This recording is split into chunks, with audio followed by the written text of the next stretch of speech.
What's up, everybody? How you doing? Sorry about the confusion there. I just realized I deleted all of my live videos from the last 3-4 months by mistake, trying to get rid of one, and I wasn't paying attention.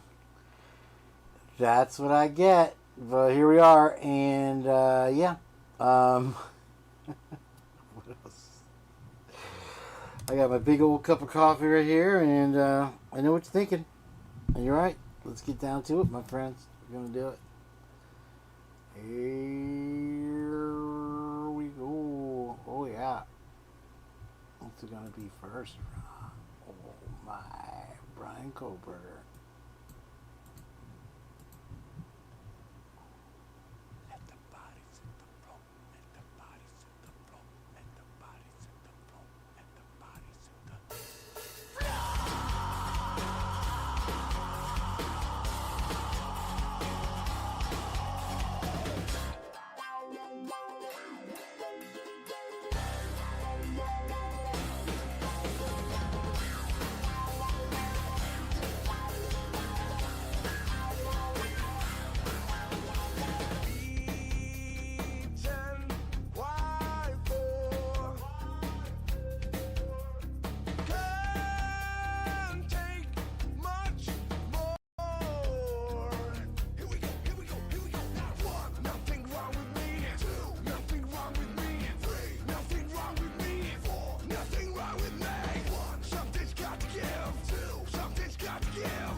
All right, what's up, y'all? Yeah, I went into the back rooms there and I deleted 4 months worth of videos, all in one little fell swoop there. Hold on, let me close this off. This guy's a nut. All right. Well, if you missed the show today, sorry about that. Pretty dismal turnout, even with Miss Potts show going. But I guess those are our people, right? So anyway, I wanted to get Jen up here today. Anyway. So I texted her, and she wants to come up, and we're going to talk about some stuff and argue with each other and box each other's ears for you guys. Yeah, so I was trying to delete because I accidentally made a second live, and I didn't want anybody to be confused, and I clicked on it, But yeah, I didn't realize. Hold on, let me give Jen the link here. Welcome in. Hope you're having a good Friday night. Sorry you're not feeling well still. You got that Costa Retaina virus down there, huh? That sucks. It's not the fucked up thing is it's definitely the people visiting, right? Because you guys aren't getting a change of weather right now. So okay, let me get in the chat real quick here. What's up? I don't even know. You got William Tardy, yes sir. Welcome in. I guess I should probably. I don't know. Megan says that she's not a late night person. She's in all the morning because you guys stuff anymore. The weather right now. All right, hold on, stop. There we go. There is the link. If anybody else wants to come up and chill with us, that's fine too. Leslie and Billy, good morning. How you doing? Buddy Murphy, what are you doing here? So yeah, Amy Conway not feeling well, I guess still, right? Is that what's going on? And me deleting 4 months worth. And you know, the fucked up thing is I save all the... I got a really strong cup of espresso. It's like milky espresso. It's milky. Let me text Jen and Heather. What was I saying? There's the ghost. Oh, I wanted to play, before I do anything, something Rockford made for, and it's an AI. I'll tell you, but let me see, where's, Fitziana. I'm mad at Trish today because she sent me a link with actual music in it, like real music. Dude, come on. So I don't know. I haven't even looked to see. I guess. Oh, I guess I deleted that video now, so it doesn't even matter. Well, we'll start from scratch. We'll start all fresh again. Can you guys hear me? Okay, let me turn. I got the mic underneath the bench, and you know what? It probably, since I just opened Video Ninja, lowered the thing, and I got to do that setting. I forgot. Hold on. I wanted to do. Wait, where is it? Okay. Hold on. Let me think for one second here. Go to audio. Turn up that option. Audio gain control off. If I'd known that a whole year that we all suffered with my terrible mic being super low and having to fight it with guests, that was miserable, wasn't it? But now we're all better. There it is again. I'm probably too loud. Sorry, too loud. Now, being loud now. I need to close this. No. All right. I put the link in there. Nope. Oops. I didn't customize it all. Hope that doesn't matter. Let's see. Settings. No. I don't even know what I'm doing. Capture set. Okay. Copy link. I probably pasted the wrong link for her. I think I did. Let's try that again. I don't want to hear about it. Alright. There's that. And she doesn't use any of the fancy stuff anyway. And I'll put her. Where's Ninja? Or whatever. Let's see this one. Yes, there it is. It's piss poor planning. It's not that the software sucks at all. It's literally piss poor planning. That's everything. Oh yeah, browser. You gotta go to the browser. Jen probably texted me that you need 7 minutes. As usual. Okay, I'm not too loud, man. That's good right there. A little check, mic check. Man,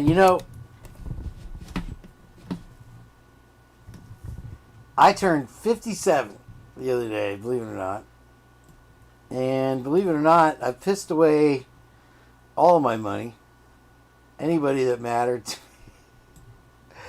And I thought about, because when I moved back from California, me and my mom worked together to flip a bunch of condos from basically like 2000 to 2006. And in 2007, we made enough to buy like a really nice house in Countryside, which is a nice neighborhood in Clearwater. And we ended up selling that one, unfortunately, for way less than we get now. But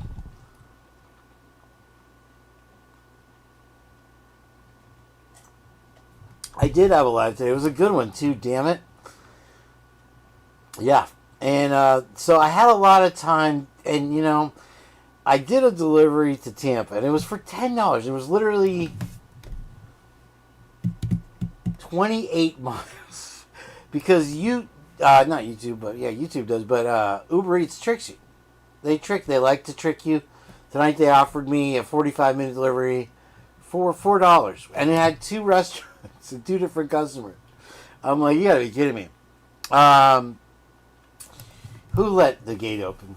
Lucy's in here now. Okay, so yeah, not like I texted her, hey, we're live. That was quick. What did JJ get up to take a piss, or you coming up here, bro? Let me put the browser thing in here before I forget. So I had time to think. And you know, when your mom doesn't answer the phone, which she never answers, so I'm going to get one of these old hotel phones, you know, that just is a dial phone or a push button. And that way I'll know it always rings, because I was trying to figure out, it was just a cordless phone, you know, and I was trying to figure it out when I was over there, because the volume's always down. She can't hear me. She doesn't hear the phone when I call. It's a mess. And anyway, so I had time to think on the drive, and I'm like, man, we were so happy when we got that house, and you know, it was me and my mom, but you know, she's cool. And I was working. I was making good money, even for back then. And then I was like, God, that was 20 years. And I don't know, I really, literally, I mean, I was banging bitches like they were falling off the apple cart. Like, I mean, I was 37 and it was lined up 19-year-olds, you know, like gorgeous model. One girl was a ring girl for the UFC. I told you about her, Alicia. Amazing. I never ended up hooking up with her, you know, but the opportunities were there. You know, I didn't necessarily rob the apple cart that early, but anyway, we're so happy, you know, and now that's 20 years. I really, honestly, I feel like the last 5 years with the COVID and all this, it vaporized. Literally, I don't even count that, you know. But here, it's like, where did 37 to 57 freaking go? I mean, I don't know. And I was talking about how many opportunities I've had, you know, along the way with bands and friends and all the binga. And it's like, you know, the magic kind of just slips between your fingers, and it happens when it happens, you know. I figured at 50 I would stop doing music anyway, and, you know, that didn't necessarily happen. There's a link in the chat if you want one. JJ, ask me again if you need it. Ask me again, I'll knock you down. Oh, JJ, I had to, oh, wait, what? Abner, what? Got hit by a car. Oh, no.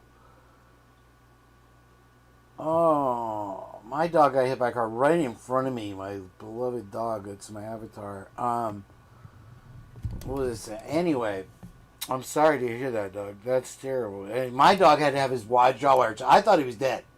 He got hit 40 miles an hour in his jaw, and he flipped, and I was it.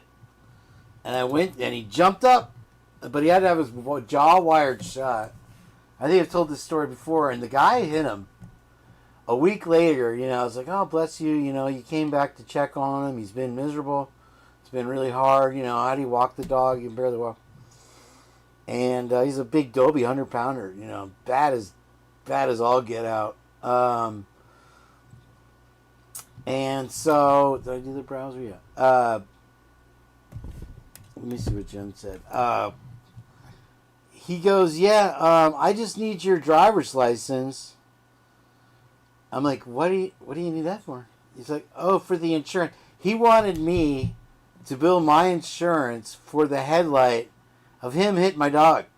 And I mean, the dog got loose because somebody chased its ass. It's a whole nother story. That guy got what was coming to him anyway. But I like chased him out of the apartment with a baseball bat. Let's just put it that way. A lot of nerve to come back and ask for money for your headlight when you hit somebody's dog. He was Eastern Asian. So what are you gonna do? Yeah, no, nothing. No, I'm sorry, no, anything. Couldn't believe that. Anyway, moving on. Yeah, I'm glad. How did I was always worried about him. I asked you once, JH, if it was fenced in over there in your Ohio landscape, because I worried about the dog. But was he in somebody else's care? I think you're just gonna have to get up here and explain this to everybody. We've missed you anywho. If you want to take a brief memento. Let me see. I need to check the back rooms to see if anybody's back there. Probably start getting yelled at by Jen in a minute. Yeah, nobody back there yet. Yeah, whenever you want to join up the crew here. Oh yeah, we'll get Jen up here. Let me see. Couple minutes. Okay, so I have stuff to play. Banging, 20 years, dogs. Jeez Louise. When you think you're doing a quick live. Yeah, the live from today was pretty good. I'm going to pull up real quick one of the stories. Since, right as I clicked in, I think I saw somebody pop in. No? Okay. Are you there? It's like you check your phone. I was just calling to see if you called. All right, where am I? Is this real life or is this fantasy? Caught in a landslide, no escape from reality. So, all right, I had a bunch of cap stuff that happened across the country in the last couple weeks here. Built up, and then I had the Suzanne B shit, which I won't trouble you guys with unless Suzanne B comes back and we'll run it again. Suzanne B loves that shit. And I had some Lucy stuff I want to play a little later.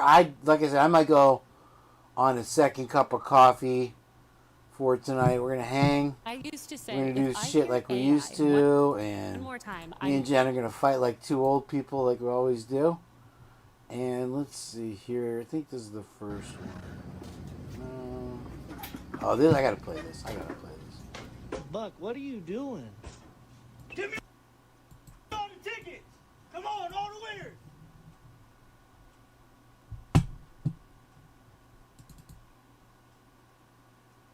Hold on. You guys will remember Buck from back in the day, old Buck. They never won the lottery, the local lottery tickets. And I found that I can't be full screen. Get you no winners, bro. Here he is. They're still gonna know it's you. You know the rules. Never won nothing, Buck. You're feeling lucky? You put that 20 in upside down, that might be a bad omen. Or it might be a good. It might. You know the rules. I do know the rules. Look, your money got scared and gave me a winner. I hope so. Dang. Let's see. Or they didn't realize who it was. Oh, poor Amy. All I gotta do is rob that. Put the Robin, put the 20 in upside down. Give me another one. I'm gonna get you together at the end. You might have another winner in here. Dang. All I gotta do is just stick it up. Highway robbery. I look like a bad motherfucker, don't I? If I met you in a dark alley, I'd run the other direction, man. You better. What? Oh! No way. What the fuck? You gotta rob it every time. Give me that. Put it in the stack. Put it in Holy the stack. shit. Bro, Let's keep going. You got more. You might have another one in there. Holy cow. You're on a run right now. You better take the money and run. I'm gonna get you together. I'm fine, gonna get you bro. together. I'm gonna take that Pepsi off and that ski mask off the tab. All right. That's cool. And add me a couple more things. Add you a couple more things on. Yeah, I gotta get mom a couple things. All right, we'll get it together.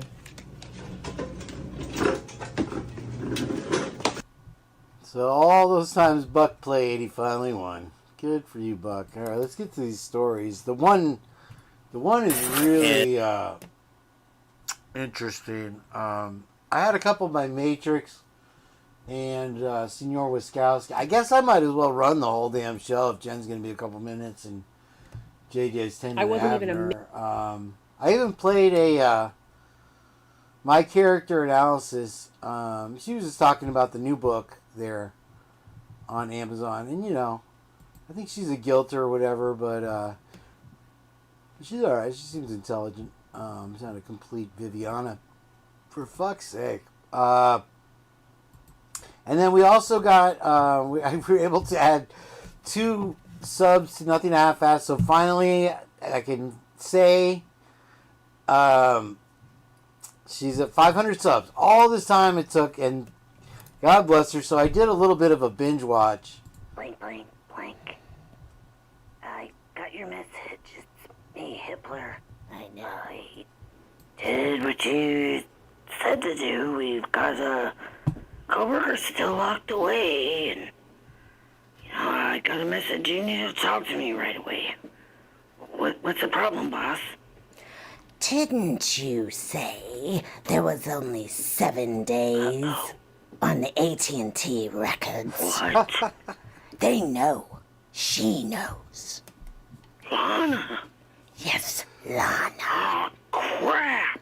Exactly. What are we gonna do now? Sai's gonna find out. Yes, he will. Man. It's all ruined. Blank, blank, blank.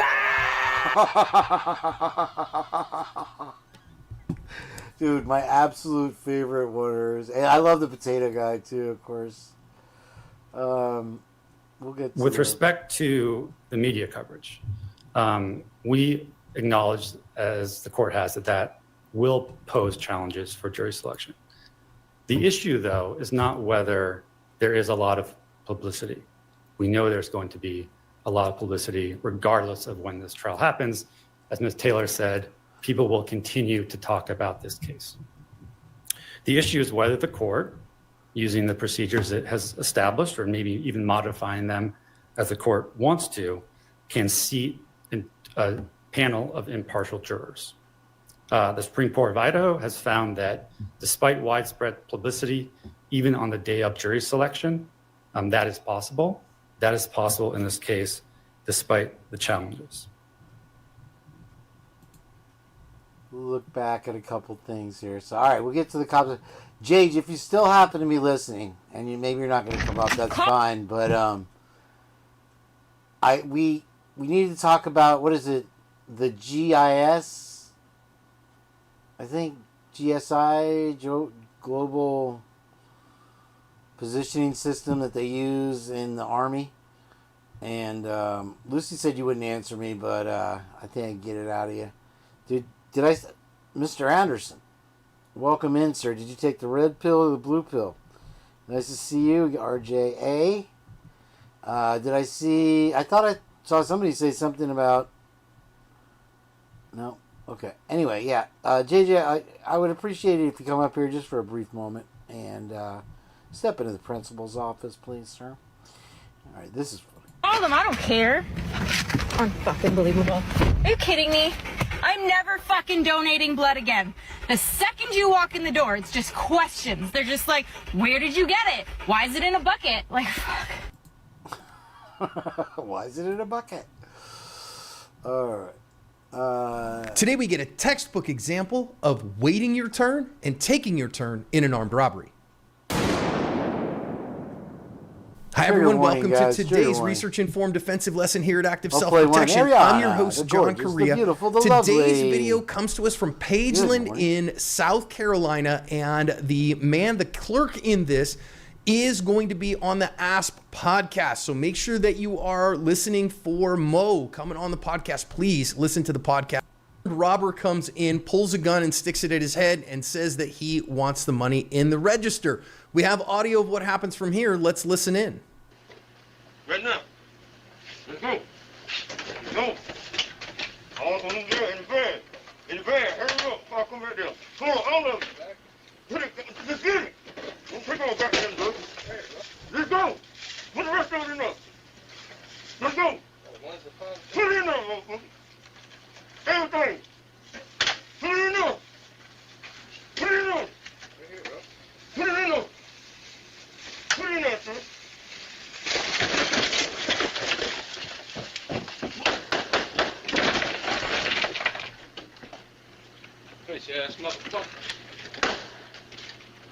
A robber took the room temperature challenge, and Mo was completely unhurt in this one. Make sure you... He did play. Ro knew where his weapon was, made his move. I keep saying that we went to the Chicago-style pizza for my birthday. There, in Rockford. He took me out there. And man, we got a 40-pound pizza. It took 3 days for 3 of us to eat it.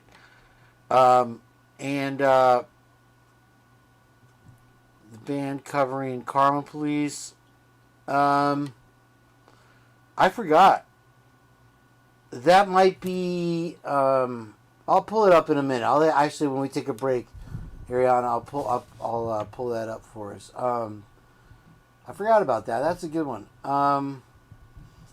What was I talking about? And so the guy, I've been dealing with him because I do the Uber Eats out of there, as Rosati's Pizza or whatever, and he's got this grill, this fat grill, and you can't understand shit. And usually, he's wearing a face covering, some kind of COVID mask or some shit, but you still can't understand him. But I just thought it was the mask. And then, so the other day we go get a pizza for us for my birthday, and his dad's birthday was the same day. The guy's got the mask off, and he's got this big giant grill. It's oversized. I don't know if it's permanent. We're like, oh, why do you do that? Maybe it's better than what was there. It's just like he's got a giant cock in his mouth. So anyway, you clicked on what? I clicked on it. Well, all right. Anyway, where was I? Yeah, we were playing. I'm trying to get to this cop thing before Jen. Do I need to call her? Here, okay. So yeah, she heard ambulance. She inserted herself. Her life is a Clearasil commercial. I mean, this chick is just absolutely, completely from Central Casting. This Ava Wood chick. It is unbelievable. But there you have it.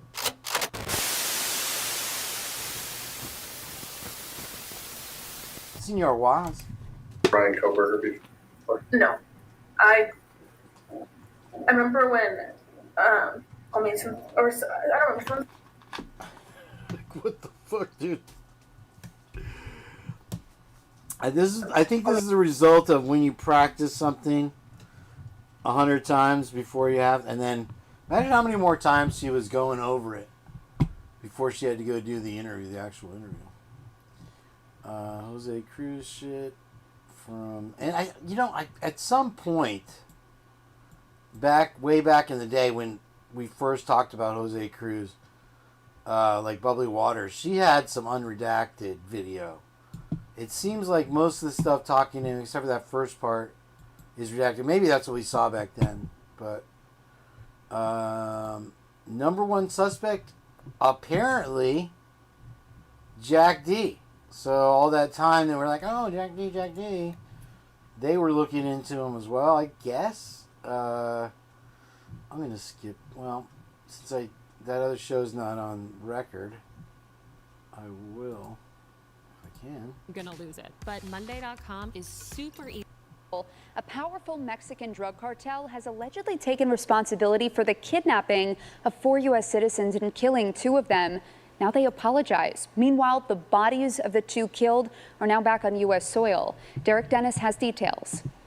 A dramatic image out of Matamoros, Mexico. 5 men found tied up near a pickup truck in the same area where the abduction of 4 Americans took place. A handwritten note on the truck's windshield claiming to be from the Gulf Cartel, saying we have decided to deliver those involved and directly responsible. It's not of any surprise that they are under a lot of pressure to put this behind them and try to distance themselves as best they can.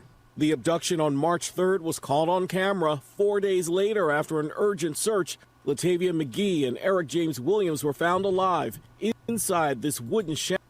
So the only thing I can't help but wonder is what the other 2 did that pissed these guys off, that they ended up losing their life over it, or if there was some different situation. They talked back, but here you have now the cartel, and just like your biker gangs, and I can only assume with the close association, your not so Z's. Like Steve's bro there, is they left the note. They do this. It's amazing. They, with dead bodies, they put a note, like here, so my mom signed it, admitting their fuck up, handing over the people that fucked up that did it, and apologizing. It's bizarre, as ruthless as they are, but that is typically the MO, which you see it right here in the headlines. Now, at the same time, you got people out there jumping in front of cars, or trying to run down federal agents with their car, which, love letters to the FBI is the next story here, I believe. Is this it? Oh, that's Bucky again, right? Yeah, that's Bucky. Is this the one? No. Hold on. The cartel back in the day was actually trying to get the knock list for confidential informants for the FBI, and they hacked the FBI for it. This teen randomly killed an Uber driver. This is a little bit older of a story. You might have heard it already. To let off some steam before driving the stolen car to his girlfriend's house. Cops say. Now, the Koberger video, I love this. Haunting video shows Brian Koberger going to and fro. I mean, ridiculous. Shaliki Sanchez, 18, has been charged with murder, armed robbery, and tampering with evidence after the execution-style shooting of Joseph Andres at 3 a.m. in Albuquerque. I told you New Mexico's nuts, man. The Uber driver was found dead by the side of the road by police. Police said Sanchez asked his girlfriend to order him an Uber on Thursday night because his friend has a car for him and he's going to get it, according to a criminal complaint. I guess he didn't make it. Sanchez claimed to authorities he looked at available Uber drivers and picked the one he wanted. He said that he and Andres had a long conversation during the drive and that Andres was actually really cool. And there's the result of a completely disassociated, disenfranchised, disembodied, and whatever generation. There he is, the epitome. Once they got to the drop-off location, police said Sanchez ordered Andres out of the car and shot him multiple times. The driver died at the scene. They thought he was pretty cool. Wacko, man. So I guess his girlfriend probably wasn't very impressed with that. What if you can create your own website by saying, this is what I want? With Wix, you can. This is a quick little blip here. Good evening and welcome tonight. I'm Mark Wilson in for Linda Hurtado. And I'm Haley Hines. Thanks for joining us. First at 5, they were masked and armed with a crowbar. But 2 men who broke into a Bradenton home last night ended up coming face to face with a homeowner who was armed with a gun. Investigators say the homeowner fired shots, killing one of the intruders. The other ran off, but was arrested blocks away. As Fox 13's Kimberly Cuizon tells us, the sheriff is now praising that homeowner.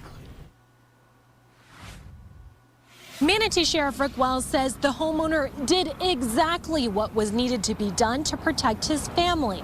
He says the suspect who was arrested came to the U.S. on a 90-day visa from Chile that expired in September. Just after 9 Thursday night, a man and his wife were in their home on Hickory Hammock Circle in Bradenton's River Club when they got a security alert. They hear this commotion going on. They see these suspects that are masked up, trying to break into the home. They were able to pry that window open. The homeowner only had seconds to act. He knew that something bad was about to happen, and he didn't stall. He grabbed his firearm. He told his wife to get into a safe spot. Manatee Sheriff Rick Wells says the husband came face to face with the masked men. One was already inside his home and another was climbing through a window. Nearby neighbors heard what happened next. I sat down next to the lanai. The door was open, and I vividly heard, 3 gunshots. 27-year-old Jorge Nestevan Flores Toledo of Mexico, who goes by Annabelle Miller Valencia, was injured and later died. Detectives say he had been arrested for burglary in Illinois and had an active warrant for a parole violation. The other suspect, 39-year-old Michelle Sotomelo. Michelle, isn't that a girl's name? Now look at the terror on this kid's face here. They've made it perfectly clear here in Florida that if someone tries to commit a felony on your property or intrudes on your private space, to take proper action. They've made that very clear, and they support you usually when you do. I've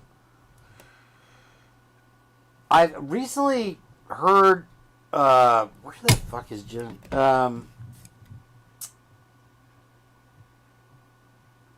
Hold on. That there was more to that Trayvon Martin thing than meets the eye. But anyway,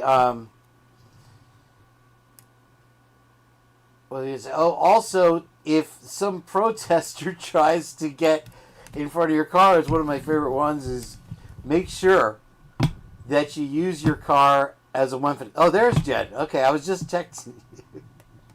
Sorry, the talent, it's so hard to keep in line. I mean, I guess maybe paying them. I do owe her $5. Injured in a serious accident. Welcome, Don't worry. Jen. How you doing? I have a link here. That's right. At Lorenzo & Lorenzo, we're not just a law firm. We're family. Lorenzo. Our family fighting for you. Okay. A New Jersey police chief is facing charges in Boston for allegedly assaulting and kidnapping his ex-girlfriend while staying in a Back Bay hotel room. Today, he was arraigned in court. Let's head out to NBC 10's Oscar Margain. He joins us live from outside court in Boston. And Oscar, do we know what led to this? Hey, Bianca, well, prosecutors here say this all started with a date at a Red Sox game back in September that went south. And the victim here accusing this police chief from New Jersey of not just verbally and physically assaulting her, but also holding her against her will at a Back Bay hotel. Como first comment, Veneziano. Ottawa, New Jersey Police Chief Carmen Veneziano standing on the other side of the law, facing a Suffolk Superior Court judge Monday, charged with kidnapping and assault and battery. The defendant and a woman he was dating came to Boston, stayed in a hotel, went to a Red Sox game. The trip went well until it didn't. Prosecutors say Veneziano assaulted his date and kept her at a Back Bay hotel on September 14th between 3 and 5 a.m. after she allegedly locked him out. Headbutting her by dragging her by her legs, by holding her down on the bed, preventing her from leaving the room or even leaving the bed, applying what she described as pressure points to her body that were painful.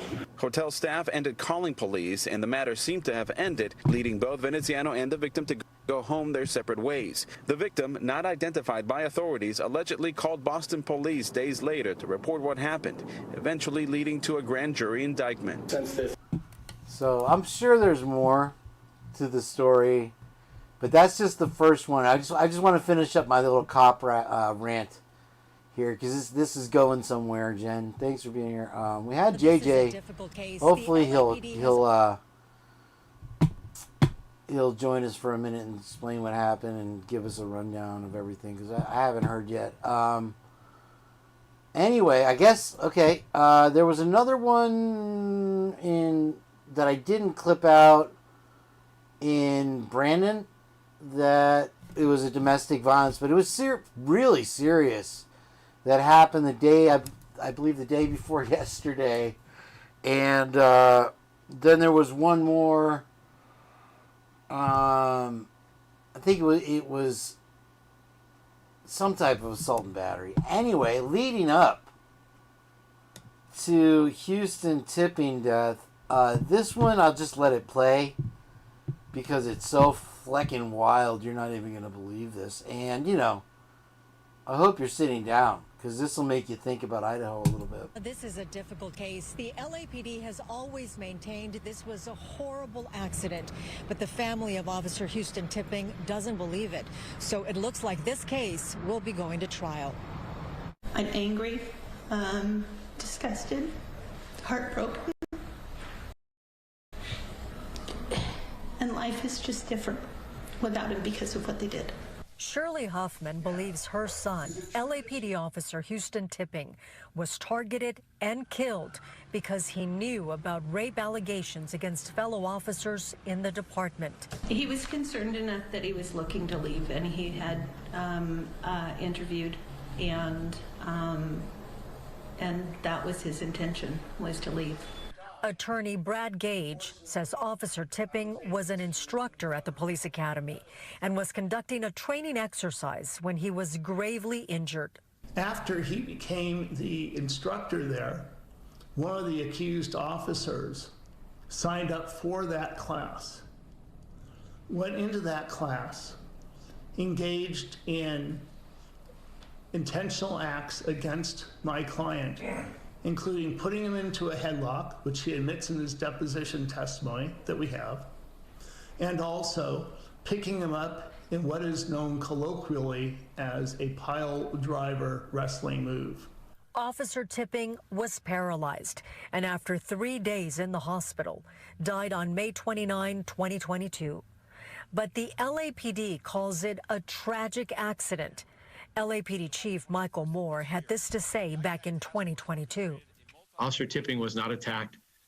He was not beaten up by a group of officers, and he was not involved in any investigation of any police officer within the Los Angeles Police Department. Gage disagrees.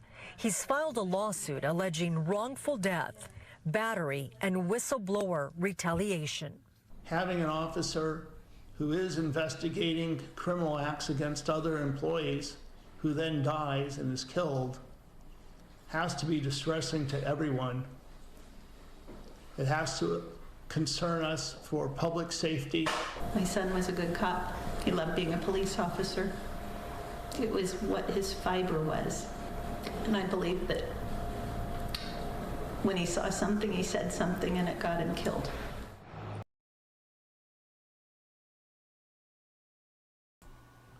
Yeah, it's a wild story, right?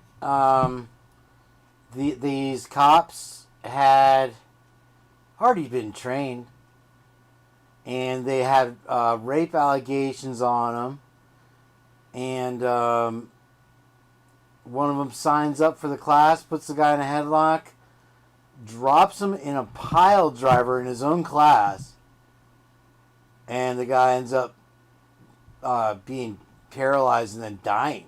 I mean, it's wild, dude. And so the family, if ever I've seen a 500-page defamation case like Mr. Potts read today for us, this was it. You know, it's all there, right? And so I wanted to play that. Let me give Jen the linky link here. I got it. And And yeah, just across the country, it was just a whole. And I think I accidentally closed the what you calls it. What the fuck is the thing? When I did the show earlier, so the other ones, but that one was pretty much the creme de la creste of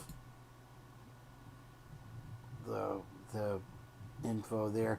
What are you guys talking about, Ariana? They were playing tag, MPD, and that's what caused that hit and run. Wow. But who's OMP? Is that the creator, I guess? Where did I put, first of all, the control room? Hello. And then say, maybe it's right here. Over here. Close that one anyway. We'll get Jen up here in just There was a second another here. man named Zach TV who was going into the streets of Chicago. Let's see. Oh, I'm on the wrong page. That's why. The Fog Reveal data portal allows cops to actually search your specific data in two particular ways. Number one, area search, better known as geofencing. The officer can basically draw one or more shapes on a Google Earth map and specify a specific time range. Fog will then return a list of all. All right, we'll watch that in a minute if we get to it. I'm going to make another cup of espresso. So I recommend you do the same if you want to hang and chill and chat with everybody. Hopefully we'll pick up some momentum and speed as we go. Okay, I'm looking for this page. And I want... Where are you, man? Yeah, it's funny because every time I see that picture, this ad, it looks like it just reminds me of Dylan and just pisses me off. Where is video? There it is. Okay. Let me see. Copy link. Guess. Do all the things. What's this? Or from 50. Okay, that's Suzanne B shit. I better save it just in case she jumps in here. What did you redact there, listener? Let me get caught up here. Was that the link for it that you posted, Jen? Here, let me give you, because for some reason I'm not logged into my chat again. Whatever that's all about. I don't know. YouTube.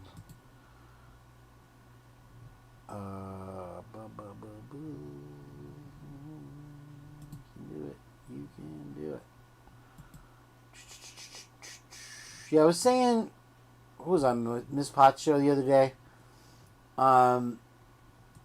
That, you know, I respect these devil's advocate guys. I like 1-1. I think he's funny, and Lee's a pretty chill guy. Everybody, you know, Robin, whatever.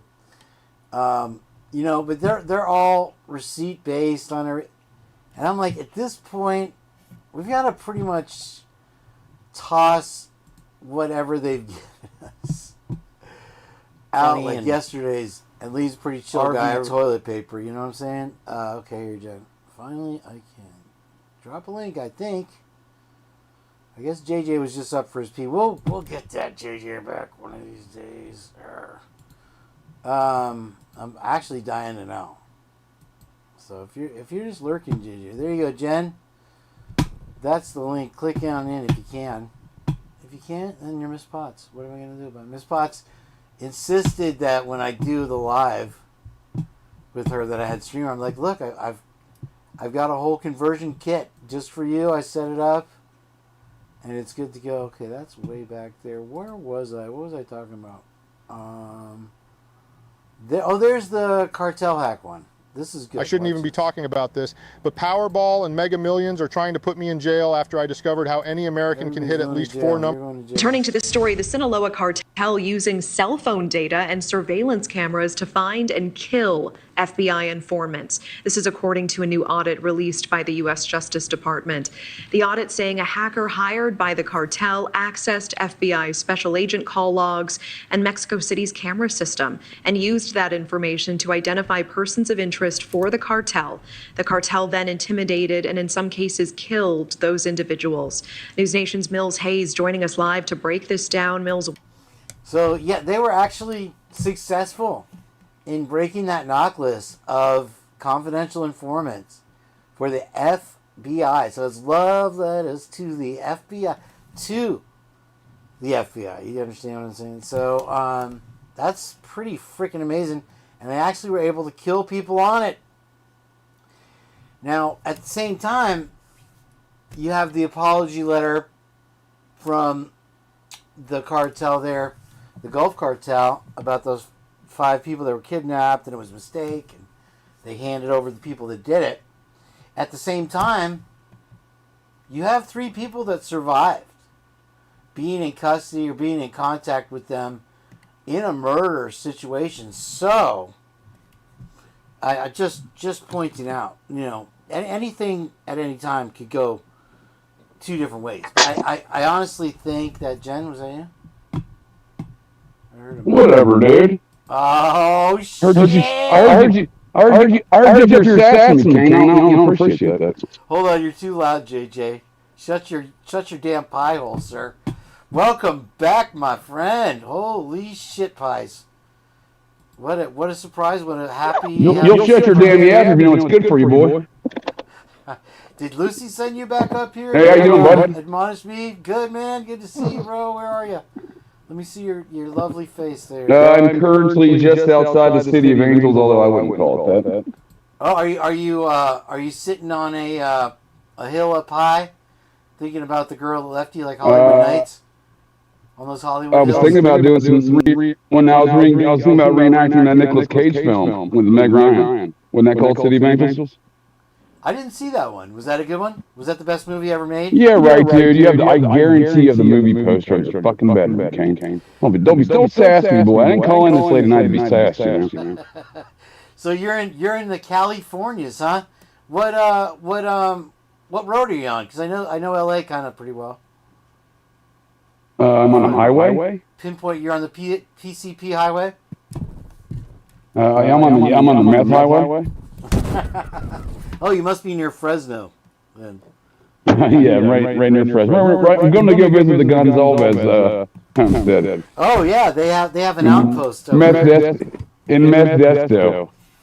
Oh, they still have family there. They still have family. They have a number of family there. Right, a very wealthy mother, from what I understand. No joke.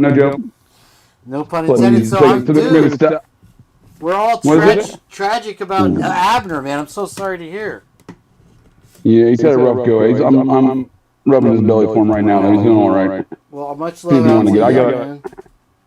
I appreciate it. I got to pick him up in and out of the car to help him out. I'm going to have to. He'll do it himself because he's a crazy asshole, but I don't want to hurt himself or his leg anymore, so I pick him up. We use him once to get out right now.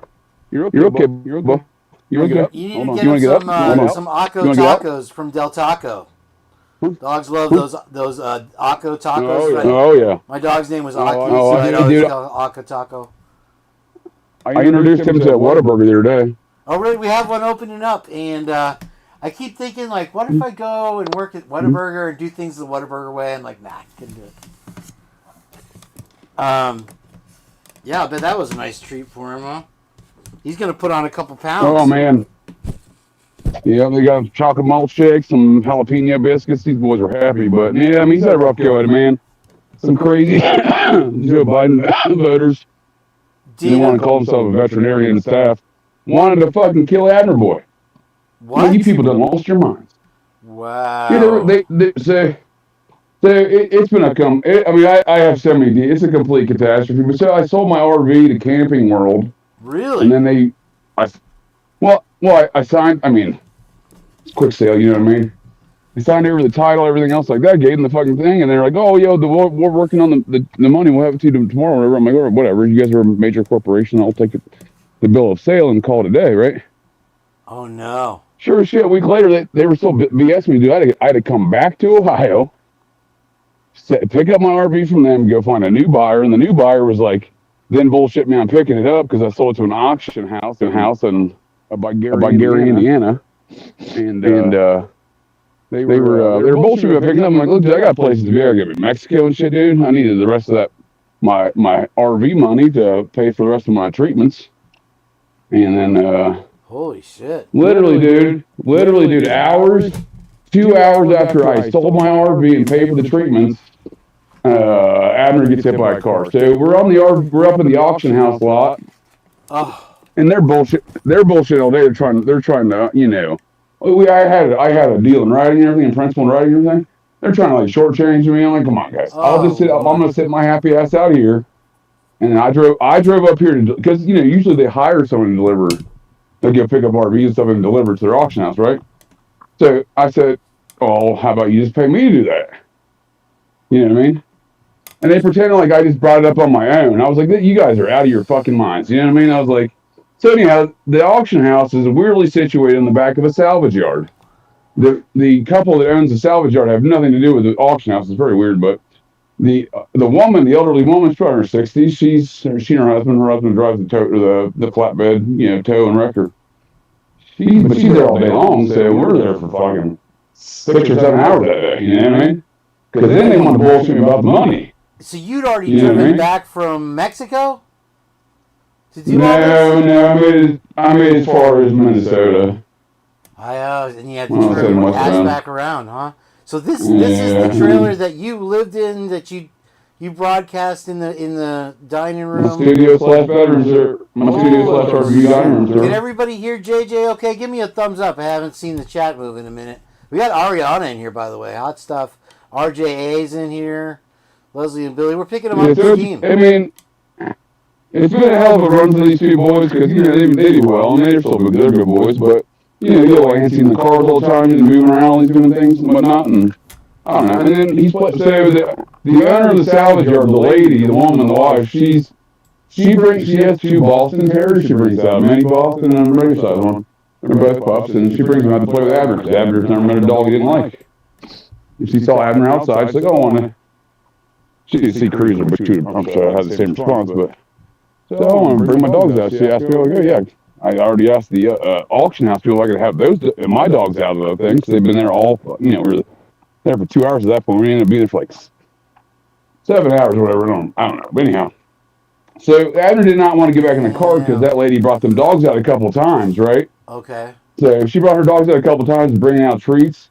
Her husband, so he wouldn't want to get back in the car. So I finally got the wire transfer like 3:30 in the afternoon. Because that was a whole other catastrophe. They couldn't just give you a cashier's check, for God's sake. That's what I told them, man. I'm like, it was a whole different thing, man. They flipped the script to me so many times, man. It's ridiculous. Anyhow, so they kept on trying to get their grubby hands on my title, dude. And I was like, you get your damn hands off my title, boy. You know, because the manager at that location, the company's out of Minnesota, but they have a location in Florida, location in Indiana. They're all, you know, to store all their auction materials, right? So anyhow, homeboy that runs the Indiana one kept on trying to get his hands on my title. I said, "Look, Todd." He goes, "No, I need to look at it." I'm like, "Well, Todd, you don't look with your hands. I feel like I'm talking to a 5-year-old right now." You know what I mean? Yeah, this is all bullshit, dude. And then Abner didn't want to get back in the car because he wanted to play with his dog some more. And then that crazy asshole, the lady's husband, comes home, and you know, the salvage yard guy was running the truck. He'll hear none of what I'm saying to him. He said, "It's 5 o'clock. You need to get the fuck off my property," you know, et cetera, et cetera. Literally, I'm in a dispute with this guy. I'm like, dude, he won't get back in the car. 1, because of your dogs he wants to play with, and 2, that your wife has been bringing him treats all day long and playing with your dogs all day long. And 2, you're yelling at me right now. He's never going to go anywhere. You know what I mean? Because he was on alert. You know what I mean? Standing right at my feet. And then, you know, so I'm like, all right, buddy, I'm gonna step out. I already moved my car off his property because I've been trying to get out of the car all fucking day, you know? You wanted nothing more than to leave. My goodness, dude. Right, yeah. And I already moved my car off his property, dude. It was slightly blocking the gate because of the way the entrance was to the state route, dude. US Route 20. I'm sorry, not state, US Route 20. So, you know, I had my car as much as I could off his property. And then he just starts, you know, hooting and hollering, dude. I didn't want to beat up an old man or nothing like that. I presume this old boy had a gun, so I didn't want to get in a shootout with this guy. You know, my aim's much better than his. That's not really the question, but it's the matter of the inconvenience of the matter. Anyway, yeah. So he literally just throws us out. So I moved my car in a perpendicular fashion, blocking the drive from Abner getting out on the roadway immediately, you know what I mean? And I was standing in the front of it to block the other portions, and that motherfucker chased Abner out of his property, shooting him. Oh, man, that's what happened with my dog, bro. Yeah, not towards me, though. He did a real dick-faced move. He did it intentionally. The opposite direction, right into the traffic. Oh, my God. And you're trying to do business with these fucking people. Unbelievable. No, he reiterated numerous times it has nothing to do with the Cranky 8 people, which is the auction house. I said, well, that's ridiculous, but they're on your property, so at minimum, you lease something to them. So you have something to do with them. The guy was a complete asshole, you know. Again, his wife was awesome. She's a very nice lady. She's bringing my boys treats all day long and bringing her dog out to play. Her husband came out. He had nothing to hear. He goes, why can't you get your dog together? You should be able to get your dog together. I'm like, look, you keep talking shit like that, buddy. We're going to have a different problem altogether. I'm fucking handicapped. You know, he got real weird, man. And it was a weird 72 hours after that because they wanted to kill Abner Boy. 2 different hospitals. They said, look, we can't have your dog. He's got a broken leg. I diagnosed that at the scene. You know what I mean? I knew exactly where the fracture was. What was their point of trying to do that? Does JJ sound a little better? I had your audio up a little high. I think it was just getting distorted. Sorry about that. I did. It's a long tail. It was an 08 big old 300-pound job with a hut lady at the emergency room I went to there, and then I went to this. I mean, that's insane. That's, you know, it's, he's got a black eye. I got to put him down. What the fuck? Yeah, they say he had 2 hairline fractures in the neck. I said, well, that's crazy because the vehicle never made impact to his neck, lady. The wheel went over his fall. You know what I mean? Did they do an X-ray that they're claiming this with? Yeah, well, she shows me an X-ray. I'm going to get to the bottom of that one because I don't think that was an Abner Boy X-ray.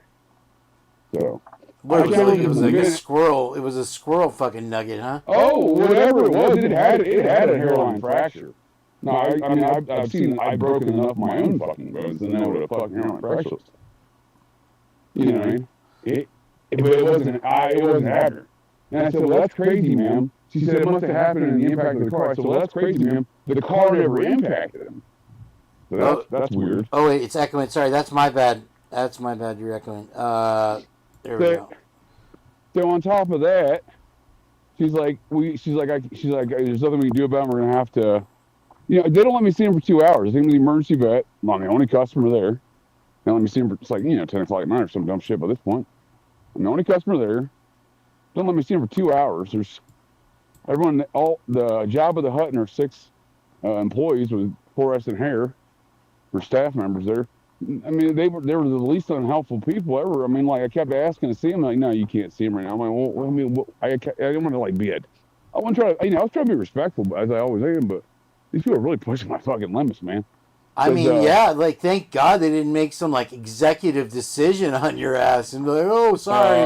Well, that's what I was worried about, man. In the first 2 hospitals, that one and then the hospital, first hospital we went to with them, because they pulled the same kind of shit on me. So, the green hair, purple hair, orange haired Java the Hut team over there at the first place, they said, oh yeah, they only see for 2 hours. I go in there. She goes, oh, I'm sorry, we're going to have to put your dog down. I'm like, what the fuck are you talking about?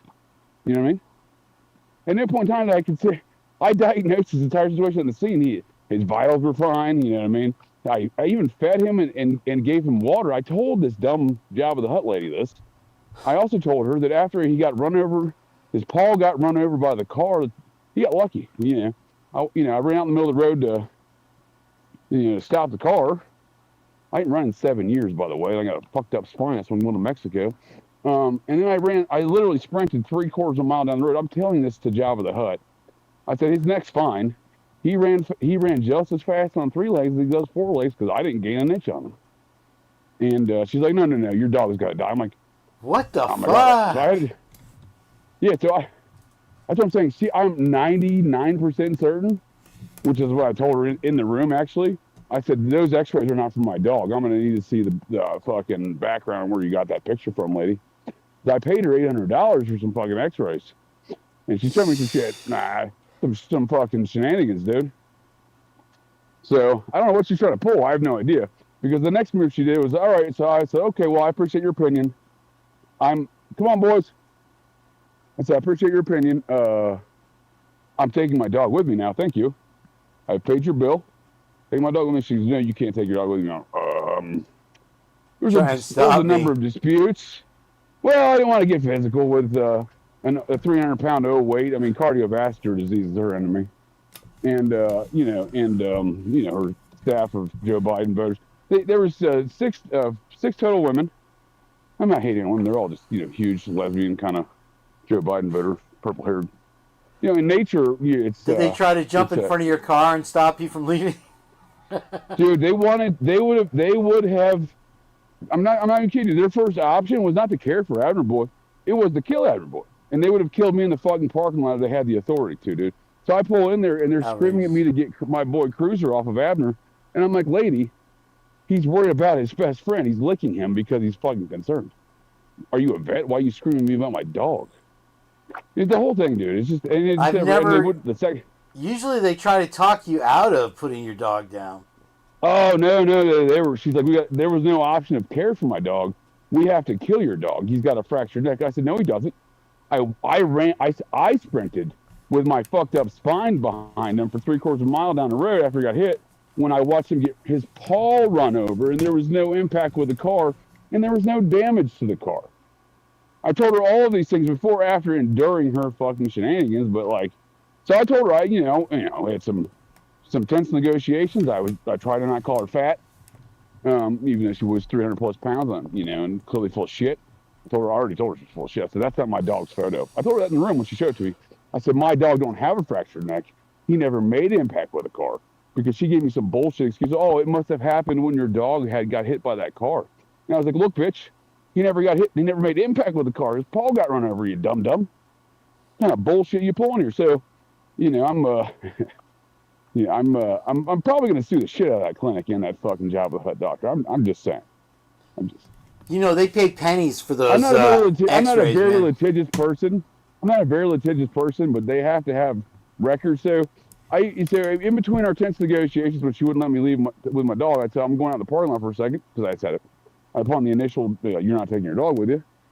And the fact that I'm trying to deal with this dumb lady is keeping my dog hostage when he's got a broken leg and he's drooling everywhere. Because, his pain was once the adrenaline, went away, his pain was pretty bad. So, anyway, I went back in there.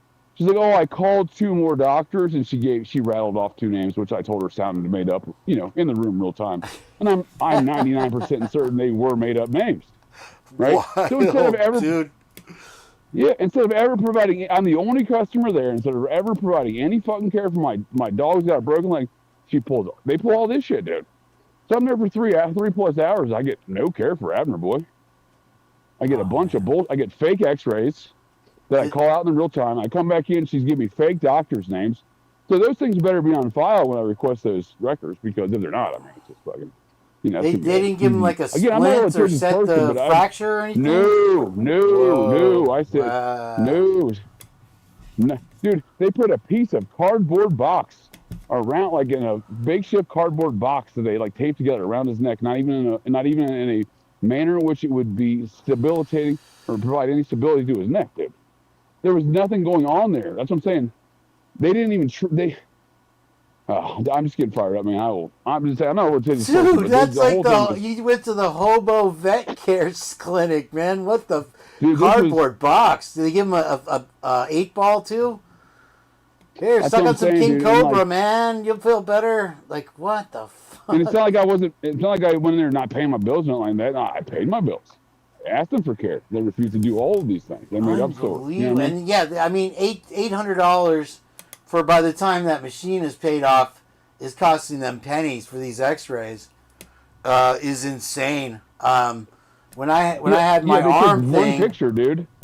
They took one picture of his leg and showed me a fake picture of some other dog's fucking neck, and tried to charge you for the X-ray. Yeah, and I don't know what the end game was with the X-ray of the hairline fracture that wasn't his. I don't know what they were trying to achieve by telling me that, right? I couldn't begin to tell. I don't know their ulterior motives. I don't care. I'm just saying, it wasn't my dog's X-ray. It was demonstrable. You know what I mean? It just wasn't.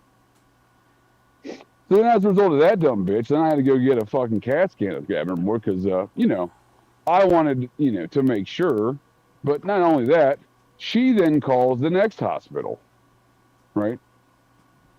Don't ask me how. I don't. I guess it's the next closest animal hospital, so she assumed I went there. I don't fucking know. She must have started, Jabba the Hutt must have started calling every animal hospital in like a 60-mile radius. I have no idea. You know how but she called, tells, for whatever reason, then she's telling them, whatever the fuck she's telling them, I can't wait to find out. You know what I mean? Because there's no justification for any of her activities. And they won't let me take Abner home until he gets a CAT scan. A CAT scan? World. Yeah, $2,000 CAT scan. So that's what I'm saying, dude. I feel like I was getting shook down left and right, and they wouldn't let me take my dog anywhere. It's a racket. It really is. They have insurance for pets now because of this whole thing. I know. I understand that, but at the same time, yeah, I get it. It's a racket. But when the pet owner says that's fine, I'm going to go take my dog with me and get his opinion elsewhere. Yeah. You can't say no, and both of these places said no. Made an enormous issue out of it. The second one carried over for an entire day. Dude, and so the second one did that. Well, how did the CAT scan come out? Negative, because there was no impact. It was like a neck, but they wouldn't let me take him out of there. Wow, dude, what a trash and I wasn't. And I was so worried about him, and I was so over all of it. I just figured I'm gonna suing these people later and recouping whatever money I had lost then, because. You know, it's just fucking, I'm at what's end about it, man. I'm already not doing great in health. That's why I'm going to Mexico. You know what I mean? So you're still on. Been a bunch of shenanigans. Yeah. Now, do you have a fallback plan? You're okay as far as, you know, once all this treatment's done, your trailer's gone. What's your plan after that? My plan is I'm adjusting fire, sir, as time goes on and each new factor arises. I've had a number of plans up to. I had 3 different plans this week. I'm just saying I have to keep scrapping every plan I have because whatever. So you know, I don't know. I'm going to be in Mexico for the next 4 or 5 months. So whatever. I don't know what I'll do. Figure something out. Do you know how cheap it is to live in Mexico, dude? I got a house. I'm renting a house there and everything else cheaper than living here. I'll tell you. Dude, my car insurance. I'm saving $125 for 6 months of car insurance in Mexico versus what I was paying in Ohio. Same provider. Same vehicle. So I'm just saying. Are you going to mainland or are you going to Baja? Where are you headed? Yeah, I'm Baja. I'm Baja on it. How far down you going? I don't remember the name of the beach. It's a weird name. I can't tell you. It's south of Ensenada. Okay. One of the K's. We always had the surf breaks where they by the kilometers down. Nuevo Edese or something like that? Couldn't tell you. I don't speak Mexican, bud. What do you think I am? Who do you think you're talking to here? You gotta have a little bit of broken Juan English, Sanchez, bud? Spanish in there. Dirty Sanchez. I'm just looking for... Yeah, dude, I don't know. I don't have any plans, Ken. I'm currently planless, which is not a big thing that I typically have in my life because I generally have about half a dozen contingency plans. Of course, when all of those fail, then I'm just kind of shooting from the hip now. Damn. So dude. when I left the where was I at? Fuck. Dude, I was in multiple states and hospitals because I started in northern Indiana. Anyhow, I was in University of Illinois, Champaign-Urbana's University of Illinois Veterinary Hospital. We left there yesterday at noon. And I picked up Abner Boy, and we've been just trucking ever since, man. Because So what did it take to get him out of there? What did you have to the local VFW head, a veteran at the hospital there called the local VFW head, and he apparently he's a big swing of dick around that town because he just walks around there and says, "Hey, this is what's happening." So. And so they released him. A bit of a miracle, if you will. I mean, you went out of the frying pan into the fire. You know what I mean? This bitch is calling ahead, saying, giving false information to a hospital. I mean, dude, that couldn't she lied to my face, dude. She lied to my face. It's not gonna. She showed you a false X-ray. I mean, you did a fucking CAT scan, and they're ready to put you. And I called it out real time, and then not only did she not admit to it, dude, she doubles down by making up 2 fake doctors' names that she called in the middle of the fucking night. Who are these fucking? I wasn't getting into it, dude. I stopped myself. Like, who are these fucking doctors? Where do they work for? Give me their numbers. why are they on duty? You know what I mean? Like, it's crazy, dude. So you're She's a big old white lady. So you say you're in Minneapolis right now, running over I am protesters? currently outside the city of Angels. Oh, that's and, right. You're in Los Angeles. That's right. Yeah. I'm going to talk to the VFW, American Legion, and Veterans Administration people here because I'm out of other options, sir. I had enough money to get me here. Oh, really? Yeah. Oh, wow. Wow. Well, I had plans. You know what I mean? You make plans. You know, you gotta adjust fire as necessary. So I'm hoping to get some support from these folks out here in some capacity because the house I was going to rent down there in Baja, I mean, it's $600 a month, but you know what I mean? I currently have, I'm not going into the finite details of my finances. I spent $7,000 on my therapy the other day, and then my dog got blowed up moments later by some dick face. That doesn't fucking help So at all. again, you can't plan for these things, sir. He's doing well though. He's in good spirits. His ears are currently flopping around. I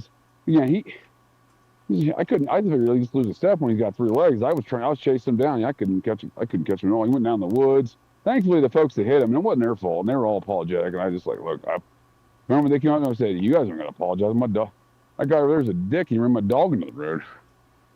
And when you're doing business on his property, whether he says he's related to him or not, you're connected. Here's the deal. I might, I got some. Well, here's the deal. I got some veterinarian bills. I might need to have to sue that motherfucker. But I'm not a litigious person. Dude, I wish at this point you had a body cam of the whole incident. Well, I don't think it really. It's he can claim he didn't do it, right? But then I have the people that fucking hit the dog that watched it too. So I mean, he's gonna lose that eyewitness account. As soon as a woman in a minivan, she ran over his paw, but. Like I said, as soon as he ran out the road from the backside of where my car was parked, I was up on the kind of the front side because I was removing myself away from this old man because I was quite certain he had a gun.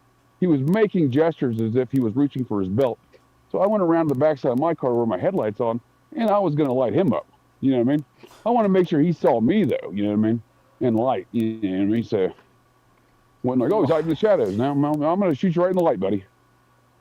But yeah, dude, and then the next thing I know, so I'm standing way over there to remove myself from the situation. Next thing I know, he's literally like kicking at my dog, dude, out of the gate into the road and just chasing him in the roadway. I'm like, I was speechless, dude. So I didn't even react to the dude because my first reaction is running into the fucking U.S. state route, dude, with my phone and my light and, above my head waving at the fucking car to stop. And she saw me and slammed on her brakes and luckily only ran over Admiral's paw because he just sat there like a dum-dum for some reason.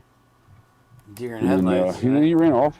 And then her husband was in a truck behind her, so then they pull over up down the road after they, saw me chasing him down.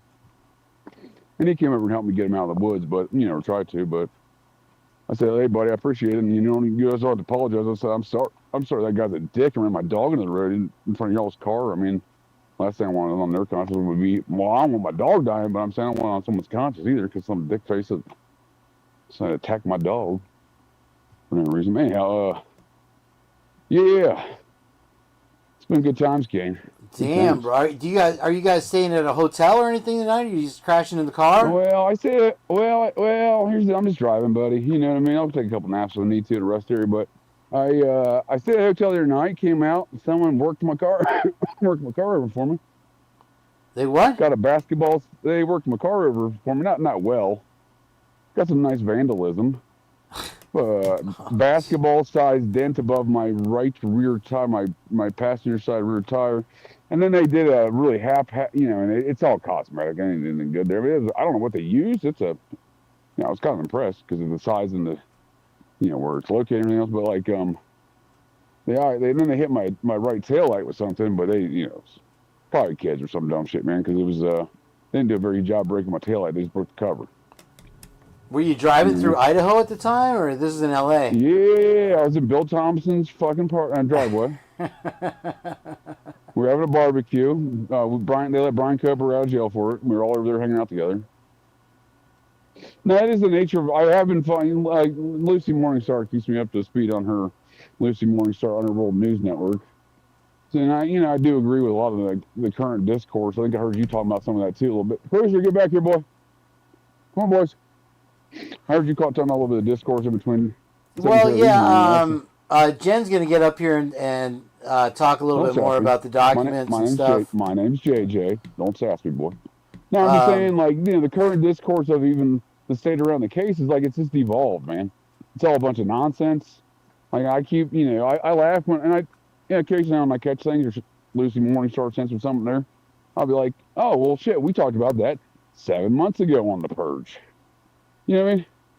And you've said that before, like, well, you said that before that we're way ahead of other folks. So I just, until recently I've been so injured, I haven't had a lot of time to catch up on other folks' content. Well, yeah, Lucy. It hasn't hurt to have a Lucy in our pocket. Well, yeah, and the rest of the world's waking up to her too now.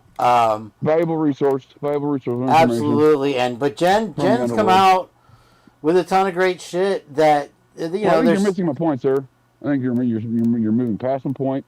I complimented you, and now I'm offended that you didn't receive the compliment. And I appreciate it, but you're patting yourself on the back just as much because. Well, I am and I'm not. So I'm rage quitting on you anyway. So I'll listen to what you and Jen have I'll take credit if you want me to, but we all know that all this shit comes from you for sure. There we go. That's sass mouth again, boy.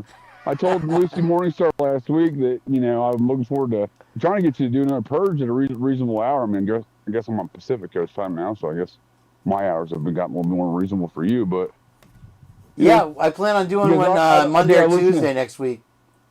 I listen to the shit people talk about, dude, and it hurts my fucking brain hole, dude. And yeah, I know I'm coming in hot, but it still hurts my fucking brain hole, man. You know, just dumb shit, dude.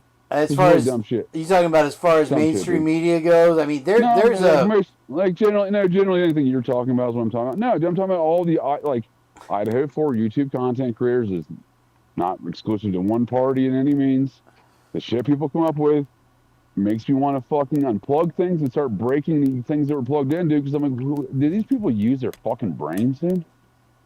Well, I was on Potsy's show the other day, and we started. Who?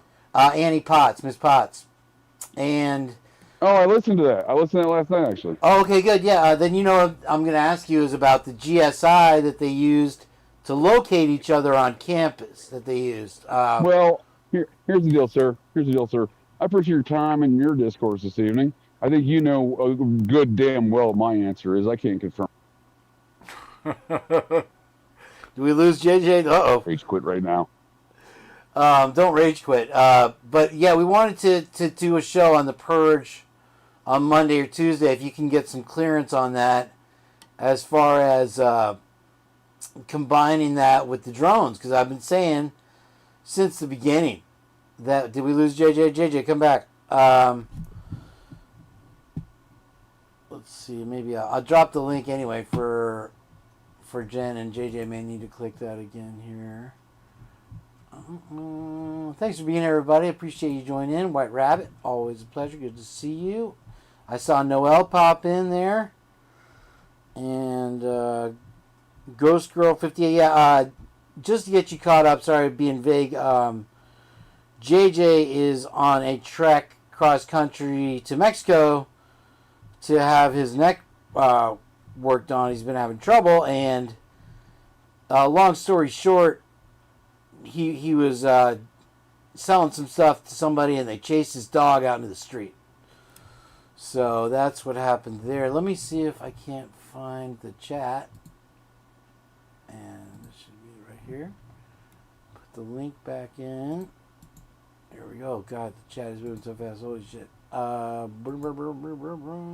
it go? I think it went in there.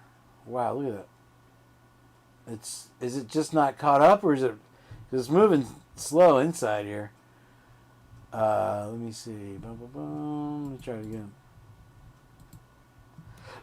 There it is. Yeah, JJ or Jen, if you would like to click that one and jump on in, if you can. I'd like to get going on some documents too. But yeah, anyway, Miss Potts and I had similar...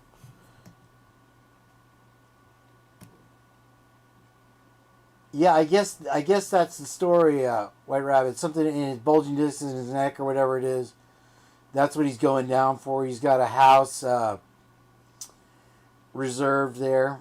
So, how did Mike lose his mod status? That's weird. Maybe I'm just used to seeing him on Dago's chat with the mod. Jen. Hi. Hi there. How are you, gorgeous? Gorgeous sister.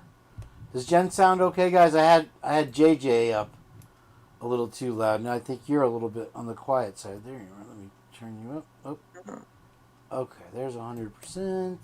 And yeah, how you doing? I'm doing good. How are you? Good.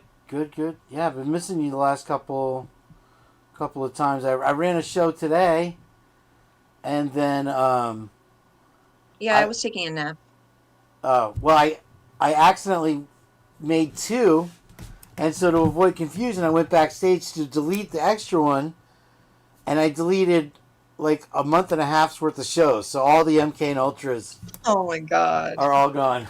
But I think you get to keep the How hours. do you do that? Like, well, there's one button for the show, and then there's one to click all that are in the row. And I inadvertently had clicked. I know. There's no like trash can. YouTube itself to recover? is the trash can. So The whole thing is a trash can. yeah, there's no recycling bin option on there. I guess JJ got redacted once I started asking him about the top secret software, which is not top. Yeah, I dove a little too deep. Hopefully he's still listening though, JJ. Where that was an incredible story. Sorry about the echo there. That was my bad. We'll have that dialed in. It was a little bit of a different feed for OBS than normal for JJ. Yeah, it must be your first time using it. That's what it is, Jen. So yeah, good to see you. What's new in your life? Oh, just going crazy with the constant release of nonsense. Have you seen any of What's up, Rumi? the docs that were released by accident, quote unquote? That I did get a good bite of, and I believe one of them in. Mike, if you didn't see the show earlier, I did a little binge on Last 24. I might, if we keep going, when we take a little break, me and Jen, I'm going to run those again. Very compelling stuff coming out of Last 24. If anyone wants to drop a link for Mike there, I'm hooked on the stuff he does. Just enough to draw you in, and then makes you question stuff. I really like his content right now. I did, and one of the documents that Senior Wazowski there Wazowski brought up was the ones where they swabbed underneath the fingernails. Did you have? I think that was in that batch where they gave everybody's social security numbers out and stuff, right? Right. And when they swabbed the most, I think like 3 or 4 of the hands, when they did the swabs, they broke fingernails, which made me question a couple things. What did it make you question? Well, first of all, how old were those fingernails? How long had they been dead when they did the swab? And then furthermore, I'll try to find the doc, or maybe Lucy can find it with the pictures of the fingernails. The pictures are actually creepy. They're very creepy. And I would like to know if there was any grub truck under Maddie's fingernails, since she apparently was eating with her hands in the back seat of the private driver's car. I mean, it's just, the whole thing is just ridiculous, honestly. Well, I mean, another thing they did was... are you sassing me, boy? Sorry, I learned from JJ. Calling me boy? Girl, sis. Okay. They left stains unswabbed again. So another important note in the non-investigation of Moscow PD right there in writing for us. I mean, why on earth? The biggest red flag for me was the untested DNA, because if they really wanted to nail Brian Koberger, wouldn't they want like not just the touch DNA, but like as much DNA as they could possibly get? You know, you'd think that they would at least test it to see, oh, like, oh, there's Is more he in DNA. Let's get there? him. Let's get Yeah. him. But they Yeah. didn't. So that tells me right there that there was a cover up. Period. Period. End of story. Period. And then also you have mixed blood on the knife sheath itself, which goes unchecked. And you know, no responsibility there. That could have happened at the grub truck, for all we know, right? You know. Here's another thing.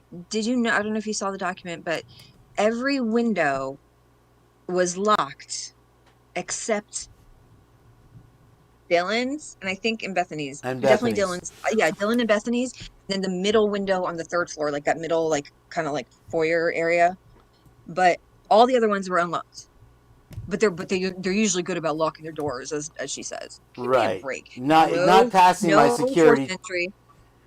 Yeah, that their house was not passing my security check by a damn sight. Not even that. Like, I mean, come on. Like, what are the chances? And that combined with the fact that she was texting the driver to say, "Are you still driving?" as she's walking downstairs to go back to her bedroom to go to bed, allegedly. I mean, like, it to me, like that was all a signal. Like that was like, okay, everyone's home. She even slips at one point, I think, and says something to that effect. Like, I think it's in the Gooch interview, maybe. She's like, oh, you know, when she's talking about how it was weird that he didn't like, he just walked past her room and didn't do anything to her when her and Gooch were talking about that.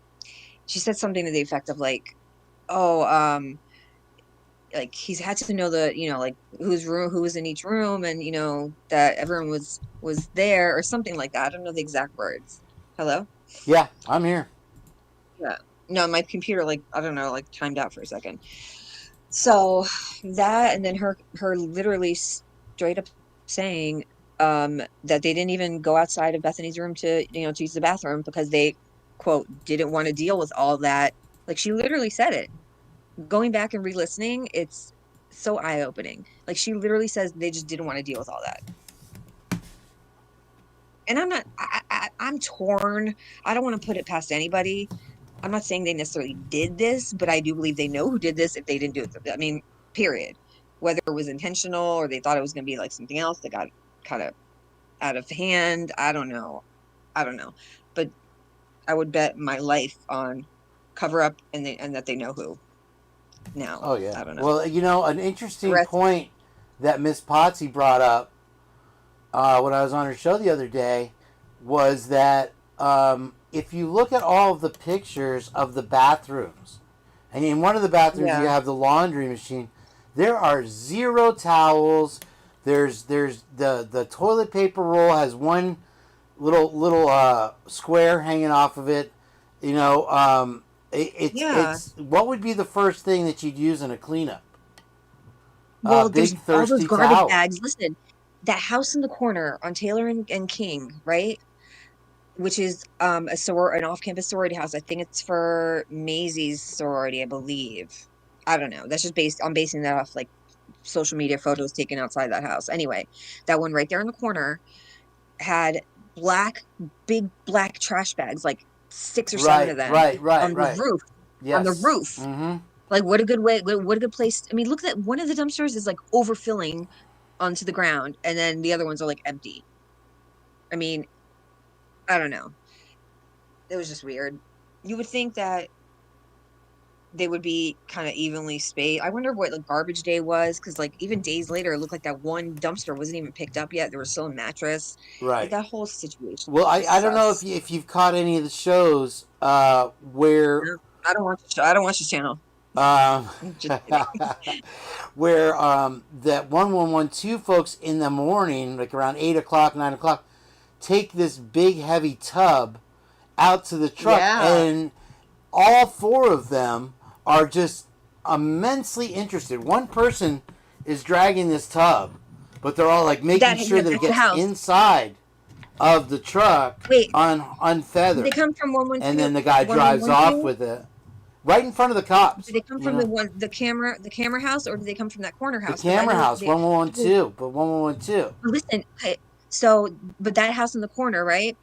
That same house with garbage bags, like, That's what's where his you name? had the U-Haul JLR. from. Right. Yes, I was gonna say that. Yeah. Hold Yeah, on. Let me JLR was grab out another there, and coffee, Jen. Say hi to the folks real quick. I'll okay, be right back. Okay. okay, okay. So I don't know the date, but JLR had a video where he was filming people like moving out in a U-Haul from that corner house, and that's next door to the other house that has a sign out front that says the Lodge. Now and that's right across from Sigma Pi. So I always wondered, like, when they kept saying Lodge Party, did they mean that house? 733 Taylor is the address in case anyone wants to go look. But that house has a sign up front, and it was purchased the day of the killings by the same investment company, Eagle Investment Group, purchased that house, and the paperwork's dated the 13th on that actual day. It's the same house that's the same investment group that's on the gift deed for 1122, and that also purchased all the surrounding houses, 1127 King, 1126 King, 1118, all of them except 1119, the house where they were peeking out the window. So that's just weird, I think. I mean, I didn't know that they would do real estate transactions on Sundays. Let me go look in chat, see what you guys are saying.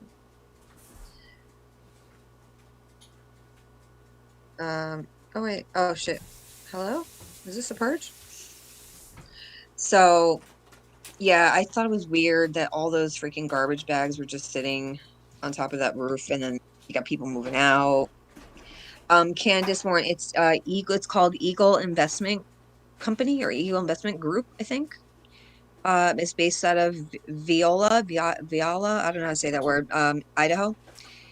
That's the registered agent on the gift deed of 1112 given to University of Idaho.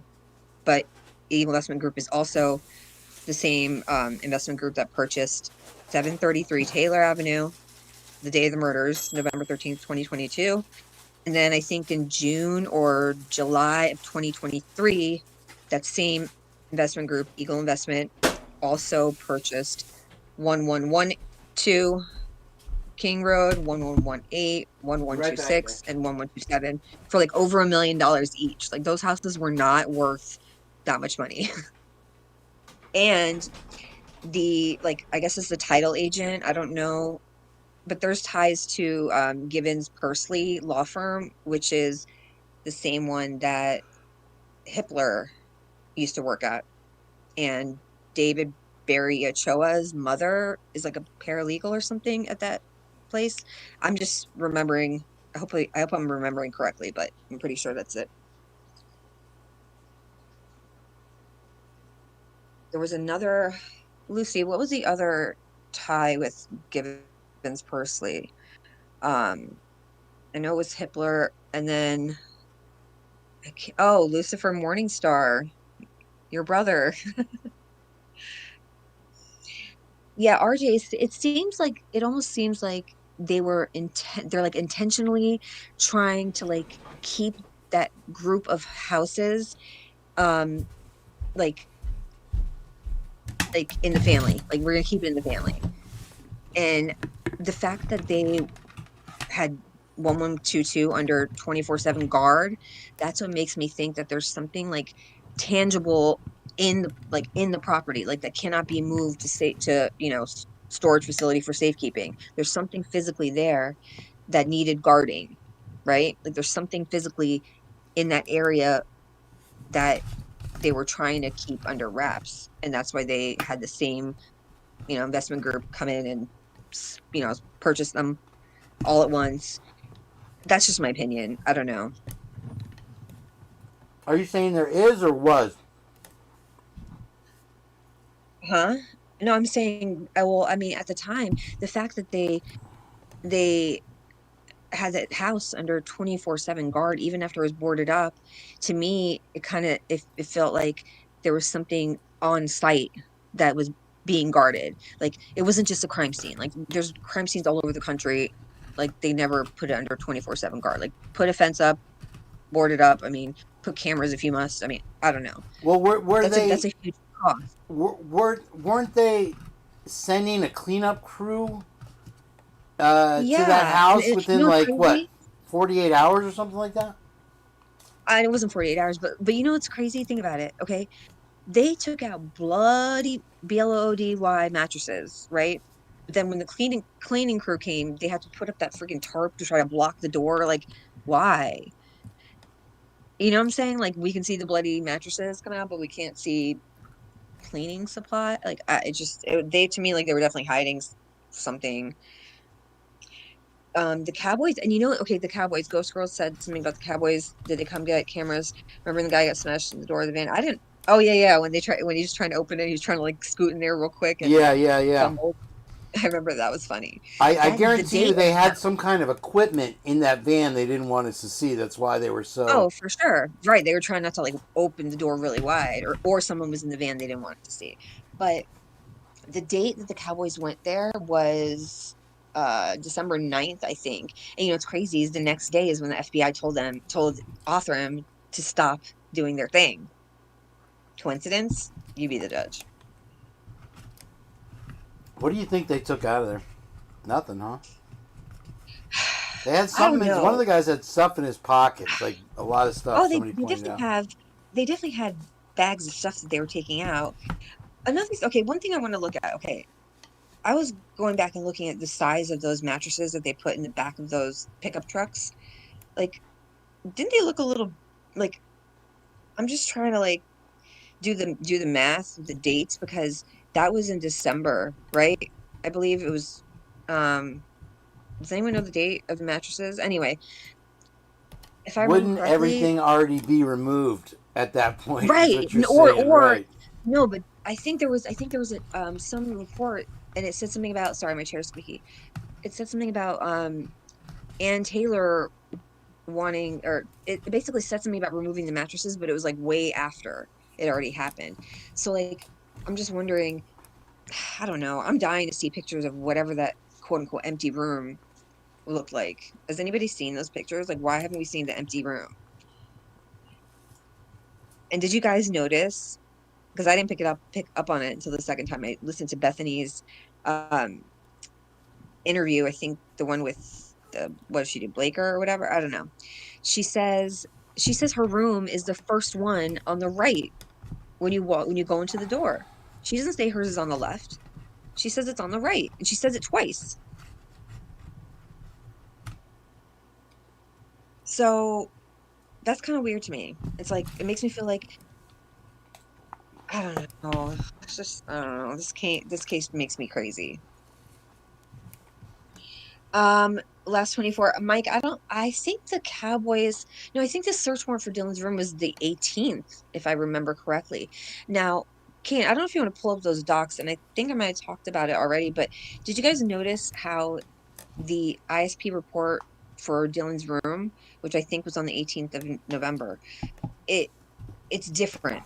Like it just the information in the report, it just looks different than every other report. Like it has like a charge on it, it says murder or whatever, or burglary.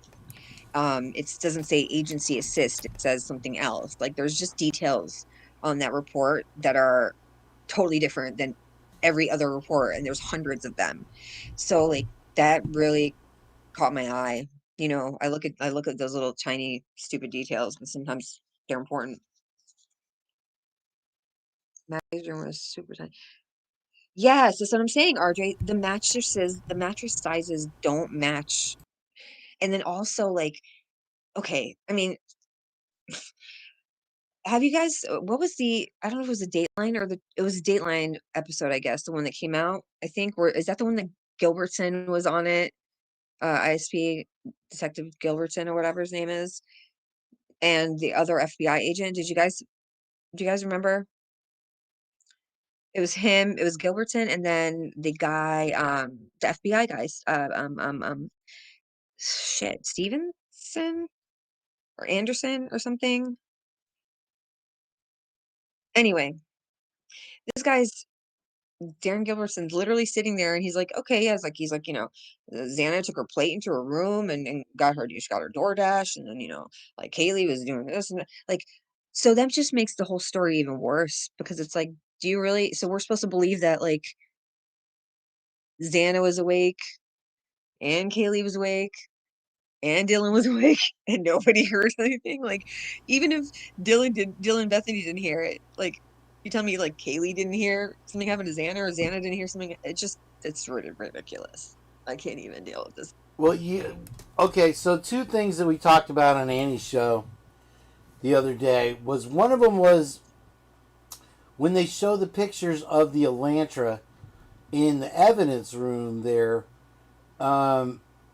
you see two dirt bikes behind it in the picture, and also you see a bloody mattress in the evidence room, right? And it's blood pattern, I think. I think it does. So it looks like the same mattress that they took in the pickup truck. That's what I thought. That's exactly what I thought. I think we're on the same page there. And and like the fact that there was a vape underneath Kaylee. Like, I want to know if, like, I'm pretty sure I read that Kaylee and Maddie were covered by the blanket. So I want to know, like, was there knife holes in the blanket? Like, do we really gonna believe Kaylee sat there in the bed, like, perfectly, like, in her spot in that tiny bed the whole time she's, like, excuse me for being graphic, but getting her face bashed in? Like, she just didn't even, like, jump up or, like, fall on the floor. Like, really? Come on. No way, Jose. That's a good point. And it's kind of a there's hard watch. no way anybody sat still.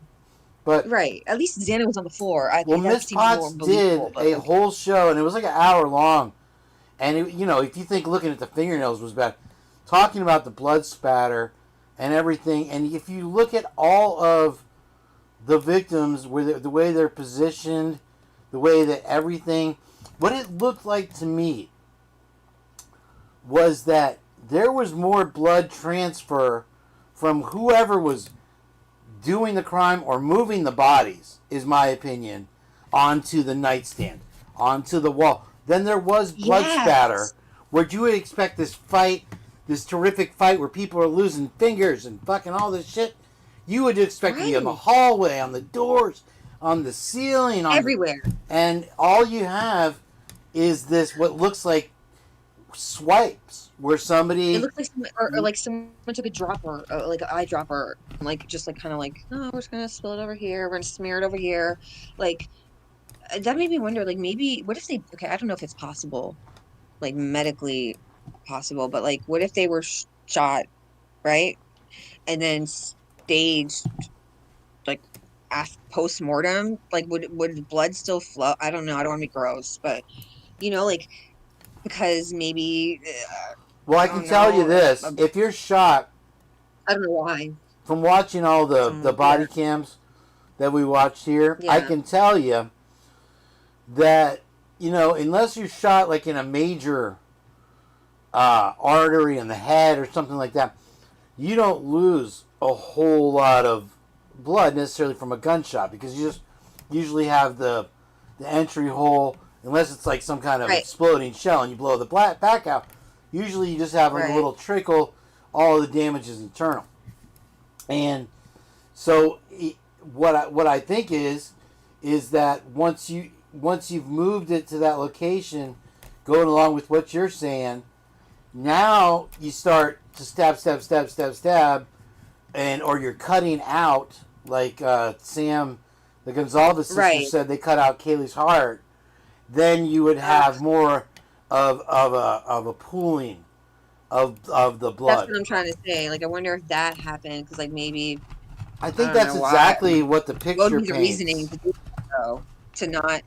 To make it so, like, okay, like, if there was gunshots, someone would have definitely heard it. I guess the one reason. I mean, maybe ballistics. I can't think of any other reason why someone would do that. But, I mean, okay... Did you read in the report where literally they say, and not the exact words, but they say that the forensics team, they arrived at the scene, and detectives had moved like beds and furniture into like the bathroom. You can see it in the photographs too.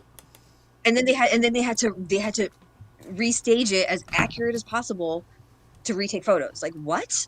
And they were like, oh, there was blood in the bathroom, but that was for the transfer from moving the items. Like, what? What? Did anyone see that? I couldn't believe that shit. I didn't I see thought it was bad that. enough that That's you could have, like, amazing. Good I'll find. find it, but that is like, I mean, that's bizarre. I thought it was bad enough that they were moving shit around in the kitchen, which was weird because it's like they were taking stuff out of the closet to put in the kitchen, which is why I think that's the entrance to the old house's basement before they built that. But that's me. I think that stairway went down because why else would they move all that shit? But anyway, it was bad enough they moved all that stuff in the kitchen. Now they got shit from the actual rooms where the unalivings happen. Like, what? I'm not even a cop, and I know that's not right. Yeah, I mean, Like, you this seems like definitely crime scene don't. 101, like common Well, sense 101. there has to be a reason that Like, they photograph literally. first and then move things? Like, what? Well, they literally move stuff, and they literally don't do an investigation. I'm done giving them the benefit of the doubt that they had some kind of boo boo, like a oopsie poopsie. We didn't do this No one can be this right. stupid. Right. No one can be Nobody's this that stupid. And Nobody. Like, this is like just like common sense stuff. I mean, come on. And then you got, even with the body cam, did you notice like in some of the body cam there's like underwear in the street? Like, I remember, I think Molly McMichaels said that she saw underwear, if I remember correctly. But then in other body cams there's no underwear. Like, it's no longer in the street. And like it's like continuous body cam. So like, where did it go? Everything they give us is edited. Period. End of story. Period. Like, I don't believe anything that comes from them. I don't believe it. Nope. right, yeah, nothing you can believe. Before I forget, they're moving stuff around before the investigation is even started. They during the investigation, it literally looks like they're just clicking around taking dick pics, and then you have they're taping off the scene, and they tape it off incorrectly. They just wrap around here, keep people off, and then they're trying to do a cleanup of a murder scene Before an arrest. And Or an and arrest. then, Like, what? of course, they have this huge urge. Nothing is more important. Finding the suspect was not more important than tearing that house down. Right. Literally, right away. And moving stuff out in a U-Haul. Like, when has that ever happened in history of? What I mean, never. you could have kept that shit forever. You did not need to send the chief of police over in a Washington State U-Haul. No, it was Pennsylvania. Or Pennsylvania State U-Haul, right? And get this stuff out. They didn't want it. Do you want that shit? And then you have where Dylan's stuff, the table was broken, and oh my they God, had to come back and pick it up. And then you have the teleporting dog, who not only got teleported out of there, but didn't forget to take his paperwork with them. And that is, I'll tell you what, Jen, that part of the case is one of the most real parts of the case. There is a genuine phone call. Hello, this is the Humane Society. Did you take the dog? Like, what the fuck, dude? You know what I mean? Right. There was no faking that. What would be the reasons for that? Think about it. You know what's really fucking weird too is like Bethany has the same dog, like her family, I guess her family dog. You got the Chapins have the same exact dog. Like, No it's kidding, like really. I wonder if they're all Murphy related. triplets. They're all from the same. What if that wasn't even litter. Murphy? I mean, honestly, and how do they keep Murphy in a room? The only logical thing I can think of is when Bethany said something about him having like a shock collar, which I don't see Kaylee putting one on him, but did they like redo the geofence so like he couldn't come out of the room without getting shocked? Yeah, like, I presented that theory to a few people, and people were like, "Oh, Kane, you're crazy." I'm like, "Well, what other logical explanation would it be that the dog just sat there? Give me a break. No. Listen, I dog sit a million different types of dogs. I have a client that has the exact same type of dog, and it's gonna just walk around and sniff around. It's gonna be like, hey, what's going on? Oh, it smells. Dogs like smells. They're gonna walk around and be like interested and curious. Like, it's just their nature. Absolutely. There's no fucking way. Even if the dog was scared before all the cops got there, give me a break. No way.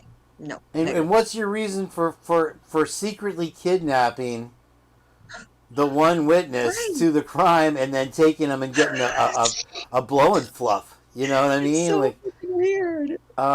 excuse me. It's so weird.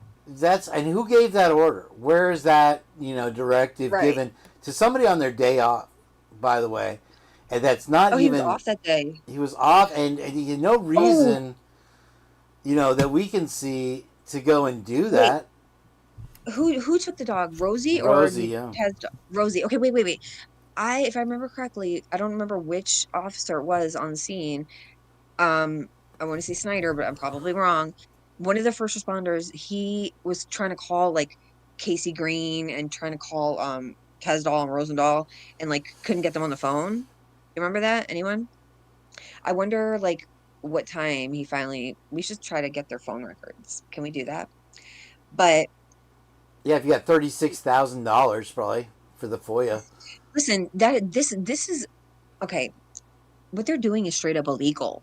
Like, it's extortion. It's trying to deter the release of information, and also the simple. Okay, Lana had, I don't know where it originally came from, but Lana had shown somebody's body cam footage of this stop that Tesdall and Rosendahl made right prior to the ban. Yeah. Right. Yeah, I saw prior that. to the ban.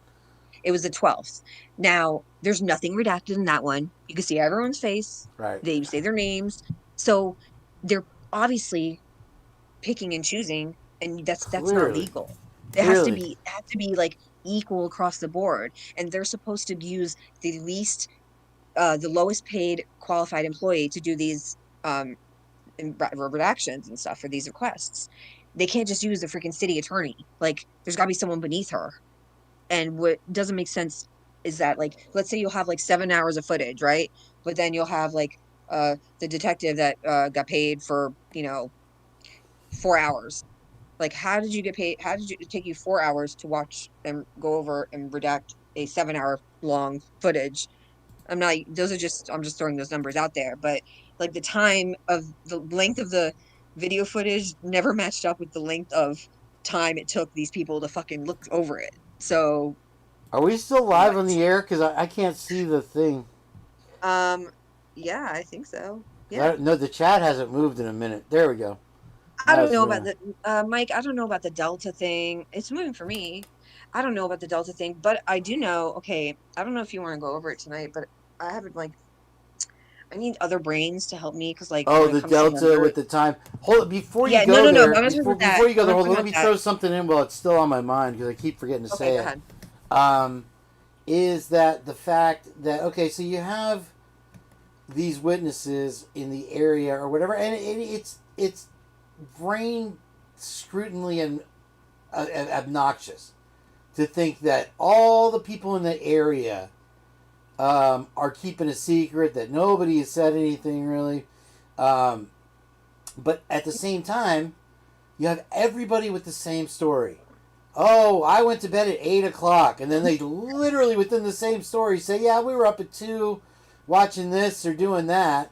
And then you see this 112 footage, and there is no shortage of people at any given moment on that footage walking around that area, doing shit, coming in and out of their houses. You telling me nobody heard nothing? Nobody heard that awful scream at 2:27, and then you have the girls' phone stopping at exactly the same time, trying to get a hold of Jack. And then Laura posting a picture with middle fingers up at the same exact time, and then you have, it's not, first of all, okay, one thing I want to throw out there too is, if there was a Sigma Chi party, why did we not hear music or any of that? Brian Enton did an interview. He was in front of 1122, and he was like, they must be doing something over there. It was beginning of December. He's like, I can hear music. It was straight across the field. He heard it standing in front of the 1122. Well, with all the noise complaints they have, why didn't we hear any fucking music? Give me a break. But let me tell you what I found, and I have multiple pieces of timestamps to prove my point. But I would say 95% sure that the grub truck footage is off by at least 15 minutes, possibly 2 hours and 15 minutes, if my theory is right, which I think what they did is they used, okay, the Saturday prior daylight savings time, when time changed, they used that footage. They didn't air that footage. There's not, but I found clips of it on this like website that tracks like different like Twitch statistics. Sorry. And I have a list of timestamps where you can hear where like people, you can hear people in the crowd, like you have to have earphones, but you hear someone say like, oh, like what time is it? And it's always off by 15 minutes. Now, between the 15-minute delay difference, and we can go through it right now. I can prove my point. I love being right. Between that, and then if they did what I think they did, which is they did not air the previous Saturday and they just re-aired it, which they have the capability to do. And then there's one time where you hear that guy, Derek Mortensen, okay, who's also Sigma Chi, FYI, guys. Okay, he's Sigma Chi. Guess what fraternity Joe Woodall is in, guys?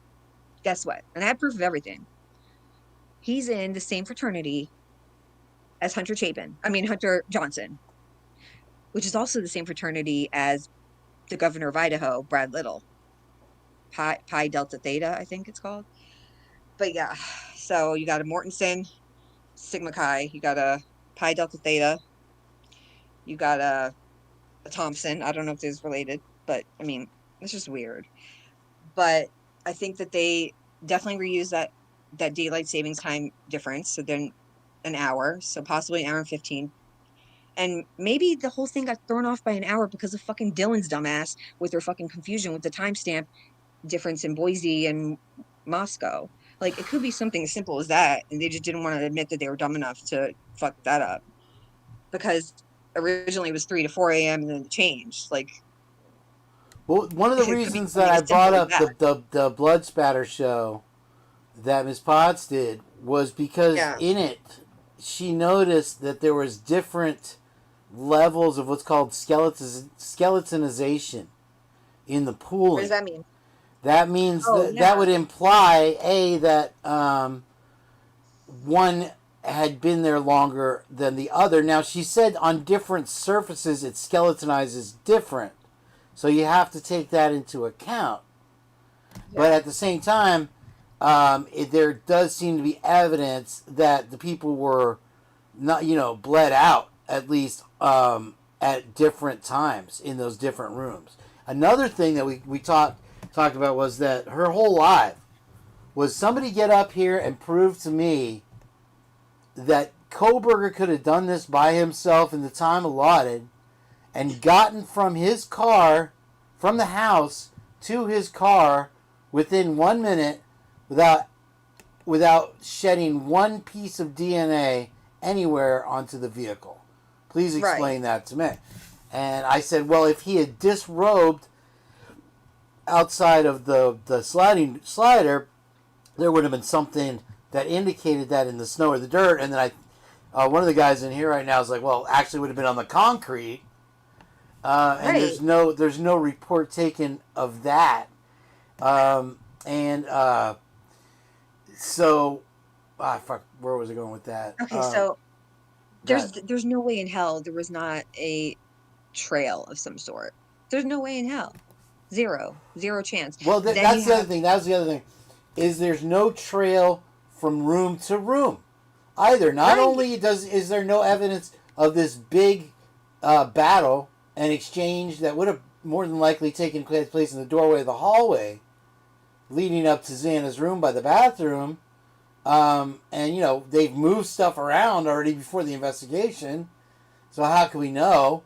But I couldn't believe that shit when I saw that. Oh that my is God. fucking fabulous. For anyone that wasn't here before, there's a report in the unredacted ones that just came out where they literally, ISP Forensics says they got on the scene and detectives had moved things from the bedroom, like from Xana's bedroom, for example, into the bathroom on purpose. Like, they moved stuff there, and that there was blood on the floor in the bathroom, but that was transfer from moving the items from the bedroom. Like, what?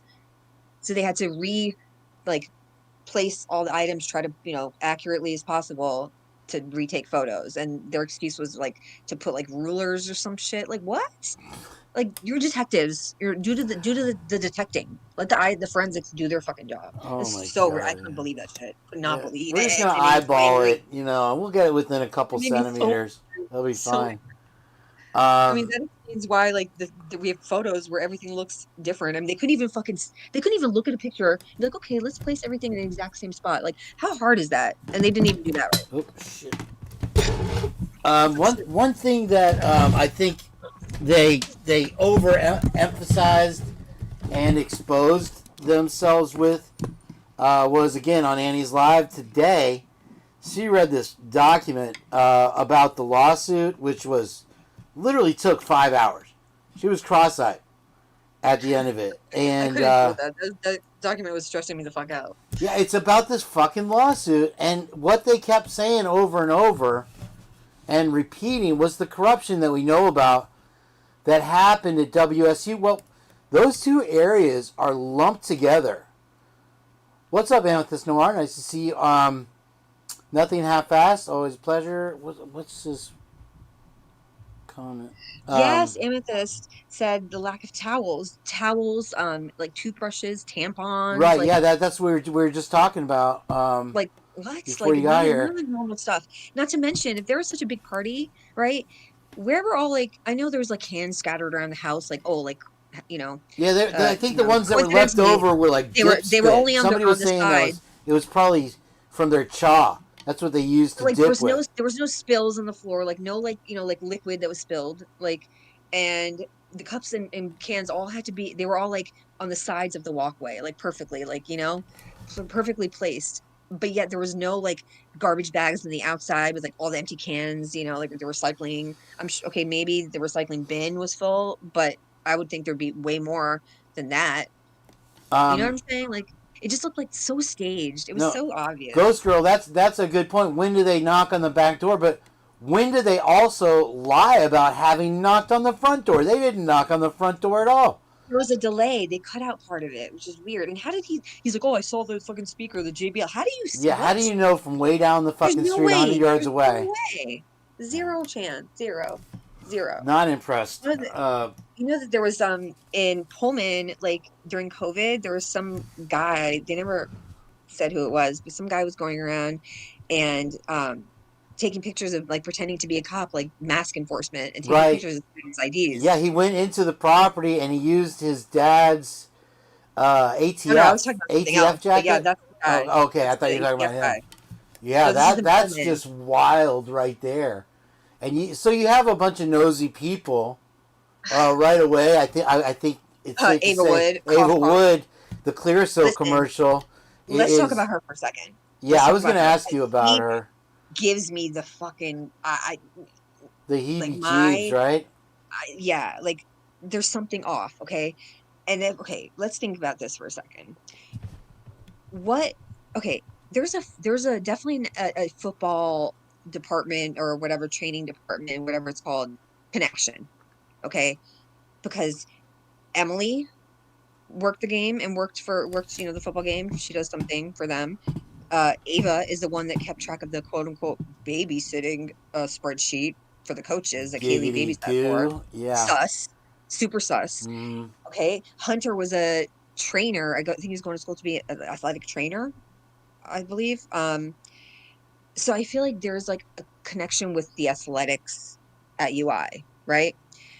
I mentioned last time that there was this big trafficking like bust in Vegas, I believe, or some Nevada place that happened. Like there was a big football game. There was some Nevada place. Basically the whole state is Vegas, in my opinion. But they busted a whole bunch of people for trafficking, human trafficking. But all these pimps and shit came in for that busy weekend because there was a big I think it was football, maybe it was basketball, but whatever, some game.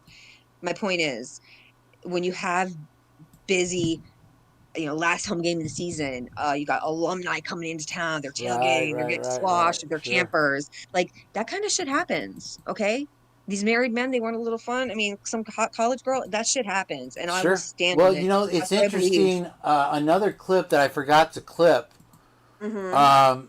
was about New Year's Eve. And I think it was St. Barth's down in the Virgin Islands that this girl showed. And, you know, I could find the clip in my history real quick and pull it up. It's interesting that I think it was 80% of the world's billionaires, Jeff Bezos, all these guys have a yacht party every New Year's. Well, 80% of them gathered at this St. Barth, and you see the little red dots of the pins dropped for each yacht. Well, guess what is exactly to the west of that island? Epstein. Nailed it. Listen, that type of shit happens, and the fact that Ava, like, why, like, bitch, you just are a neighbor. Like, they didn't even question the freaking people that lived in the 1112, but they're gonna pull you into the station. She just was totally inserting herself, and I don't like how she was trying to distance herself from Kaylee. She lived with her for 2 years. Now, here's my theory, just a theory, okay? Ava said that she was in her apartment, like, went into her, like, she has, like, I guess 2 bedrooms, and she went to, like, the empty room that the window overlooks 1122, and that's when she saw her friends out there with the blankets. And she melted Emily, or whatever the fuck she said. I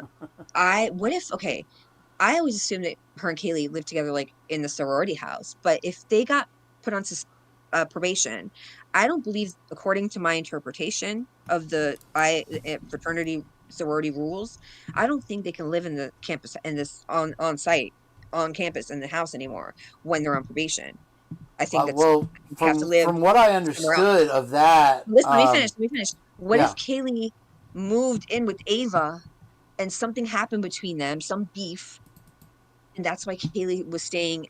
She took over someone's room over the summer at 1122. That to me makes way more sense. Why she'd be in a Pi-Fi house? You get what I'm saying? Like, what if she was living with Ava in that apartment with the whole fucking babysitting, which I think is some sort of I don't know, private driver. You got to driving the girls around for their dates. I'm just saying, theory. On that note, right there, Kaylee was not having it. Let me do a quick sidebar. Yeah, go ahead. Grab yourself a soda, guys, and let's listen to Mike's take on exactly what you're talking about, Jen. Check this out. Okay, right on. As we can all agree, there's probably one thing, if not five, so I can unmute you. in this case, that we're stuck on. There's one detail in this case that I just can't get past. If Kaylee came back to town for Dylan's formal, why didn't they go? That question has been sitting with me because, according to what we've been told from day one, that formal was the entire reason why Kaylee had come back to town for this weekend. Dylan went lengths to get a hold of Kaylee, to get her to agree to go to this party. Now, before we go any further, I'm going to say this. We all know anything written in a book about this case should be taken with a grain of salt. But if y'all haven't read any of this James Patterson book, you might want to, because it's rather interesting. There's some points in there that really line up. And what's interesting is that when you compare to what's written in this book with Dylan's own interview statements, the timeline around the day of formal line up in ways that are hard to ignore. And that's just the beginning. There are other details in this book, like I said, about what was happening around 1122 King Road the day before and in the early hours before the murders that, in my opinion, deserve a closer look. But let's start here, and I'll take you down the rest of the rabbit hole later. So let's look at, what is this? Chapter 18, Friday, November 11th, 2022. The residents of 1122 King Road start pre-gaming around noon for the Pi Phi formal. They have no intention of going to the official formal. That would entail a bus ride and staying sober beforehand in the sorority house. The older girls, who officially left Pi Phi the year before, wouldn't even be allowed in. The two youngest, Dylan and Bethany, prematurely left the house to live off campus and are loyal to Maddie, Xana, and Emily, so they won't even receive a warm welcome. So, that there says, why are they even going? Anyways, continuing, it's picture time. They use a white shower curtain as a high contrast backdrop for their LBD-ass little black dresses, though Xana, who likes to be different, has donned a little red dress. Maddie poses for a photo with Dylan, and then Kaylee poses with Dylan. They then post both photos on Instagram. So they are clearly trying to draw attention. They're supposed to be at the Pi Phi formal, but they're not. Per Dylan's interview, she stated that there was many people, including their dates, that had come over to the house this evening. So, the usual gang comes over. Emily, Josie, the Chapin brothers, Peter Linden, Maisie pops in, not Hunter Johnson. He's working over at the high school. Why do we care that he's working at the high school? Who knows? Anyways, now we're at 6 p.m. They're feeling particularly festive because tomorrow is game day. The UI football team is playing UC Davis. Then, out on the back porch, Maddie films a video of the Chapin brothers, Emily and Xana, shotgunning their drinks. She closes with a cameo of herself pretending to look ladylike and shocked. It's funny. The group is well on their way to getting drunk.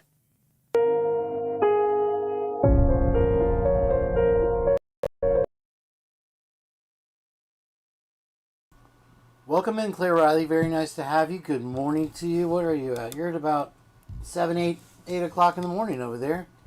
Enjoying some coffee with us. I'm glad you found us. This is Kane B's The Purge, if you've heard of me before. I'm just a little creator over here on the Idaho4, and this is the second channel where we kind of let loose, and I don't have to worry about saying gun or piss or murder or anything like that. And we play whatever we want. And so far it's been working. It's kind of my relief channel. Non-monetized, never will be monetized. And so we have Jen over here from Criminal Confidential. And we're happy to have you.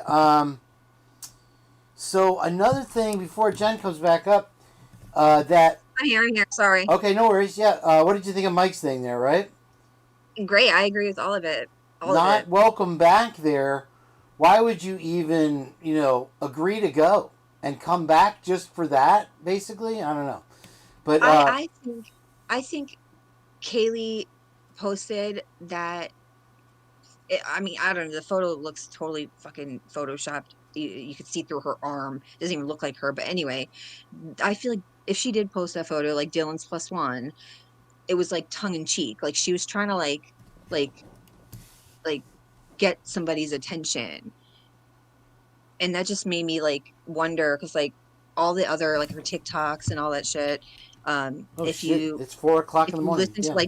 Listen, girls that age, it's like, okay, when you're fighting with your boyfriend and you want to like post like a quote, about something like passive aggressive on your Instagram, if you listen to like the lyrics of like the songs, and like in her the picture where she's dancing with Murphy, it's like the song's called I'm Everything She Ain't, and it's talking about like a girl that your man cheated on you with.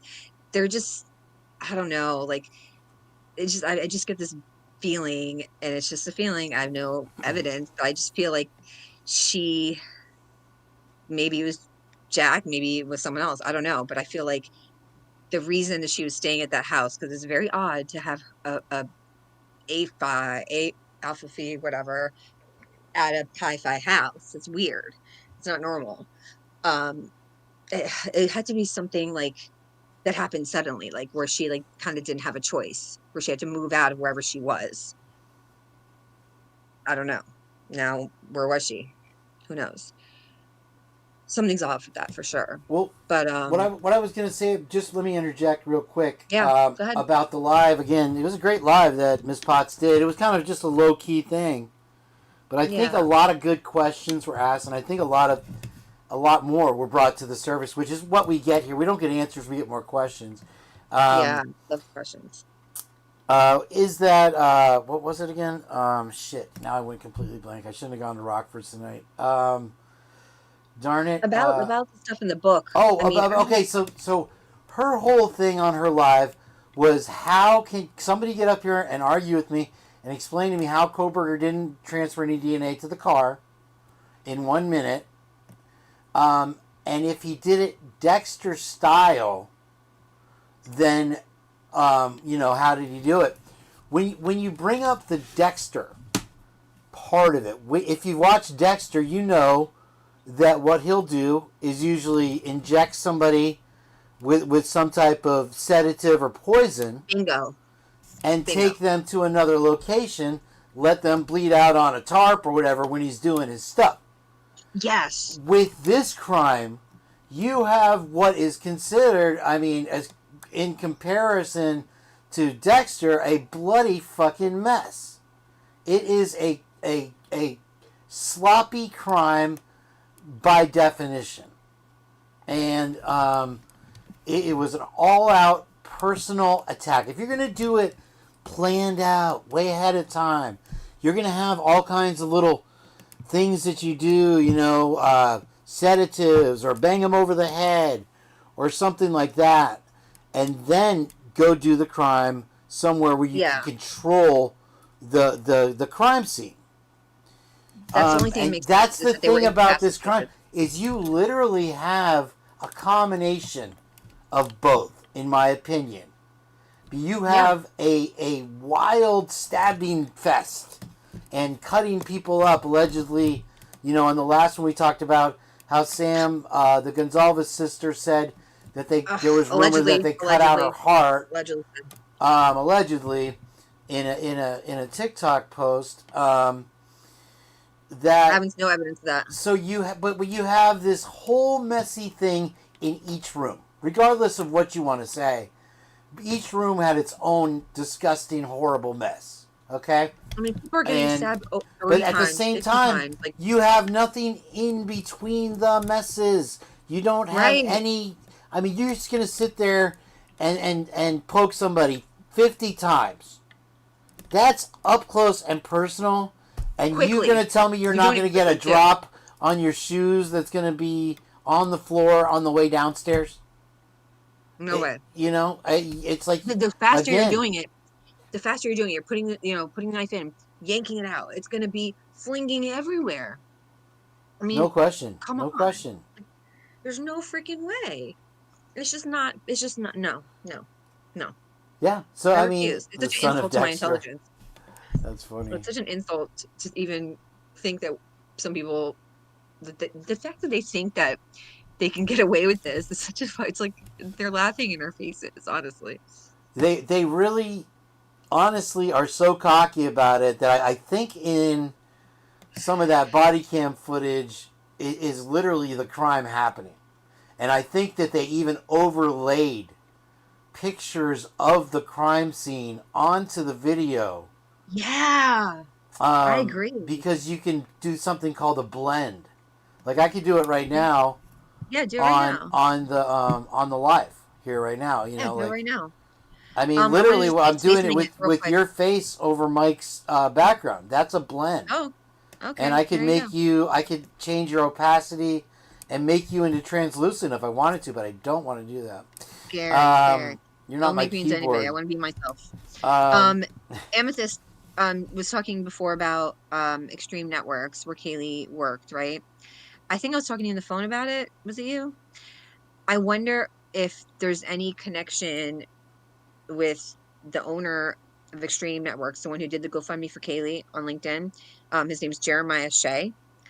There is a very controversial ex-politician named Matthew Shea from Washington, who's like, he's like very like Christian nationalist, racist, like one of those guys. He was like paranoid, would think that like people were trying to like infiltrate him. And I just wonder, I mean, just the only tie is the same last name. I don't know. But I just, being that Jack D's aunt is also involved in these Patriot, North Idaho Patriot, whatever the fuck it's called. The militias or whatever. She was, right. She was at the January 6th incident in our capital. Yes, Jack D's aunt. She also is the one that made the GoFundMe for Kaylee's car, for the one They for pulled up Kaylee. the Ryder truck. Right, whole right. There's a thing, photo yeah. of her and Kaylee and Jack, and Jack's, I guess. What was that, like no, a week later or a few days later? I don't know the date. I don't know the date. 'Cause she reposted it like after they were killed, so I don't know the date of the original photo. I haven't really looked for it, but there's a photo of them all in front of a U-Haul, and you know all those dudes in Coeur d'Alene, Patriot Front guys were all arrested by some pride event. They were arrested in the back of a U-Haul, like they were gonna like do their thing. But being that Kaylee was allegedly, according to Stephen Christie, very, very, very conservative, right? Very conservative. Not just conservative, very conservative. They have family members that are 1%er bikers, Right. who can be known to possibly maybe not like non-white people. I don't know. There's just some little ties there, and I just wonder if we can tie it all to Matthew Shea. I mean, Kaylee had a crush on Kurt Carlson. Maybe she liked older dudes, which is cool. That's fine. No, I'm not, no shade. Do your thing, girl. But I just have a gut feeling that's all tied. And then the fact that they had to email a harvard.edu or Harvard PD, like the university, for Kaylee's password to her laptop. Like, what the fuck does Harvard have to do with it for the search warrant? Did you see that?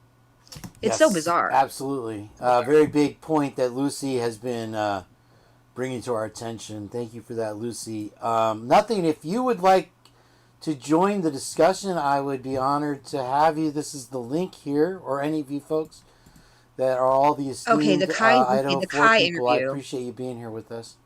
Just click this link. Claire Riley just mentioned Kai's interview, right? Okay. He is, okay, you know the photo, there's a photo in front of the Good Vibe sign that was allegedly from the party on the 11th, right? I don't remember if it's the one with Kaylee or Jenna. I don't know. One of those freaking shady people.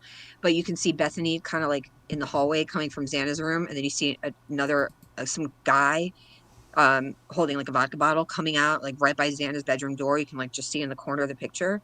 That is, I'm pretty sure, Kai Davis. But I also feel like it might be this other guy who just happens to have the same last name as Joe from Grub Truck. I'm torn. They're just young kids with blonde hair, but I think that Davis kid, very, very weird that he just all of a sudden decided to call in like years later, literally. A year and a half later, they're doing this interview Yeah. with him, and they're still, they got the kid's glove. He's more worried. The detective is more worried about getting the fist bump at the end than asking any kind of real questions. It was very man. like boys. It was so inappropriate. Hold on, I just want to answer RJ. He said, can I repeat the Harvard thing? Okay, so there was a search warrant for Kaylee's password on her laptop. I don't remember which one it was, but it was at one of the MPD docs. And the return email address for the search warrant return, whatever, in that report was it was like Harvard, hp.harvard.edu or something. It was tied somehow to Harvard on-campus police, which is fucking odd. Where is Harvard? What state? Anyone know? What state is Harvard in? Do you know? Harvard is in Boston, right? It's in. Yeah, that's fucking weird. Right. Like, why would Harvard have the password to Kaylee's Extreme Networks laptop? Right. Weird, right? Right. That's a very unusual Bedfellows connection right there, because when I think of the Extreme Networks and the pest control company, what's that one called again? I can never remember.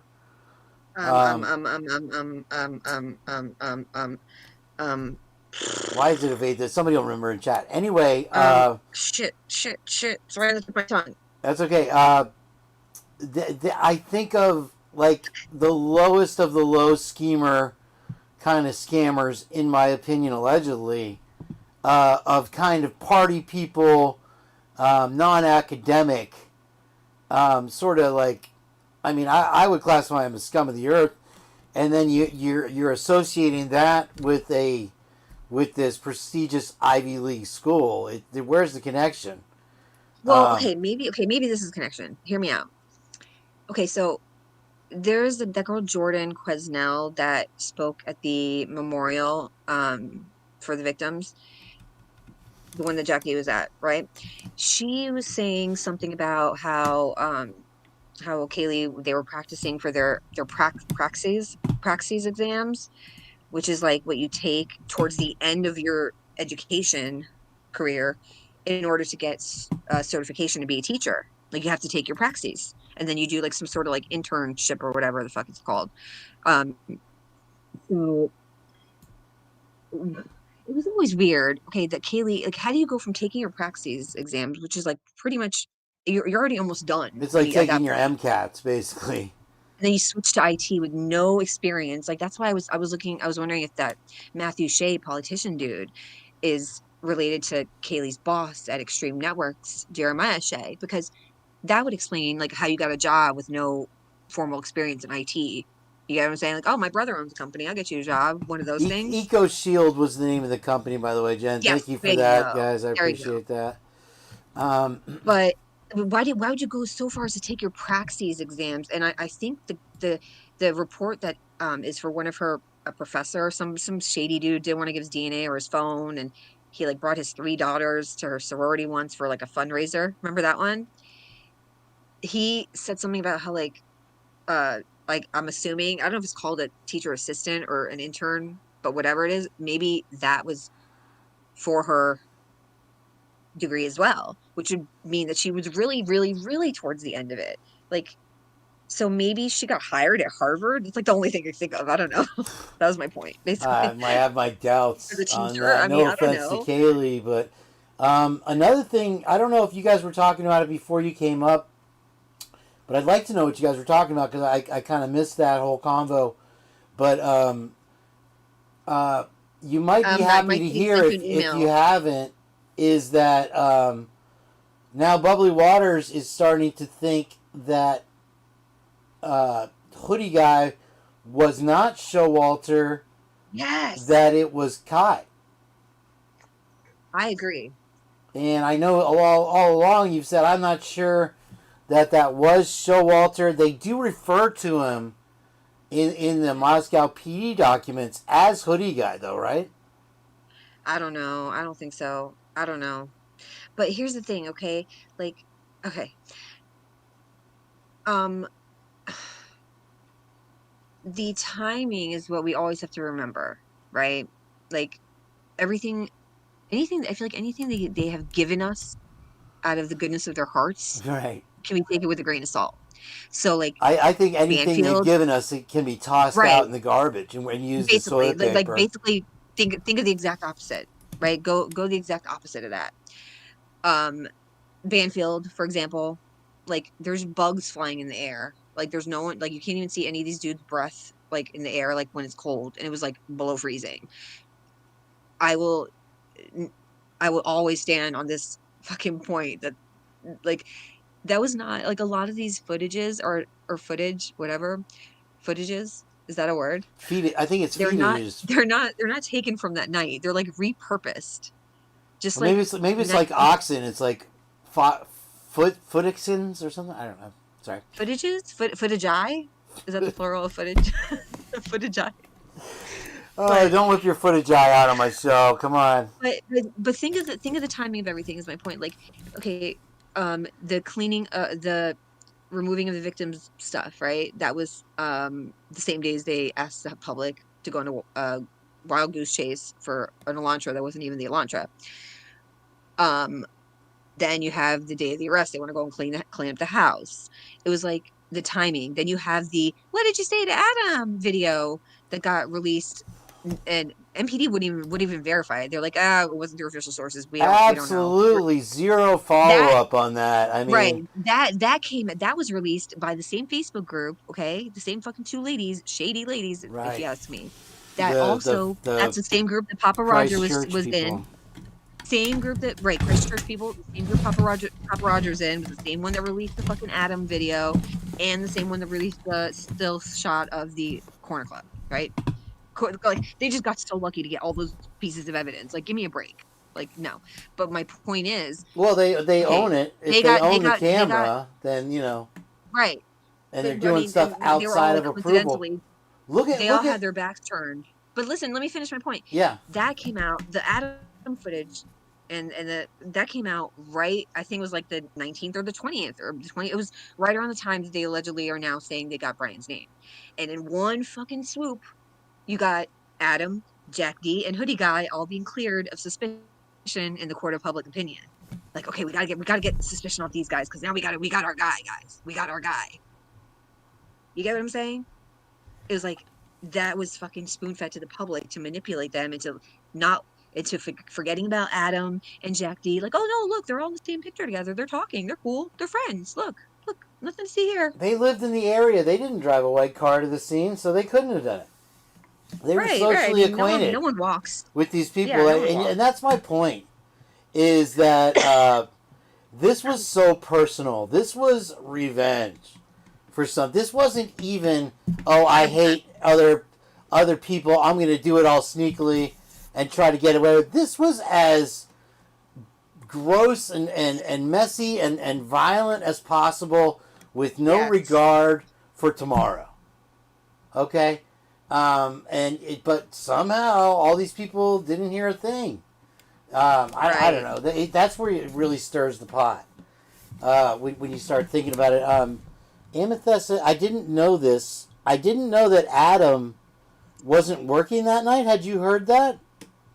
You know who else worked there as a bartender is fucking, what's his face? Peyton Russi, who drove Jack D home, coincidentally. All of a sudden you got the president of a fucking frat. Is that, that's not who he brought. The GoPro boy. Who did he bring food to? Exactly. And where did he work? I think he worked at Hunga Dunga Brewery. And that's just my interpretation of the redactions and counting the letters. 3 words. The letters all fit. Hunga Dunga Brewery. Which, you know how I feel about that whole fucking situation. Well, refresh the audience's memory because I don't remember. Okay, so the Betty's Ball did not fucking happen that night. I will bet my life on it, okay? Every other year, there are people here that will swear up and down that it did. I'm telling you. I'm just saying. No, absolutely not. There's no way in hell they had a fucking formal in the last football game of the season, and they have their formal in the spring in April, and then they have their fall formal in like September. Right. Every other year. They're in the same month. And like these dates are very like important to these Greek houses. Like they tend to have certain events on the same exact date, regardless whether it's a Monday or a fucking Saturday night. They tend to have it in the same dates every year. And what are the chances? Like, really, gonna fucking Hunga Dunga's gonna rent out their whole entire fucking brewery for an hour? Give me a break. Absolutely not. Thank you, Claire. Absolutely Claire not. says that Lana debunked it. That it was originally Steve that said Adam was bartending that night. Good look, Claire. I appreciate that. Steve did say it. Yep, Steve did say it. But the Betty's Ball thing, okay, like, first of all, like, I have a shitload of photos, and I just found one that kind of was a nail in the coffin for me, where, like, in one photo, Maisie's got, like, one pair of shoes on, and then the other, she's got a different pair of heels on. Okay, fine. She could have changed her shoes, yeah, but could she? I mean, she already lied about going to Sigma Chi. I have a picture of her on the fucking couch at Sigma Chi with her brother and her fucking her brothers and her friends right there. I have it. I did a video. Go check it out. She lied about that. Okay, they didn't know where the fuck Ethan was well into December, and we still don't. But yet, Stacey Chapin had a Life 360 app on her phone. Right. Right. That's what she said. These are major lies, you guys. These are big, that's another thing that I was trying to get out of JJ tonight. That also came out of that Miss Potts live we did the other day, and I'm so glad I went up there. I was going to take a nap, and I ended up going up and talking to her. And apparently, for one of the science programs or something, they have a geo mapping thing so that you can find anybody on campus at any given time. And it's called GSI or GIS. And I never heard of that. Oh wait, I have thought it was like not. property records. And you I know, thought the I'm GIS thing was sure like a once property again, I'm sure once again that it's an app that you can turn on or off. But from what Are you what talking Mus about Pots did this. Snapchat maps? What's that? Do you mean the Snapchat maps, which is another fucking thing because Very Dylan similar was to literally it, talking. but this is a Okay. this is a university sponsored thing. Interesting. I guess from Ms. Potts did a deep dive on it. She said it was kind of a convenience thing, so you can find your lab partner and do your thing, whatever like that. Yeah, that makes sense. And so That makes sense. I found out listening to her that you can connect this. This was her whole thing, and you know how I've been saying. I think that there was probably a drone flying at least over the town, if not only the house at that time.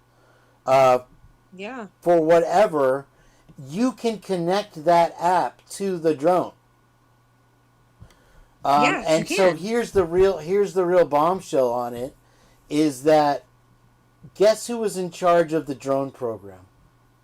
Kane. Got it. Nailed it. Yep. Nailed it. Yep. And so that's why I'm trying to get Monday or Tuesday. If you want to purge with us, I'm going to get JJ to explain this whole concept, because this whole thing is new to me as far as on campus. Now, Yeah, you know who else is a drone operator? You know who else got their degree or whatever the fuck certification? Jasmine Kernodle. Now, okay, let's talk about them for a second. I mean, I don't care. Listen, for anyone's new here, I look at everyone. There's nothing off the table. I'm sorry. 4 people lost their lives. I'm going to ask the questions, even if they're uncomfortable. Why in the hell wouldn't Xana's dad, like, want to, like, why wouldn't Xana be with them? You know what I'm saying? Like, your dad lives in another state. And, like, I forget where it was. He said something about, like, I think it was one of the reports that, like, he was supposed to go to breakfast with her that Sunday. But, like, he was like on his way home driving, and Jasmine called him, was like, you gotta get back to Moscow. Something happened to Xana. right, close enough to be able to. I thought you were supposed to go to breakfast with her. Make I thought you were him supposed to go to breakfast. himself Why would you leave available. town Right, before? right. Why would you leave town before seeing what's up with your daughter, who just called you allegedly the night before? But that's a whole other thing. He doesn't even mention any of that story to the cops when he does his interview. There's no mention of him saying that he talked to her and she was home with Ethan getting pizza or whatever the fuck. No mention. 0. So can you imagine being in town, living in another state, and not seeing your other daughter that lives 10 minutes away, and then making breakfast plans with her, but then driving home without after something was wrong the night before allegedly, and you were too drunk to drive, because they don't have anything like an Uber. That's not an invention. Oh, being sarcastic. Can you imagine? I mean, come on. Let's put our likelihood hats on. 0. That's the likelihood. 0. Likelihood hats. Hold on, I got one. I just wanted to cover my shiny spot. And you know what's interesting also? I found it really interesting. You know how I feel about social media and, like, looking into, like, who these young people follow and who they don't follow, because that's very telling. Because in that age group, like, you don't unfollow unless, like, you don't like the person. Like, you're not going to be like, oh, I love her, but I'm not going to follow you. Ew. No, that doesn't happen. Jasmine Kernodle follows fucking everybody. I mean, this bitch gets around on social media. Everybody. Like, including, like, Olivia, right? It's a deeply personal thing Olivia follows her back at this age group. But Olivia doesn't follow Kaylee, right? Doesn't follow her own sister, but she follows her sister's roommate's sister. Her sister's roommate's sister, but not her actual sister, right? But then, going back to Jasmine, she follows everybody. Fucking everybody. Their parents, everybody. Except Maddie. But she follows a Maddie memorial page. She follows Jake Schreiger, who's another one I want to look at, because I haven't really looked into him, but he needs some looking. But it's weird. Like, you follow everybody. You follow fucking people's parents, their cousins, their uncles, their dogs. but you don't follow Maddie, but you follow a fan page for her. And there's a picture of her and fucking Jake in a boat with a bunch of these other kids. And she's like, looks a little cozy with Jake. And I wonder if Jake's a fuckboy. I think Jake's a fuckboy. That's my opinion. I think Jake is a fuckboy. Which Jake now? Which Jake? I'm fucking triggered. I think Jake is a fuckboy. Because how did Dylan and Bethany, how did they know he was in Boise? Like, oh no, he was in Boise. How did you know? It's the same day. Bitch, how do you know? You talking to him? How did you know? And Mr. Jake, she was the last phone call I made before I went to bed and the first phone call I made in the morning. Did you call her that morning? Did you call her that night? When was the last time you talked to her, Jake? That's what I want to know. You know? Don't you want to know that? I want to know that. Okay. Something's weird there. I also thought Jake was in jail. Because, you know, in the video where they're all making, like, pretending to be each other, she's like, it's 8 o'clock, Jake's calling. The only time I could think of where my boyfriend would call me at a set time every night is if, like, he was in jail or, like, had a wife. I'm not saying that my boyfriend has a wife, but you get what I'm saying? Like, why can't Jake call you at, like, 6 o'clock? Why does it have to be 8 o'clock? You get what I'm saying? Yeah, no, I'm listening. I'm taking it all in. Are you picking up what I'm putting down? I am. There's a lot to it. I don't know. Damn, I had something else. I mean, listen, Maddie kissed another dude, right? I mean, well, I mean, let's pretend that once again now in the reading of this documents by Miss Cross-Eyed Potts today after 5 hours, they even brought up the incel shit. They even brought up the stalking. They left. There was no shame. Oh, do you know what Miss Potts happened to her laptop? Oh, in the WSU thing? Yeah, oh yeah. Every single story that wasn't reported to police and all the people that he made feel uncomfortable and the girl in the sundress and every detail about WSU police.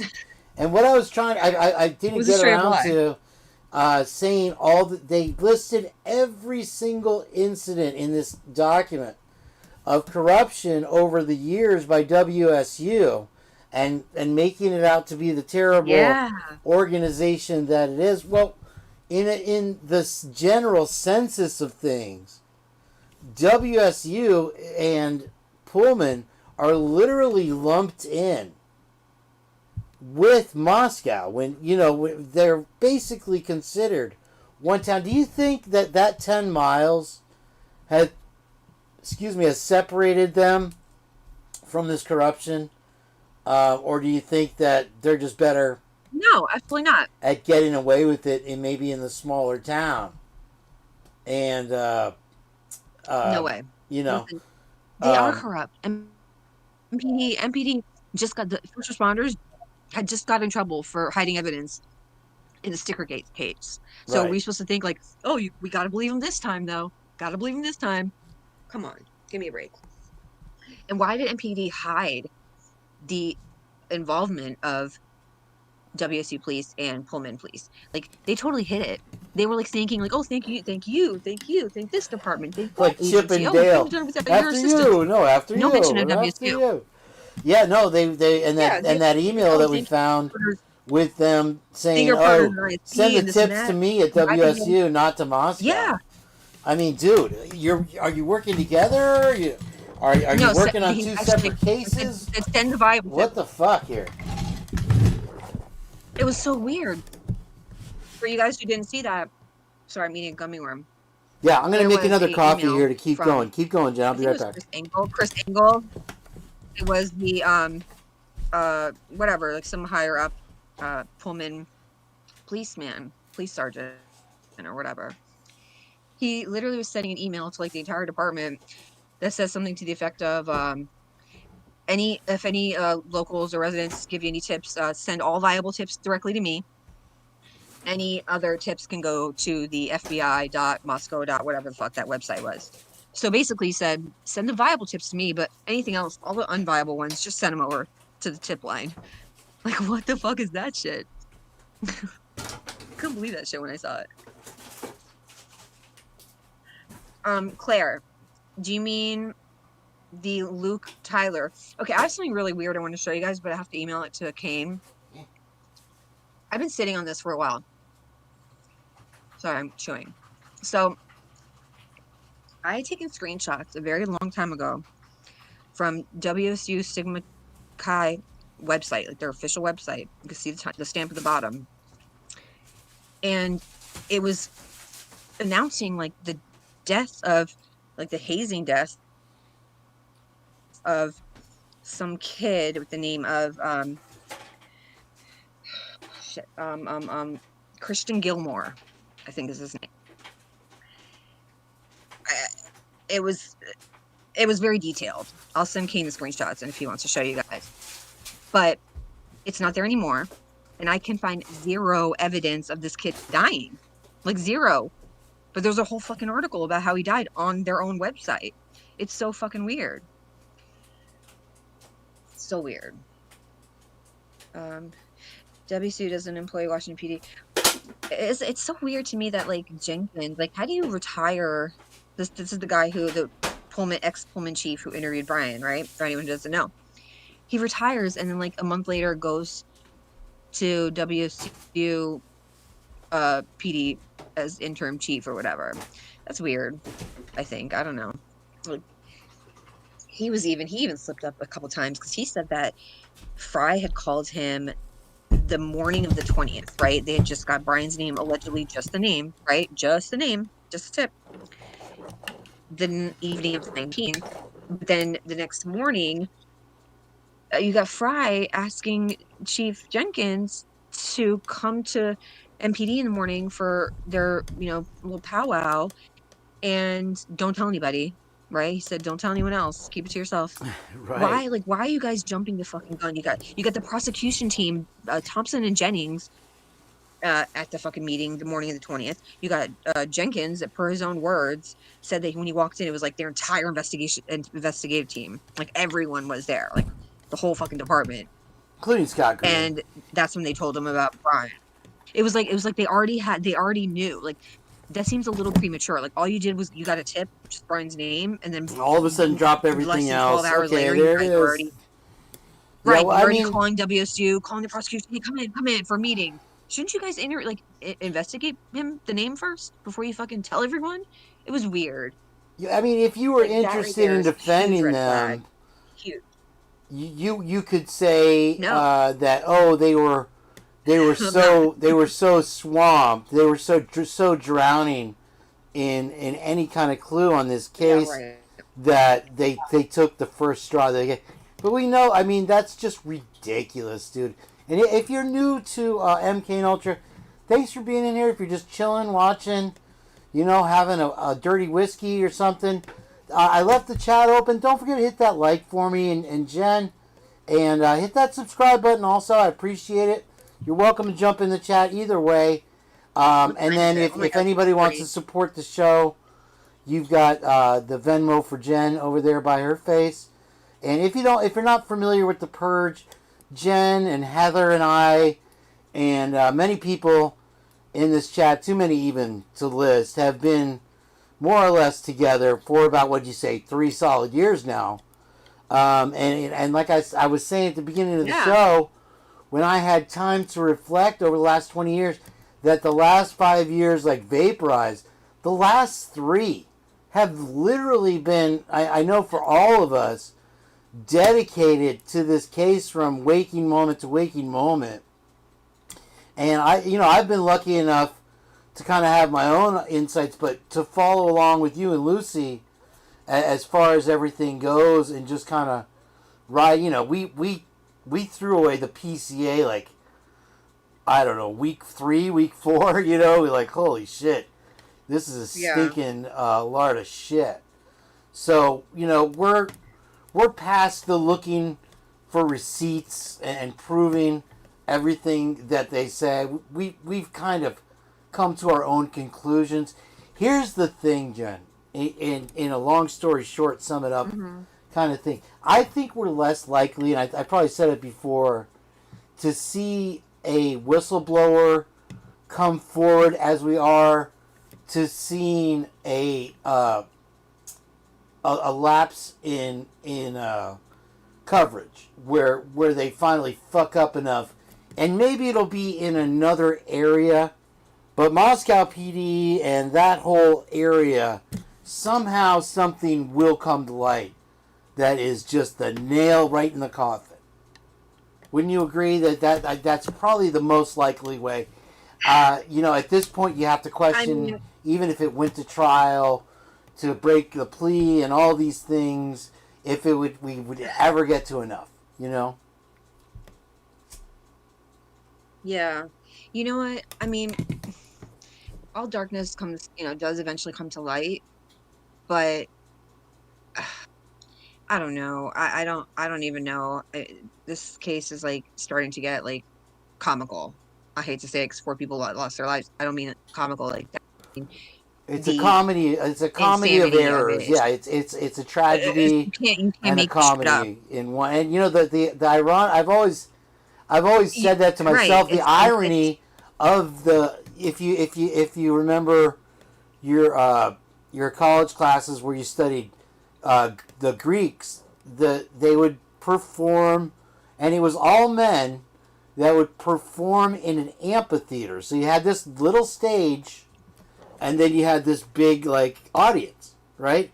And that's how I've always kind of, and I think Lana even said it one time when she was boots on the ground over there, that it's like an amphitheater, and that's how everything is projected. And I've always made that comparison to the Greek amphitheater. You mean the house?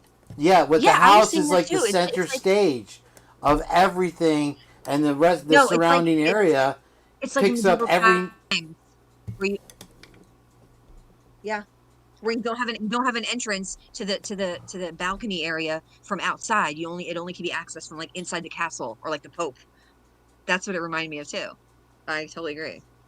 And you have all kinds of I can't hear stage. you anymore. You can't hear me? Right? Is it? What's going on? Or let me check you out. Yeah, no, I can hear you. Okay, good. You have all kinds of exits, stage lefts. No, I was just responding. Mike said too many hands getting the pot. Jen, can you hear me? Jen? Let me check on Jen here. Something. Oh yeah, I can hear you now. No, Mike is saying that they never expected to have to deal with all these FOIA requests mentioned. I disagree. I feel like this is exactly what they wanted because it's a revenue stream. You got to remember the financial trouble that whole fucking school was in, the town was in, all these lawsuits, all types of shit happening. And then you got Scott Green coming in on his fucking white horse. I mean, yeah, very odd.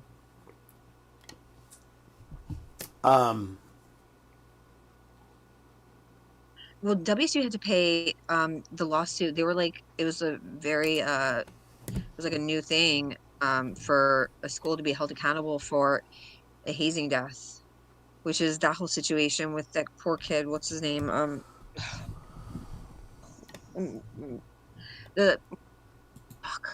Christian Martinez, right? Do you remember what happened with that one where they fucking dropped the ball? They didn't file hazing charges in time for the statute of what is it called? Limitations to run out. They're like, oh well, we were having problems. They're like, oh well, we couldn't get into his phone. I'm sorry. Why didn't you just call fucking Heather and Jared Bernhardt? They seem to fucking know everything. Like, how did you guys Jen, get into his phone? There's another. Jen, can you hear me? Yeah, I'm here. Sorry, my chair's squeaky. That's okay. I thought you farted. That's another in your face moment. Sorry. Right there. No, it wasn't chair. It could have been a queef. I don't know what I heard. Anyway, or I guess in the old days they used to call it a bubbler. Ew. Are you on? You're on a delay, I think, Jen. You're on YouTube audio? First of all, I'm a lady. I don't do those things. I think you're on YouTube audio. No, you need to switch it's your to. Fucking, get StreamYard, dude. Listen, dude. After I'm not. I'm on. Oh, you know what it is? Oh, here it is. It's because I have this full the screen. Same thing. It's because I have that full screen. That's why. Okay. But it's almost 5 o'clock in the morning. Yeah, I know. I just drank another cup of coffee. See, it's your fault. Always So your fault. suck it up. Always your fault. But I Buttercup. have to go to bed by 5. I'm drinking another cup of espresso. No. You ain't going nowhere. Negative. I need my beauty sleep. Uh-huh. Yeah. He looks like someone's gonna be up all night. Let me finish what I was saying. Damn it. Now I forgot. Okay. Frankie Frankenstein. Yeah, they used to call it a bubble. You said I don't know. What were we talking about? I don't know. You son of a bitch. We were talking about WSU, frat deaths, suspicious deaths. Well, I've gotten a lot out of you again tonight. I feel like, Jen. So I'm gonna listen. if The you next want to give time, me I'm the gonna best 10 minutes of my life, from here on out, that's fine too. Oh, I know. God bless you with that. I don't know if you heard before when you were getting your coffee, but we're not gonna do it. It's too late to do it now. But next time, I want to send you these I want to do screenshots that I it. took of this kid that was on. Okay, he died from like a You're talking about the hazing. ritual. Yeah. But no, but listen, I screenshot it so I know it fucking But existed. you can't. Hold on. White The Rabbit says Simkai she can't website. hear. You can't hear Jen farts. Oh, they're talking about the farts. What? Okay, never mind. Go on.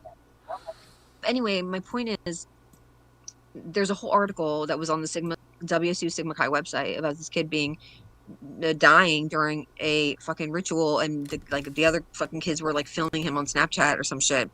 There's like a whole fucking article about it with details. I screenshot it, but now it's not there, and I can't find no article on the fucking whole interwebs. Well, about there's this kid dying. another cover up that Ava Wood did, Jen. She said that, of course, everybody went back and made all their social media private, and, we didn't want anything. And some people since then have made it public again. I mean, he's like, I deleted everything. You did not, motherfucker. I follow you. And, another thing about that Kai interview, not to mention that it's a year and a half later. 2.5 years later. It took them he was 2.5 banging years. Bethany. And yeah, he was sleeping with Bethany every fucking night. Oh, is there any other details that you care to add? This is not the way of a detective. A detective is like, that's interesting. You slept with her 3 times. Did you? Somebody brought this up in one of the other chats, and I'm stealing it. But did she tell you anything about that night? Did you talk to her that night? What did she say? He said he didn't even call her. He's like, I didn't reach out to her. What? Like, what? You're putting your wiener in her, but you don't want to see if she's okay? Like what? Bro. No. Super sus. Super duper sus. Oh, the Hunter J interview was recent also? I didn't realize that. I thought that was from back in the day. Oh. That's interesting. Yeah, the Hunter J one was, unless there's a new one. But did you also I haven't read the whole book. I skimmed through it. I'll just open it up and start reading. Are you talking about the new Amazon book, or are you talking about the Peterson? Well, yeah, I'm talking about Patterson's book, right? Yeah. Hunter J and Emily, when they came out and did the whatever it was, Dateline or one of those shit, or the Prime series, they're like, they went and stayed at the Chapin's cabin right after the murders because they were so sad. But in the fucking book, they were frolicking in fucking Mexico, 2 days after. Right. They were in Mexico. So were they in Mexico or were they at the fucking Chapin's cabin? The amount of lying is just ridiculous at this point. I can't take it anymore. Well, I mean, you have somebody actually made the statement, Jen, that was this whole thing just to promote Othram Labs. I mean, it's a sick thought. And the national DNA database. And the national DNA database. Right. Yeah. I mean, I have a clip. It would not surprise me. I'm gonna play a clip here after Jen goes to take a nap. That talks about a grocery store right there in your neck of the woods that is taking biometric data whenever you enter the store. Yeah, now, Lowe's does it, Home Depot does it. They all do it now. Yeah, and so they're literally... You have to opt out. You have to opt out. You're automatically opted into all this shit. Check all your settings. I think it's Wegmans grocery store is What now is it? doing like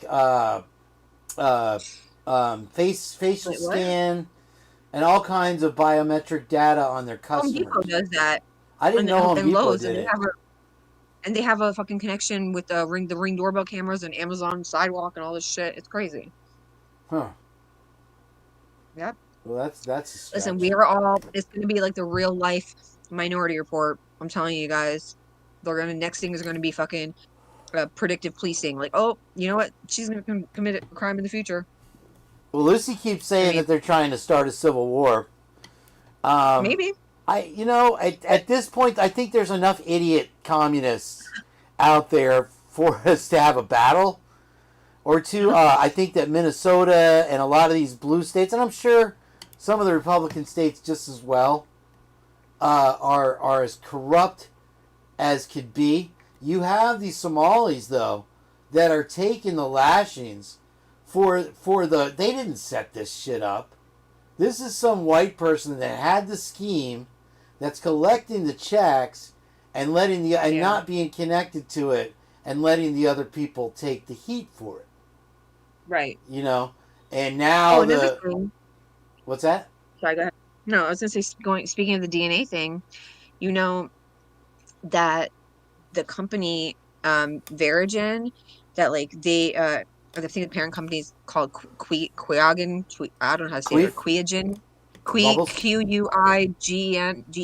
something like that. Okay. Anyway, they bought like GEDmatch, Family Tree. They bought all those fucking DNA databases, and there's a fucking foreign company. It's a Chinese company, I think. It's a Chinese fucking company, bro. And all that genetic information gets passed on. And on the good side of it, you could say because they have a new thing that they just released as far as Chat GPT. It's called Health GPT, and you can upload your medical information to it. And on the good side, it could be like, oh, hey Kane, you've got high blood pressure. Maybe you shouldn't eat at that restaurant. It's got too much cholesterol, whatever. On the bad side, you have when you apply for insurance, all your shit is out there. When you apply for life insurance, all your shit is already out there, and they can deny you on the basis of that. They could use it against you in so many ways. Once they have all this behind the scenes info, they've got everything on you. Guess what else they can do? There is the technology to create targeted bioweapons. For someone's DNA. Right. Someone's that's what the military doesn't allow their fucking soldiers to take these home DNA tests. It's crazy.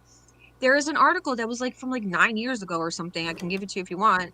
But there is an Israeli group of scientists, and they basically figured out how to fabricate DNA. How to just from a database of 500 profiles or something, something small. They can basically create anybody's DNA profile with enough of other DNA profiles. They can kind of estimate, fill in the gaps, I guess, with the I don't know the scientific part of it. I'm not that smart, but they were able to finagle something where they take all the DNA out of blood samples and add the fabricated DNA. It was some crazy shit. So they can literally you don't have to. People are oh, they how would they get his DNA? Go to his car door handle and take it. No, they don't have to have it. They don't actually have to have your DNA anymore to make a DNA profile. Newsflash. Which is why I think that they did something like that, and that's why they got his father's instead of just getting his. But I think they did get his from his garbage. But that's a whole other story.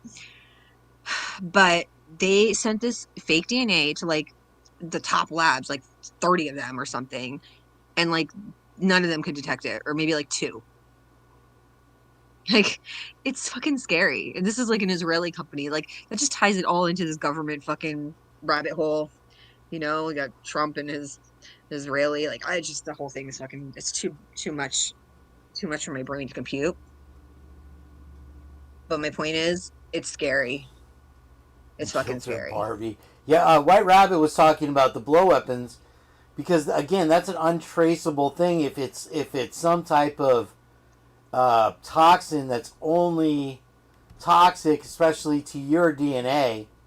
Yes, And exactly. They can do they that. pop a icicle into you. You know, somebody could be just standing behind you in line, blow an icicle into you, which is gonna, you know, be sharp, pierce the skin, but then vanish. Yeah. You're And walking then, through the mall. they Here's a died of perfume natural sample, sir. causes. Sure. Yeah. Sure. Try this perfume sample. You know, squirt it, and you're dead. I mean, there's a reason why if the military doesn't fuck with it, we probably shouldn't fuck with it either. I mean, I think it's a general good rule of thumb. Yeah, I think that honestly a lot of people have given up that information too easily. That's for sure. At this point, it's Pandora's box. It's there's no we can't go back. There's a point of no return with the DNA thing. But Idaho tends to forget. Do you know about the thing I've asked you about Chris Tapp case? They wrongfully convicted him for 20 years in Idaho, and then he ended up getting murdered like a year after his settlement. That's not my point. Before they arrested the guy who really murdered Angie Dodge, fuck my life. Rest in peace, Angie Dodge. Before they found the real killer, they did genetic genealogy and almost arrested the wrong guy. And this was like within a couple of years prior to Brian. Like, do you think they'd maybe learn their lesson? But they almost arrested this guy. Go on YouTube, search. His name is Michael Usry, Usry.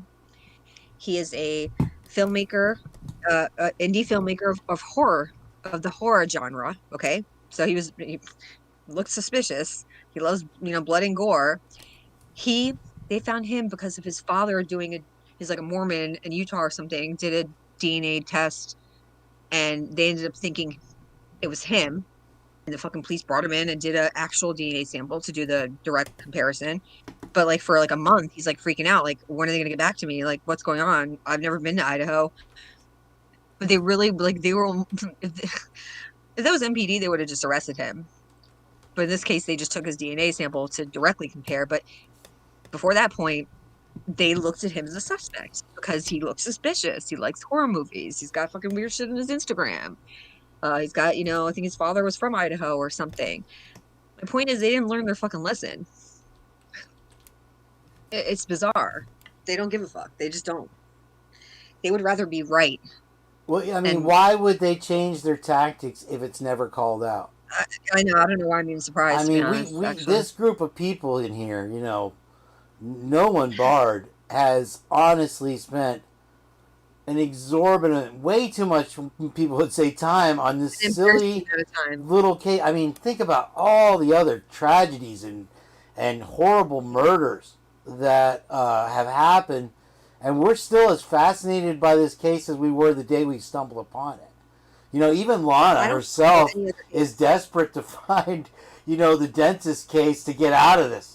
For God's, we all want out. We all wake up every day like, fuck this shit. I want Brian to be guilty. Please, please show me. I'm begging someone to show me something. Sorry, that boat's, I can't let it go. That boat's sad, I want to let Jen. it go. He was not. Did you see Pavarotti's little thing with the headlights and the fog lights and all that?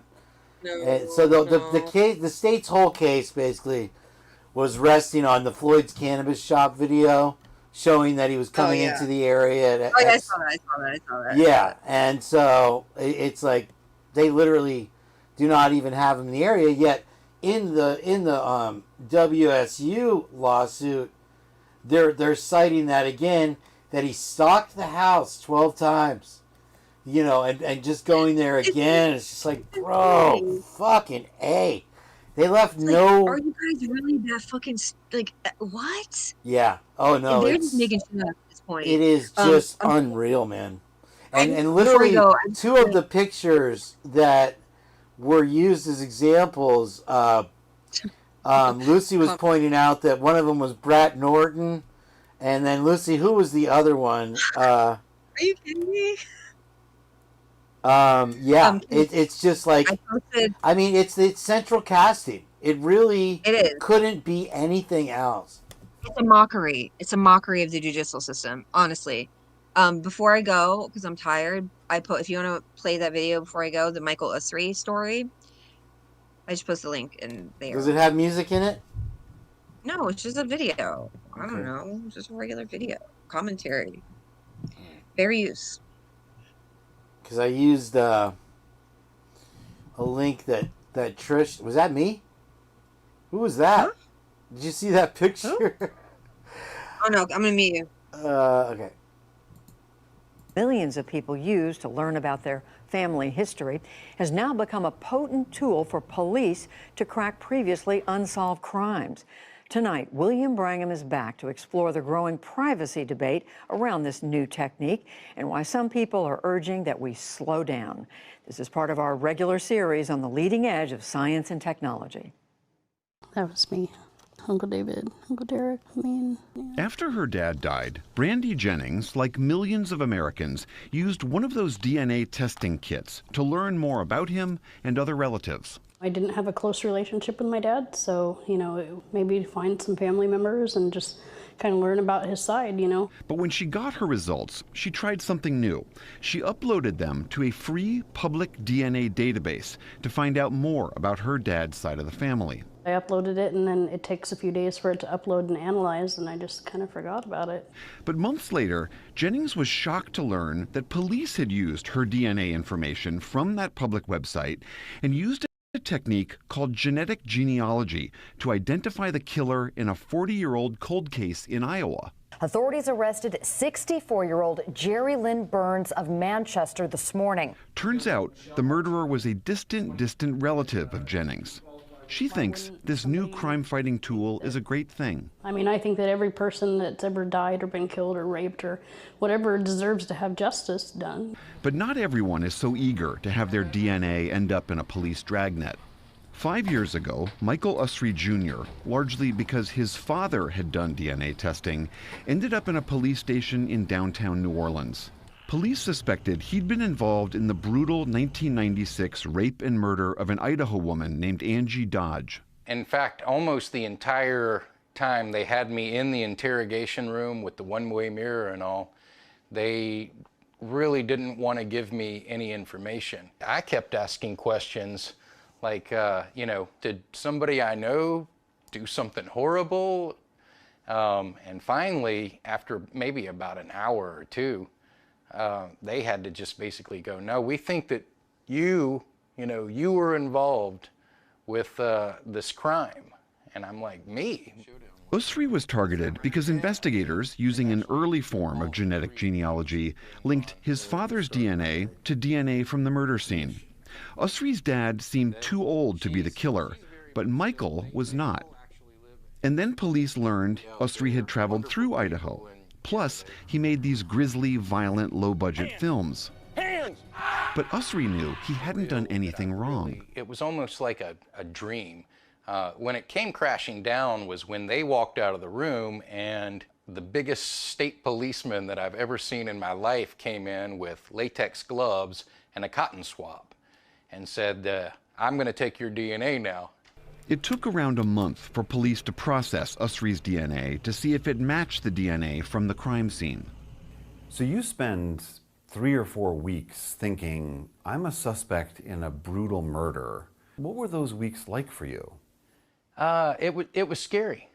It was really scary, those 3 or 4 weeks, just because I knew that I had not been involved in any crime. When the DNA test results came back, it wasn't a match. Michael Usry Jr. was cleared. New York University's Erin Murphy, who studies genetics and the law, sees Usry's ordeal as a cautionary tale. She says, remember, Michael Usry never tested his own DNA. He was ensnared because his father had. And Murphy says those decisions made by others cannot be undone. You can change your phone number if someone starts harassing you. You can change your address if things get really dark. You can do a lot of credit card cancellations if things get into the wrong hands, but you can't cancel your genome, you can't edit your genome. And more importantly, the decisions that you make about your genomic privacy, can be overridden by anybody, not only in your immediate family tree. It's not just, oh, my brother chooses to do this, but my 6th cousin I never met chose to do this. That decision essentially erases the genetic privacy of everyone else. But this gives you your percentage. Curtis Rogers created the biggest public DNA database called GEDmatch that's now used by police to solve crimes. Rogers initially built it so people like Brandy Jennings could use their DNA results to build out their family tree. But after authorities in California used GEDmatch to catch the Golden State Killer, Rogers began to slowly welcome police into the database. And recently, a Florida judge granted a warrant on one case to let police in even more. For some reason, people really get upset about serial killers and mass killers and serial rapists being caught. I don't know why this upsets people. But they're not upset about people getting caught. They're upset about somehow that they're going to be roped into an investigation they would feel unfairly, or that their privacy would somehow be violated, right? If they could see some of the emails from these families that have had some closure, I can't imagine that anyone would say it's the wrong thing to do. I can't imagine anyone saying, I don't want to help these families. Of course, I want those people, serial killers and murderers and, you know, terrible rapists, to be caught. But it's becoming such a powerful crime-fighting tool. It's also kind of, it scares me personally, because we see that it's being used for other purposes besides finding your uncle. Angel In my case, Megs, it's used what's by up? the police to, you know, try to link me to a crime. Years after Michael Usry Jr. was cleared, further genetic genealogy helped authorities identify the man they believe is Angie Dodge's real killer. A man named Brian Drips, who was her neighbor, was charged with rape and murder and will go on trial Drips. in 2021. Man, they should have had him a long time For the ago. PBS NewsHour, I'm William Brangham. Wow. Good one, Jen. Thank you for that. So you got to go get some beauty sleep, huh? And stay chubby for me. Is that, did we lose her? Did she just dropped out? Let me. Sorry. And I had you muted. Sorry. That's okay. Yeah. So they didn't learn their lesson apparently. And Well, yeah. I mean, the fact that they used his dad's DNA, I mean, it's almost hilarious. Law enforcement you know, going into databases that they shouldn't be. This one Can't make it here. up. And you know what? I just want to say, Angie Dodge's mother, I think her name's Carol Dodge, is that woman, chef's kiss, class act. What an amazing woman she is, honestly. She went and listened to all the fucking interviews of Chris Stapp giving his false confession under pressure, okay? Spent 20 years locked up in Idaho prisons for a crime he did not commit. And she was advocating for him. She was like, he did not do this. She was like, after she watched the interviews and looked at the evidence, and to have a parent who lost their daughter in such a violent way. I mean, the crime scene photos were ridiculous. I mean, I couldn't believe how much red stuff. And this is one victim. I mean, it was everywhere. And to have that happen to your daughter, God forbid, and then be such a pure, honest soul that you can really be that objective to say, you know what, no, the guy you have locked up, he's not the guy. And she advocated for Chris Tapp to get freed. And poor Chris Tapp, I mean, if you guys haven't looked into him, I highly suggest it. This man spent 20 years locked up. He filed a suit against Idaho Falls Police Department. He won, like, I don't know, like a bunch of millions of dollars. And then he was killed. Before they paid it, he got killed, right? He was killed. He was killed by a so the money probably never got paid. Like a Congress senator or council, I don't know, some politician, like ex-wrestler dude. He was killed, beat to death, beat up. Wow. In a Vegas hotel room. And what's fucking weird too is Chris Tapp's wife died in like a mysterious car accident. I'm calling it mysterious because I don't fucking believe it. I feel like her brake lines are cut. So all the benefactors of this money get cut out. Right. Unbelievable, bro. Unbelievable. Right. Oh, the wife, they're both dead. So, but you know, okay, you know what's really weird is there's a kind of a tie to the Idaho4 case. Okay, so there's pictures. I'm sure anybody who's as much of a snoop as me on these people's social media seen a photo. You mean a scoop, right? I mean a snoop. I'm a snoop. I'm nosy. There's a photo of some of the victims, Bethany and Ethan and Zan, I think, are in the photo, and there's like a red-haired older woman, like someone's mom. Okay, that's this other girl. I'm not gonna say her name yet. I'll give you her initials. First name O, last name K. Okay.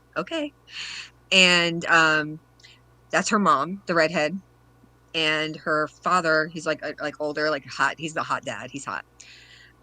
He's a Marine. He was in the Marines, and the redhead, the woman, right? OK's mom, first name O. Her mom, the red-haired lady, her maiden name is Tap. So I wonder if she's related to Chris Tap. I just found that really, like, just a little coincidence. I don't know. Like, what if she's related to the Taps and, like, there's this whole, I don't know, whatever. I'm just speaking out loud here. Don't listen to me.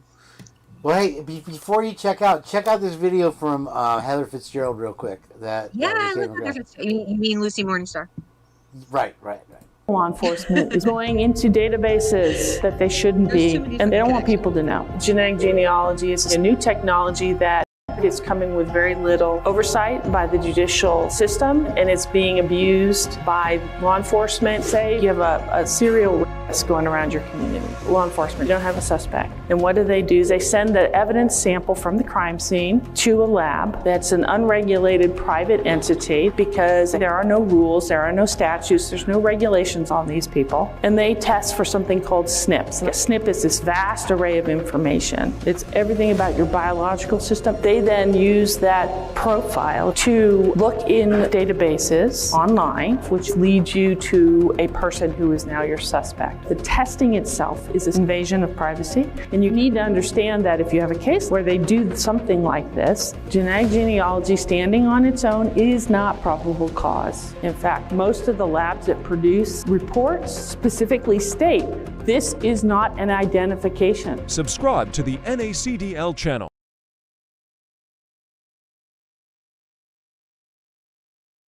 So yeah, Jen, that's right up there. And hi, Leah Story. Good morning. I hope you have a wonderful day at work today. Thanks for starting your day with MK and Ultra. If you're new to MK and Ultra, make sure you click on that like button and then subscribe. Yeah, it is crack a fucking ass right now. I'm checking out. But yeah, no, all great stuff again, Jen. It's probably the best MK and Ultra we've ever done. Best one ever. We had JJ's great story with Abner in echo form. Lucy bringing all the great shit. We got Meg. Now Meg's here to take over. I'm going to run a little bit longer for you guys. We have new people that were first time to Purge. Right? Yeah, the White Rabbit and all kinds of great input from everybody here. I appreciate Amethyst be joining us again. Mike's great video. But I have a few more clips I want to run for you guys. You do that. And I'm gonna go. then we'll shut it down in a little while, maybe about an hour or so. But thank you so much, man. What a great show. And yeah, like I said, Monday or Tuesday we'll do a full-on purge. Hopefully we can. Yes, prior advance notice, please. Don't just text me like a half hour before and be like, oh hey, I'm a busy bitch. Not really, but sometimes I'm not home.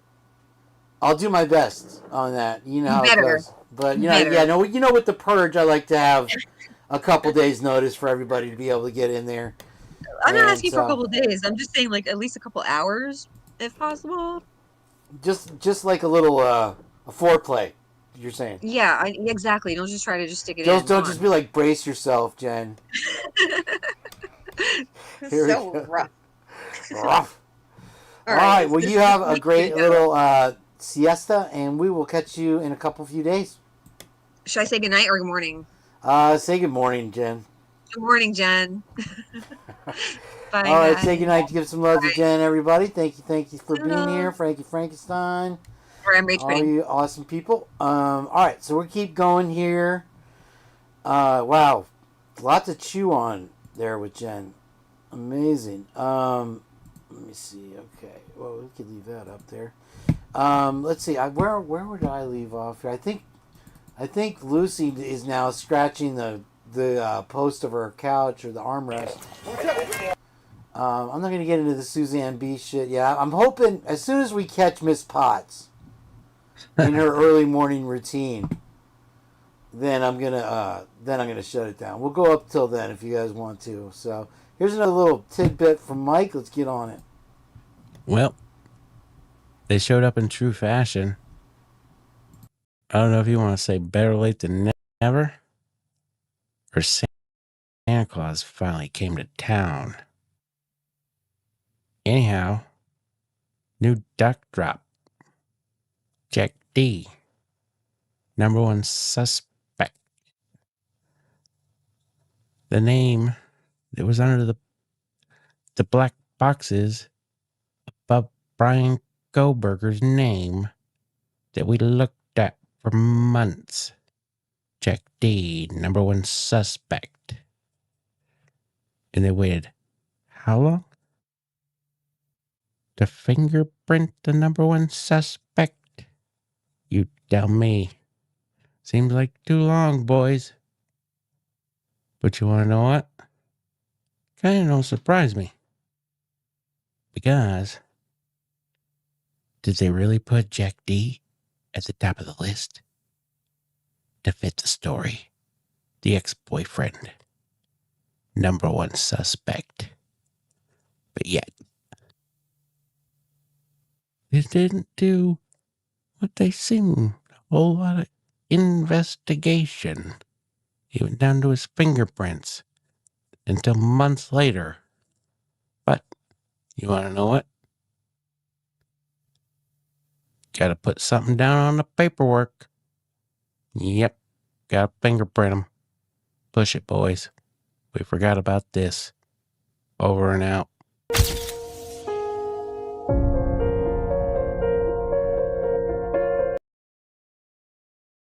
Yeah, I mean, with those types of things, you can honestly say that it's like a retroactive cover your tracks investigation, right? So good, another good look by Mike. If somebody wants to drop a link, so you please sub up to Mike and give him some likes there at the last 24. He's done Everybody great, compelling forgot stuff. this happened. 1 year ago today, Zionist tunnels were discovered under synagogues in New York City. Stained mattresses and baby high chairs were found inside. A year later, no real conclusions. This seems to be slipping into the memory hole of time. This was a real video. And I bet if you showed this to somebody that wasn't really paying attention around then, they would think that it wasn't even real. They'd think that it was AI. Everybody forgot this happened. 1 year ago today, Zionist tunnels were discovered under synagogues in New York City. Stained mattresses and baby high chairs were found inside. A year later, no real conclusions. This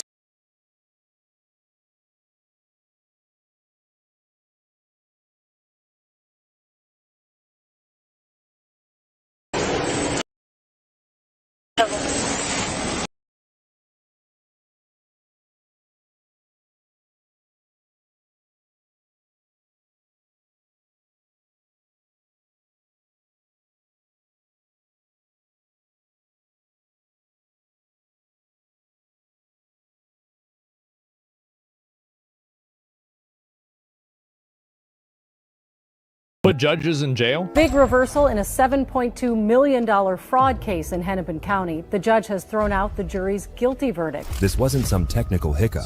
These fraudsters, Abdefata Yusuf and Lul Ahmed, were convicted on 6 counts of charges, months of evidence, a jury that deliberated for hours, all erased in one ruling. Yusuf and his wife Lul Ahmed were charged with stealing $7.2 million of taxpayer money through Medicaid overbilling in a personal care assistant or PCA scam. Man. The couple allegedly spent tens of thousands of the fraud money. And here's the part that rattled people inside the system. The judge didn't say the fraud didn't happen. She said the state couldn't prove who was responsible, which raised this question on everyone's minds. If a case this obvious can't hold, what happens to the rest? Because this ruling hint, while Minnesota is already buried under billion-dollar fraud scandals, overseas money trails, and growing federal probes into how taxpayer money keeps disappearing. The feds have to step in. Put You think about the implications. I mean, there's more to it than just Minnesota, like I was saying. We're paying, Rockford made this point earlier, and I know I was muted, I'm sorry. I'll repeat what I said, but we're sitting here paying over $3, and I guess in California right now they're paying $8 a gallon for gasoline, and they're siphoning trillions of dollars. Should I nudge you or call you, Jen? I don't know about the wake up call. Well, it's nice to have you, Megs. I know you're an early morning girl. It's one of the first topics I had at the top of the show. But I was saying that this is Asmon Gold, and he's my new kind of fixation here on YouTube. He's like a Twitch stream gamer guy that took off, and he was questioning in a clip the other day. Did Miss Potts make it? Oh, I have to shut the live stream down when Miss Potts gets here. Where is she? Oh, there she is. What's up, Annie? How you doing? We're having a good time. I'm on my third cup of espresso. Super strong espresso right now. Asmon Gold, and he was questioning how come Forbes didn't include him in the 30 under 30 article they did on young millionaires. And he's like, oh, yeah, I'm 35. And, like I said, how 20 years just slips by you so fast. I think that Asmon looks a little bit older than me at 57 than I do. I don't know. He's 35. People age differently. Good morning, Andy. Very nice to see you. We've been talking about you a little tonight. I don't know if your ears were ringing. Trigger warning. Put your hands behind your back. Hands behind your back. I'm going to test you again. Listen to me. 139. Listen to me. Get on the ground. Stop. Location. Stop. Listen to me. Stop. Get on the ground. No. Get on the ground. No. You're going to jail. Sorry, I had to just Don't come bite me. Don't bite me, I said. I got to grab. I got to go too. You good? Let me play that one more time because it's just hilarious. Put your hands behind your back. Hands behind your back. I'm going to test you again. Listen to me. 139. Listen to me. Get on the ground. Stop. Location. Stop. Listen to me. Stop. Get on the ground. No. Get on the ground. No. You're going to jail. Don't bite me. Don't bite me, I said. Some of these are too much. I got a couple trigger warnings coming up here, guys. If you're weak and squeamish, go watch Daniel. Okay, there we go. We had a little glitch in the matrix there. I'm not on StreamYard, Annie. I'd invite you up. We were discussing that situation with the GSI. We had. I recommend that anybody that wasn't here earlier go back and watch the beginning. We had JJ VANCE, not the vice president, on from California with a tale of everything that he's been through in the last month or so and all the crazy shit and people trying to kill his dog and all kinds of fucking nutty shit. So, yeah. If you get a chance, there's a little bit of audio stuff going on there. We worked it out. I guess you can kind of participate and hear in the whole story. But, yeah, here we go. This is a guy that in Michigan, and they don't try this bullshit, even here in Tampa where it's pretty wild, that tries to take over the police station, just some dumbass kid again. Here we go, trigger warning. Gun, gun, gun, gun, gun, gun, gun, gun, gun, gun.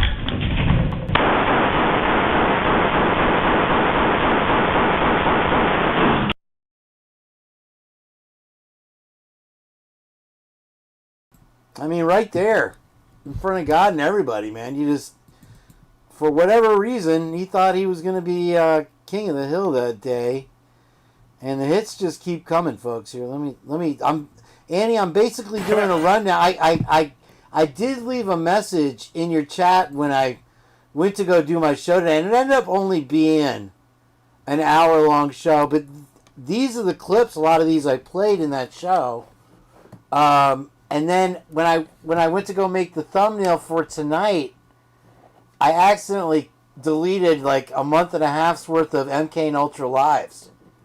And Jen said, is there some kind of garbage can or recycling bin? I said, YouTube is the garbage can. All right, here we go. Trigger warning. This one doesn't end as well. No, don't hold on. Come here. That's saying a lot. Put your hands on the car. That happened, bro. You got your license on you, bro? No. Go ahead, put your hands behind the back. These people can never just take an L, you know? How are you winning in this situation? Hold on! It's over right there. You're on the ground, man. Stop! Stop! Trevor, on it. Get on the ground, dude! Get on the ground! Go! Go! So, yeah, you take 2 to the chest there, awkwardly going for the ankle holster. I mean, what kind of idiot are you right there? And the hits just keep coming, folks. I got one in here for Annie. We've got an ex-Marine that does his due diligence. But, yeah, again, trigger warning here. Here we go. Responded to a hotel disturbance involving a man knocking on a woman's door in violation of a restraining order. How you doing? Yeah. You stay here? No. I'm waiting for my girl. What room does she live in? Oh, the next level? Hey, can I stop you right here real quick? Yes, sir. Just drop your stuff. Yes, sir. Okay. Yeah. All right. Can I just give her a call or something? Is it cool? Sorry? Can I just give her a call? Like, Give who a call? My girl? Who's your girl? She's in there. Rowie. What's her name? She's right there. Can I give her a call? Is it cool? All right now. Oh, come on, boss. Not right now. It's my please. baby. Stop. Hold on.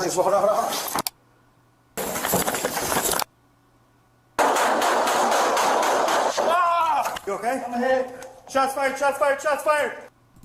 Yeah, Frankenstein, you'll have to wait till the show's over. For some reason, that's a setting that YouTube has imposed on me.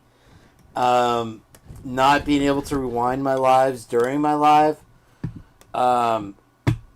Which, for whatever reason, they also hold my chat replay for 24 hours, which is very bothersome because that's, you know, part of the fun. That people like to go and, you know, I've honestly myself gone back and read some of the chats I missed during the live and laughed my ass off, especially some of the. So and you find other stuff here. I'm gonna skip over this one. Here we've seen enough people getting run over by cars. I don't know if this is AI. You know, I'm like, is this BK cellmate? What's going on here? You know, you have to think about all the bad people that had put away. Think about, you know, if you're an older guy or girl like me, forget my pronouns. Offie's in here. What's up, my brother? How you doing, sir? You've been doing some great work lately. Everybody welcome in Claire Riley out of England over there. She's been bringing great stuff for us tonight. Nice to have you with us. It like I said, if you're new to MK Ultra, go ahead and hit that like and get that subscribe. I left the chat open. If you just want to chat or if you just want to sit there and puff a J and listen to the show, that's fine too. I appreciate you being here. But you know, if they ever release all these people, man, it would be a whole different I mean, we have enough assholes, I think, out there already as it is right now. This one is sad, but also a little bit, for a moment, humorous at the same time. 25A, covering Weber, engine 31. Mr. Smith. How do you know my name? I didn't give you my name. I know you didn't. You reached for your gun. It don't work. Mr. Smith. I'm not reaching for mine. I know you're not. Reach for yours. Mr. Smith. Reach for your gun. Grab that by the strap and put it down, please. Camera on? I don't see no red It's light. on. Sure. Mr. Smith, do you know where you're at? Yeah. Where you at? Wake County. I'm on. Edith. No, is this Edith Height? Nope. It is not. This is Carolina. Subdivision. Okay. Can I take that off of you? Huh? Can I take that by the strap and get off it? You worried about it? You got a gun. You got two of them. I know. You got two why as well. You want mine? So why you want just one? Mr. Smith. Hey, I'm telling you, you touched me, bro. I Mr. talked about Smith. this shit. Hey, one more. Hey, grab it. Don't you touch it. Don't. No fear, Man, I man. got one at gunpoint. No fear. Put it down. Put it down. Hey, shots fired. Drop the gun. Drop it.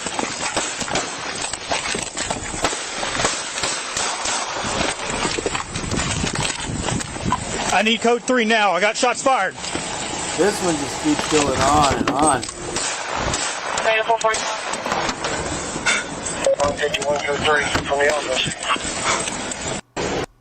You know, I mean, it's just another innocent civilian walking down the street in South Carolina with a rifle and maybe a bottle of whiskey. Who knows what? What were you trying to get me to zoom out on there, Scott? I will tell you in my defense here that for some reason I deleted some of my registry files trying to clean up the computer there, and for whatever reason, you can see. Well, I don't know if you can see right now, but the browser border got like super thick. So now I have to do the show in reverse, and the viewing area is a little bit smaller. I apologize for that.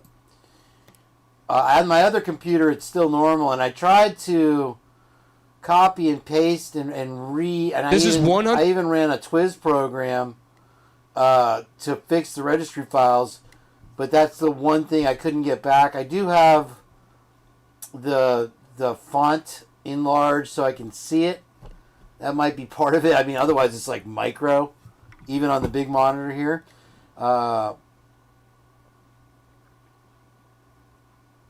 Okay. Yeah, okay, so you know about Osmond. That's cool, Amethyst. This guy's pretty funny. Check this one out. 100% true. You can look it up. The New York City sewer system is on the brink of collapse, right? It's a serious problem. It's all backed up with fat. And the reason for that, and I wish there was a more delicate way to put this, is because New York City is filled with Dagos. So, you know, it's funnier to me because this is the second time I'm running this, and obviously it's directed directly at Dago. No, I'm just kidding. Let's continue.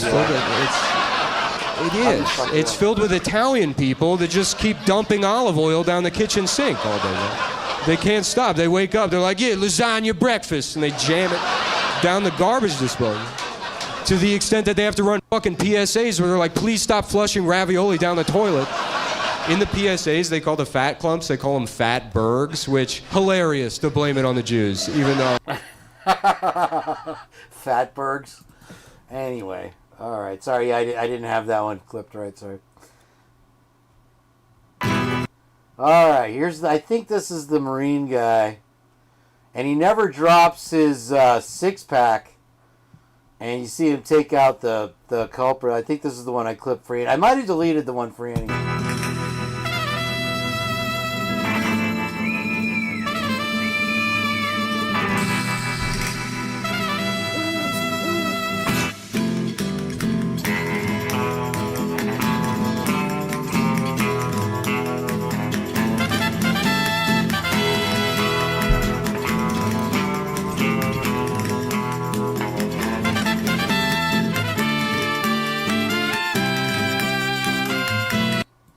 My man never spills a drop of beer.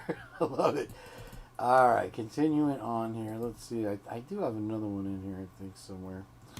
I'll get back to Senior Wachowski here in just a moment. He's been putting out some great stuff. Hopefully you guys are subbed up over there. He's kind of hitting us with the... Are you fine this morning? This one is about it, and I'm sure that anybody that lives near a big city has come across this guy, this belligerent asshole on the street. This guy happens to be carrying some kind of weapon. I don't know if it's a machete or whatever. Charges after the cop. Let's watch. Can you just have a seat for me? Can you just have a seat for me? Step back. You're gonna get tased, bro. Step back. You're gonna get tased. Step back. Step back. You will get shot.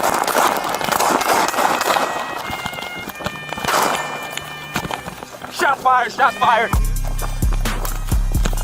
450 headquarters. Shot fired.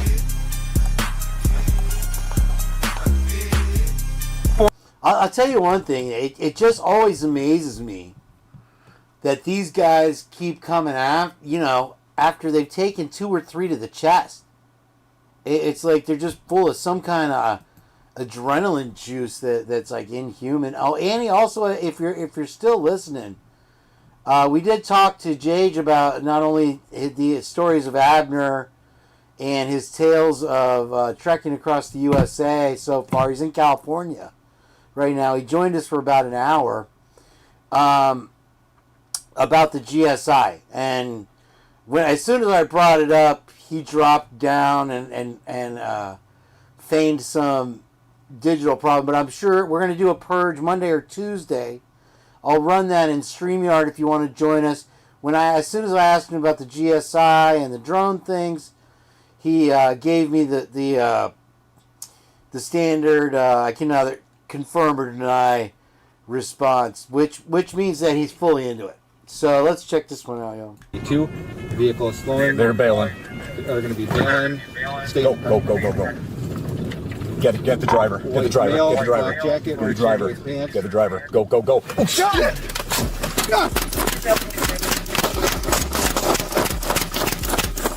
Shot fired, just back down, shot fired, just back down. You got a gun, Philly, got a gun. Or from... See, once again, just take the L. I mean, okay, you've got a GTA, whatever warrants you have, outstanding for you, but you're not taking the asphalt temperature challenge. At that point, you're still breathing free, you're still breathing air. Whatever the case may be. I want to keep going here. Let me drop the link just for shits and giggles in case anybody's so bold they want to jump up here and chat. Offie, if you want to get up here, whatever. Whoever. Let me make sure I copied that right. And we could chat a little bit more. We'll keep it going. I got a lot more stuff to show you. Anyway, that's been kind of lingering in the backstage. Here, let me drop the link if if Mike wants to come up here or whatever. What else we got here tonight? Lucy dropped the link for me on the Underdactids, and I did actually scroll through a few of them. Apparently, YouTube is climbing around and taking... What is this story? And murder of an Idaho police that's suspected that he'd thing been to involved. watch. All right, let's switch it over real quick, and I'm gonna go. And I was looking at, this is my reel from my attended reel that I usually start the shows with on the Purge, and I was looking at it. You'll see the humor here in it. Hold on, in just a second. I usually start with some type of train. This is the first clip of the reel that I usually set to the music, Here it is.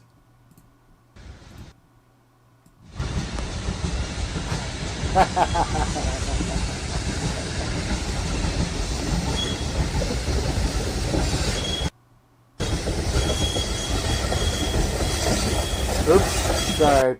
Well, you can't really see anything yet.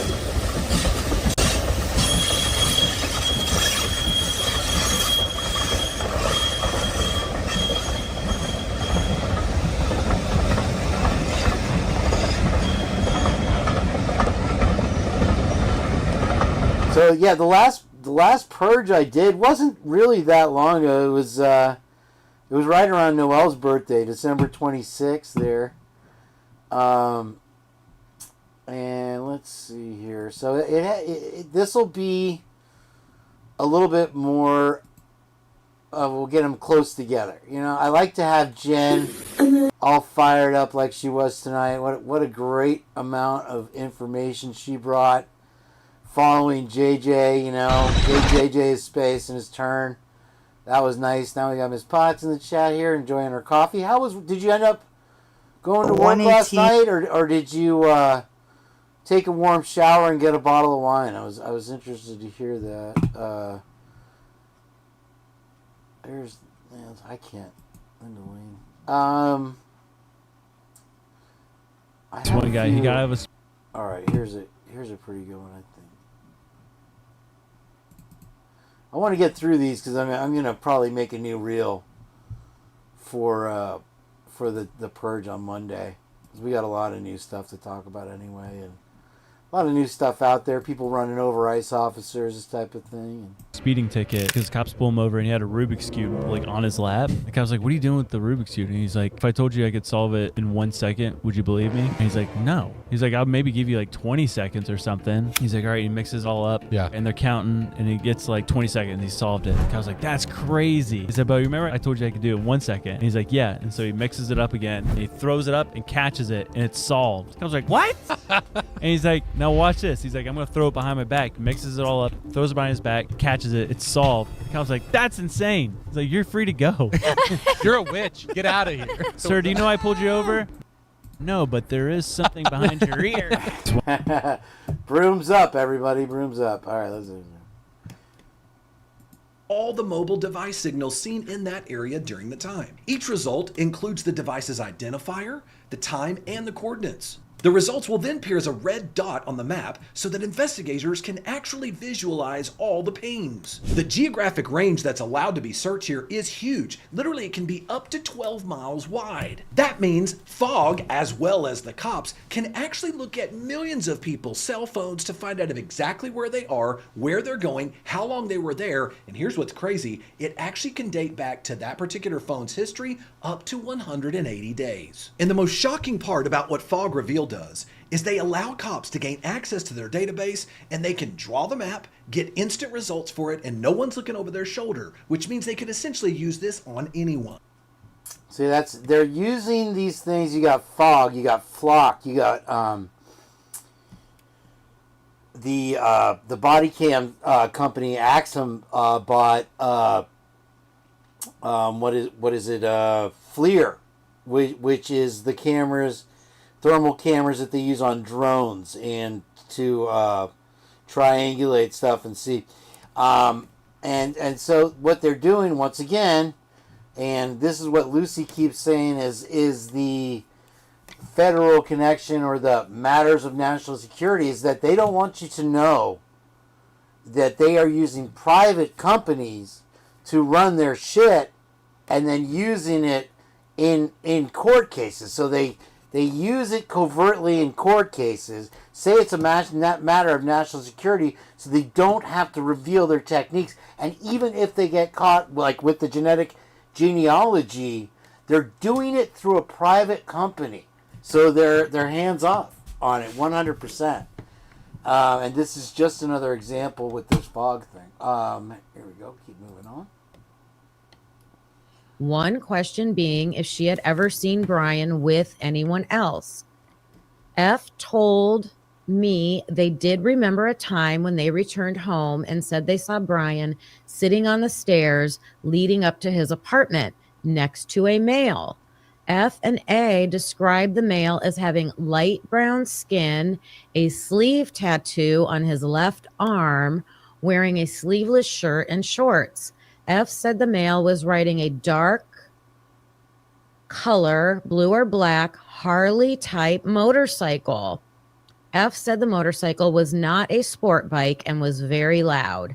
F said he and A both noticed Brian and the male talking, but said as they got closer, both Brian and the male stopped talking and looked at them.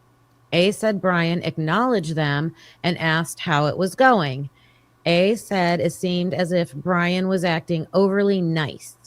A and F said when they walked away to their apartment, Brian and the male were still silent and did not continue their conversation. F said he saw the male get up and heard the motorcycle start, but did not see him drive off. F and A said this was the only time they ever saw this person and or saw or heard the motorcycle. That's terrible, Jen. You didn't tell me that. Right out of your hoodie? Oh my gosh. Miss Potts really can one-up you, though. Her daughter spilled, I guess, a whole bowl of milk on her brand new laptops. I didn't catch the follow-up if you were able to get a new one, but she's like, yeah, literally, she had milk pouring out of her USB 2 ports. That's about as tragic as it gets. What did you do about your phone? Did you recover that? Oh man, you know it's funny about dropping phones, because I had a tablet, and I was on the 4th story balcony scrolling through doing my editing or something.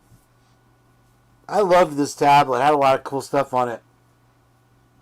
I even had the formation of a tornado, or what was a water spout that came ashore, from when it first started to all the way through completion, and it's sitting right over there. I'll pay the $50 one day for it to get recovered. But another thing we were discussing earlier, if your ears are ringing in your sleep, Annie, was your point about the Dexter thing, about how, you know, if somebody went in and Dextered this crime, if you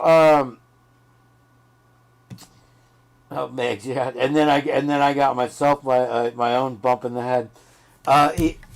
If you remember with Dexter, it was all very pre-planned out. There was almost no room for failure. He would go in, use a needle to sedate somebody or to poison them, whatever, and then relocate them to an environment like his little shed or whatever that he could control with tarps. Now, a lot of people in the chat have said that they believe tarps were used in this case.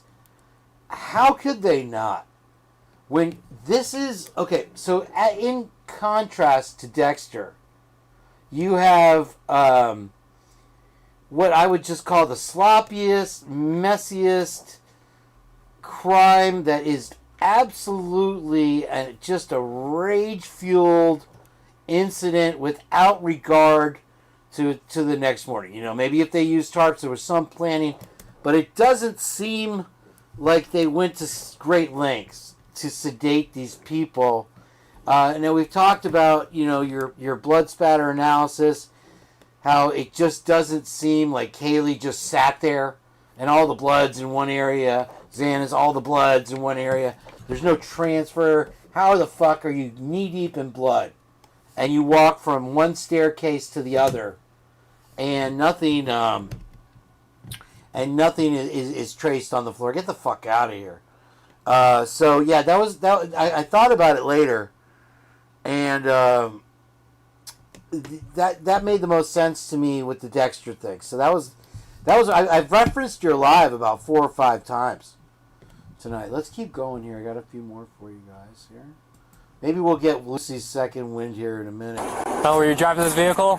Of course. Okay, what happened with it? Ask Mr. Morgan. Ask who? The one who owns the house. Why would I ask him if you were the one driving it? Do as you will.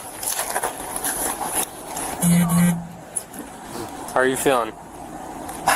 Hey. Good morning, Christina. How are you? So, Brandon, I wouldn't be would not be doing my job right if I did not ask why there's a Hyundai Tucson halfway in that garage. What happened here today? Imagine your mother. You know, that's all I can say.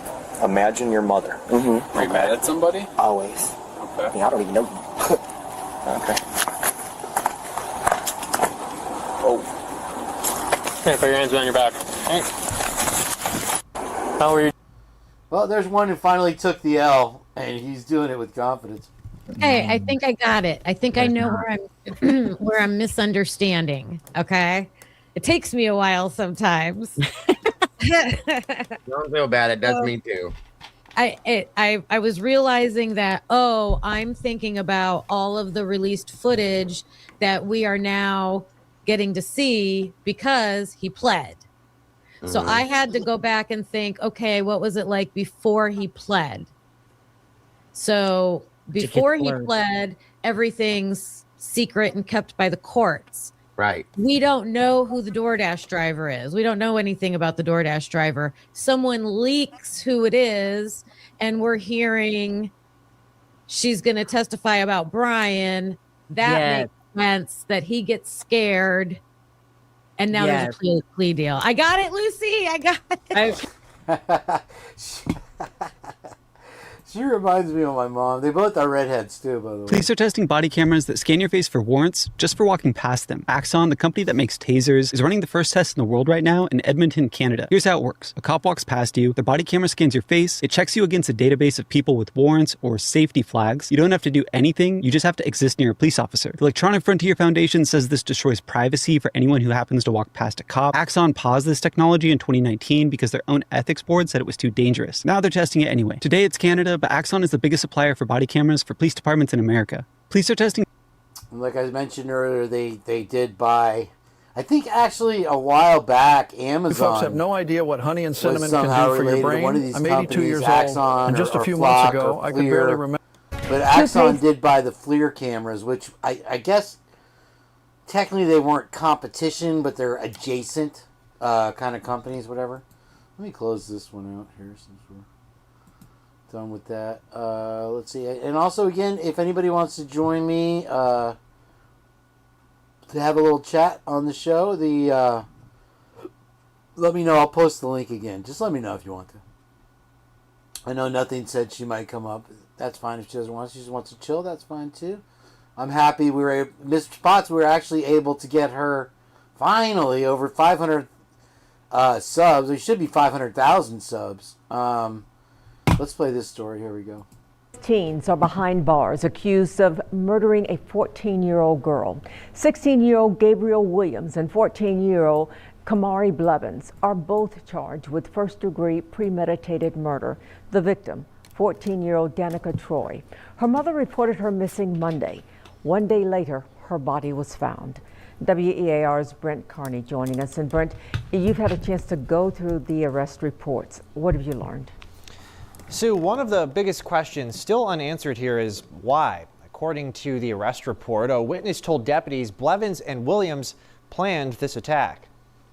A 14-year-old girl found shot multiple times and then set on fire on this walking path in Florida town. Oh, it just shocks me. It's always been so quiet here, and it's getting bad, really. It's terrifying, in fact. The crime scene tape still up here off of Kimberly Road. Sheriff Bob Johnson says Danica Troy was lured here by 14-year-old Kamari Blevins and 16-year-old Gabriel Williams. It's bad enough you kill a 14-year-old, you're 14, you're 16, shoot her multiple times, then they set her on fire. According to the arrest report, Troy's mother reported her missing on Monday. She says the girl took her electric scooter with her. On Tuesday, a man walking on the wooded path found the body, badly burned. Investigators say they identified her as Troy based on the shoes she was wearing and the scooter found nearby. The arrest report says a witness told investigators Williams and Blevins planned the murder. The report states Blevins told deputies he and Troy had a falling out on social media before Thanksgiving break, and he blocked her on social media.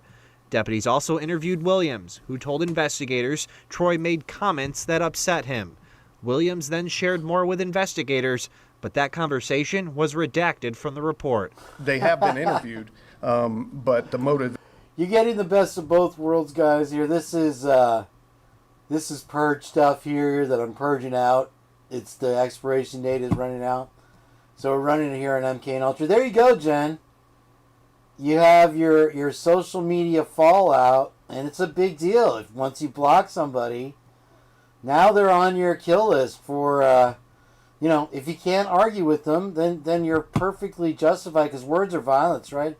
And I've said it a million times too, and Miss Potts couldn't be more right that we fucked up with this kids, with the electronic babysitter thing. Kids shouldn't be allowed to even go near the internet till 18. What we should have done, in hindsight's always 20/20, is we got sold on the idea that if there's an emergency, your 4-year-old can use the phone to call his parents or call the police, and that'll save everybody. And of course, the parents go out and they buy the best phones that they whatever, and now we've got this whole generation getting abducted, completely detached from reality and any kind of social interaction. And a 14 and a 16-year-old take out a young girl over social media posts. My good Lord. So it's never too late. We can start over. and just take the L on whatever this generation is called. Another thing that popped into my head. I'm driving by my high school, and my birthday was just a few days ago, and I'm thinking, man, I graduated from that high school. It was 40 years ago. I'm like, how many generations is that? I'm like, well, if you count every 4 years as a generation, that's about 10 generations, So we've got an opportunity to, if you looked at these things like a monster that it is, and you told people all you have to do is put down the monster and it'll leave you alone, would they do it? People are just so, it's right there. And you can't even, half the people in the world, unfortunately, the only time I pick up this damn thing is for work. I have to sit there when I'm driving, look at the map. When I get to somebody's house, take the picture. That's the only focus this damn thing gets, other than a text to a friend here and there, whatever. Anyway, moving on. Check out this robbery and the bravery of this old dude.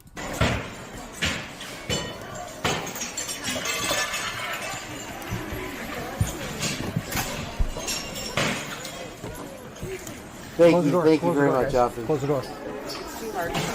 Look at these pussies. Look at these guys. They're acting so tough. And then one guy stands up to him. Watch.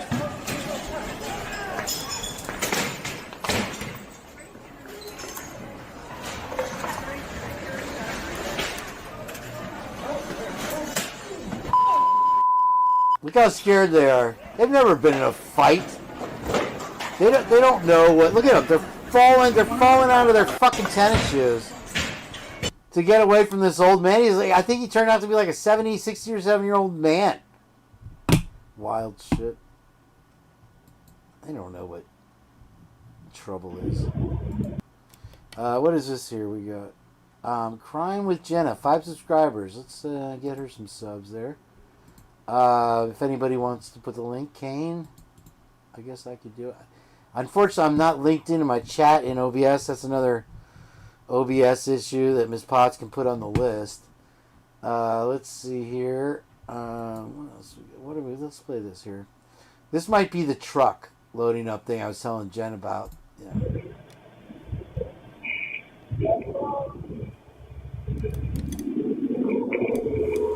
So much interest in this fucking this bin. I mean, what's in this fucking bin? This is the morning of the fucking crimes, right in front of the fucking whole world. I guess the cops aren't there yet. This is 11 a.m. But I mean, it's like, is this moving day? Did they have the Mona Lisa in there? What's going on?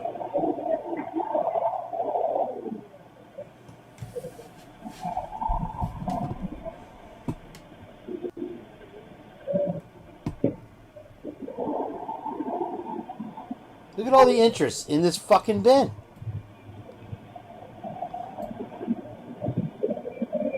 Everybody's just fascinated.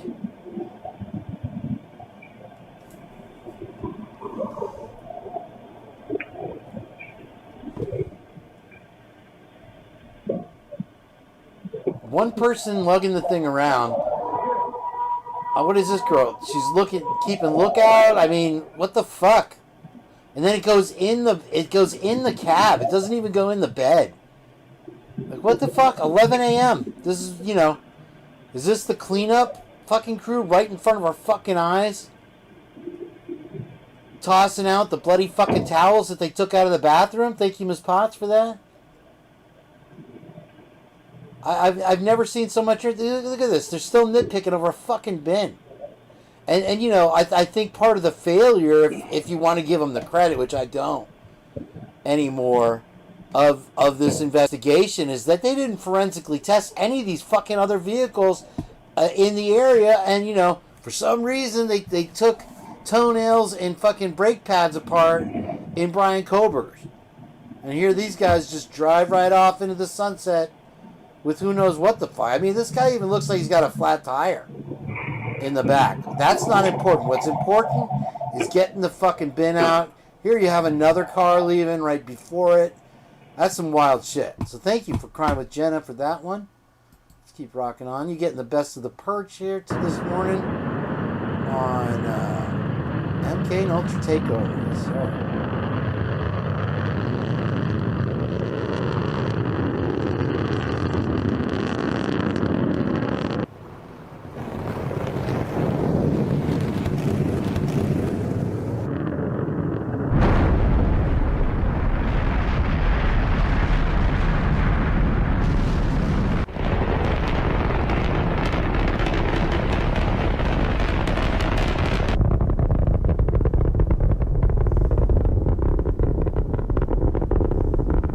So I guess that's a reusable rock. At first, I honestly thought that was AI.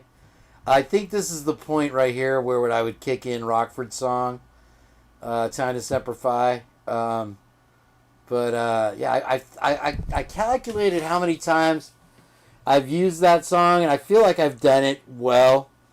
That it's almost something that you look forward to. Hopefully, everybody likes that song. If you're kind of a metalhead, you appreciate it. There was another man named Zach TV who was going into the streets of Chicago interviewing these gang members and such, and was getting very close apparently to some of the things that were going on at this hotel, and he ended up dead. He ended up getting shot at an intersection. They never figured out who did it. So very sad. And this happens sometimes in these cases when you get too close to some type of ring. And I really believe that in the Idaho4, that this is a similar type situation. That what happened to Kenneka Jenkins is something similar that happened in the Idaho4. And it's really about ritual murder. It's about clout. It's about secret societies. It's about getting money and power. And families are involved in the Kenneka Jenkins story, allegedly. So allegedly, I don't know any of this for certain, but the things that are coming out, things that people say, it's wild, honestly. There was another. Let me before I forget to do it, replay a clip from earlier tonight. And anybody that's just joined us, thank you for being here. Hope you hit that subscribe button and maybe hit the like. Let's rehash one of my favorite clips from MK Ultra here that we played the other day about this Tibbet guy in LA that the family is alleging was killed because he was killed by one of the people that he was whistleblowing on in LA about a rape case within the department. And of course the department came out and made a statement that had nothing to do with it, and there was no the guy was literally, let me move this over.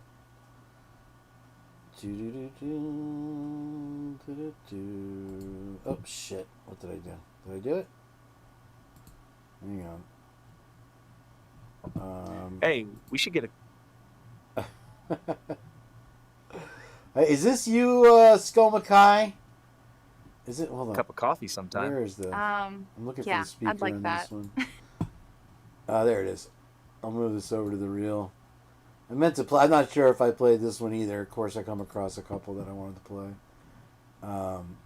Anyway, let me play that one again.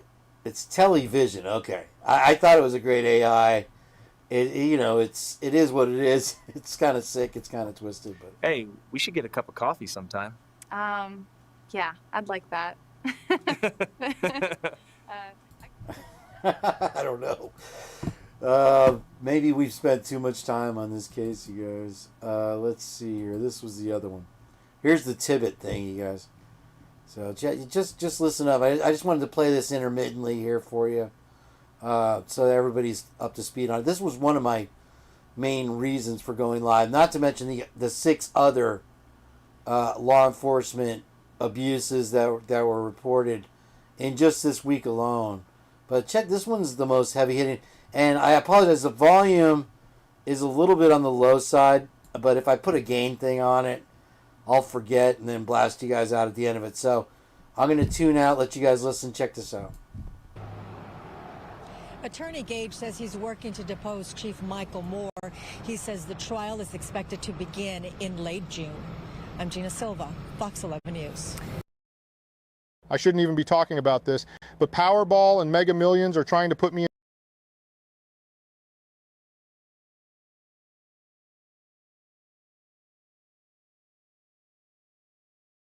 Now to our first look at dashcam footage from an ongoing investigation into a former Oklahoma Highway Patrol trooper. Jarquez Evans was arrested back in March for allegedly sexually assaulting a woman after a traffic stop. After the investigation, he was fired from the OHP, and now we're getting a look at the video from that traffic stop. It all started as a routine traffic stop. Jarquez Evans pulled over a woman for an expired tag near Southeast 29th and South High Avenue on January 26. 6110. From dashcam video inside the trooper's car, you can see and hear as he walked up to the woman's car. You can see the woman get out of her car, then Evans searched her pockets, then had her get into his patrol car. Like I said, there was a pipe in the front too. Okay, I remember you said that. Then the video shows Evans searching inside her vehicle. Come on, step out. The two are then seen going through the items together and talking to each other. At this point, the dashcam video goes silent. Moments later, the trooper gets out of the car. According to prosecutors, Evans allegedly told the woman to go down the street with him or go to jail. And in the newly released footage, you can see the two get in their own cars and drive away from the traffic stop, eventually stopping at another location just down the road. You can see Evans get out of his patrol car and get into the woman's car. She then drove further south and parked.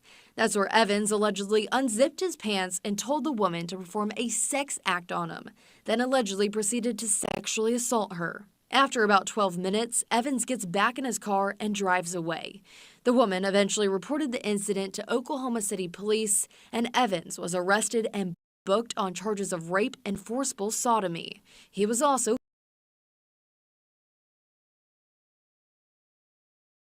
I inadvertently came across that by backing up on the other one, but it was one of the ones I was intending to play. So not only did this guy go for the SA, he went straight to sodomizing this lady. I mean, what a sick fuck. Abusing his power there. Now, I hope I didn't blow anybody's speakers out. We turned it up for this story. I do want you to watch this story, though. This Tippett thing, Tipping or whatever his name is. It's going to be low volume. So if you don't mind, fuck it. I'll put the gain on so you don't have to adjust your sets over there. Let me get that on there real quick. Like, it just takes a second. If I can find it. There it is. And let's see here. Ding dong, ding dong dong. Just take 1 second. Pop it up just a little bit. And there we go. That ought to do it. And it's all right. Now, yeah, definitely pay attention to this story. I think your ears will ring a little bit if you haven't watched it yet.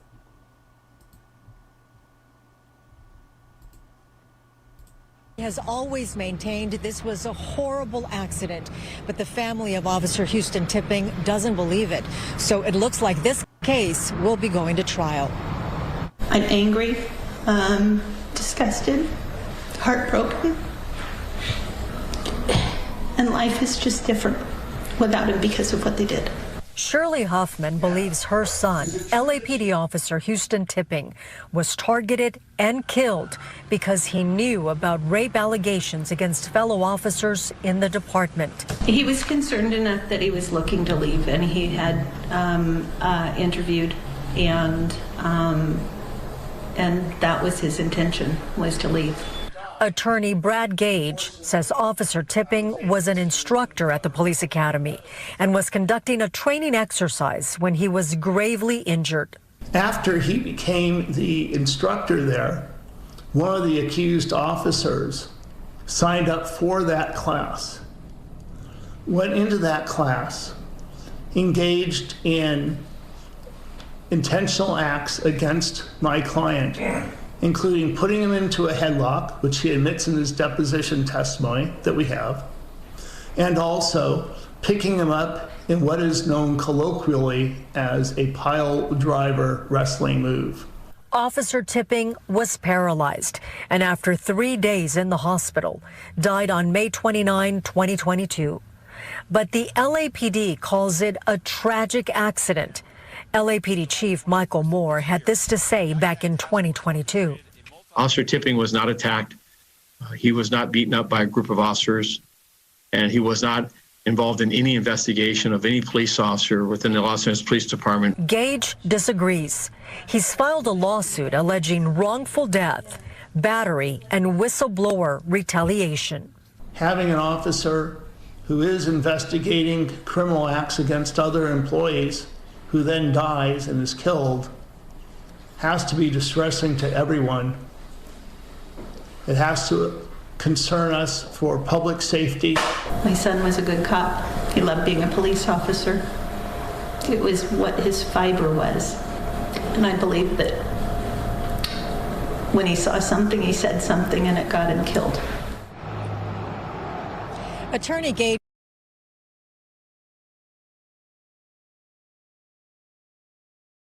Can you imagine a more, I mean, you see the police chief coming out there saying, oh, he wasn't gang attacked. But you have somebody that, from what it sounds like to me, had no reason to be taking a training class from Tippett. And definitely, it doesn't sound like, maybe the headlock was one thing. He was showing him how to get out of him. But to do a pile driver and paralyze the guy when he's the whistleblower of your rape allegations. I mean, I was born on a Terma truck, but it wasn't last night. You know what I'm saying? Let's keep rocking on here. So yeah, that was two of the key ones that I wanted to bring out to your attention there, guys. Let's see.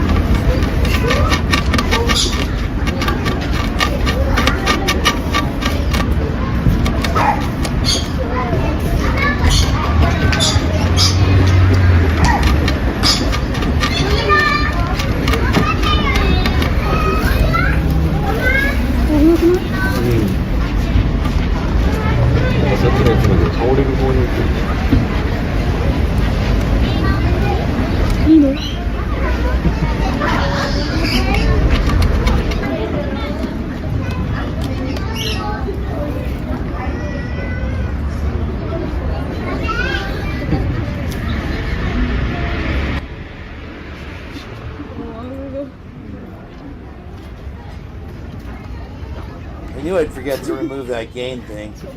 Yeah, if you like to watch beavers eat wood, that's your moment of zen right there. And that's right, Jen, double penetration. Right? I keep getting these. Hopefully, those 1 seconds won't get me the copyright, but it probably will. I've had them for. Oh, look at this! They took down one of my videos. I get more of this than you guys would even believe. Where I'll clip something out, and within a day or two, it's already gone. You know, they do so much censorship. If they spent half the money they do on censorship, and now what did I have last week? 3 videos on the purge that were not suitable for advertisers. Once again, they're playing the commercials if I leave the advertising thing on, and they're making money off it, but not me. They're retroactively taking down my videos when they change their policies. It's unbelievable. I forget what this is. I don't even know. Oh, this is fun.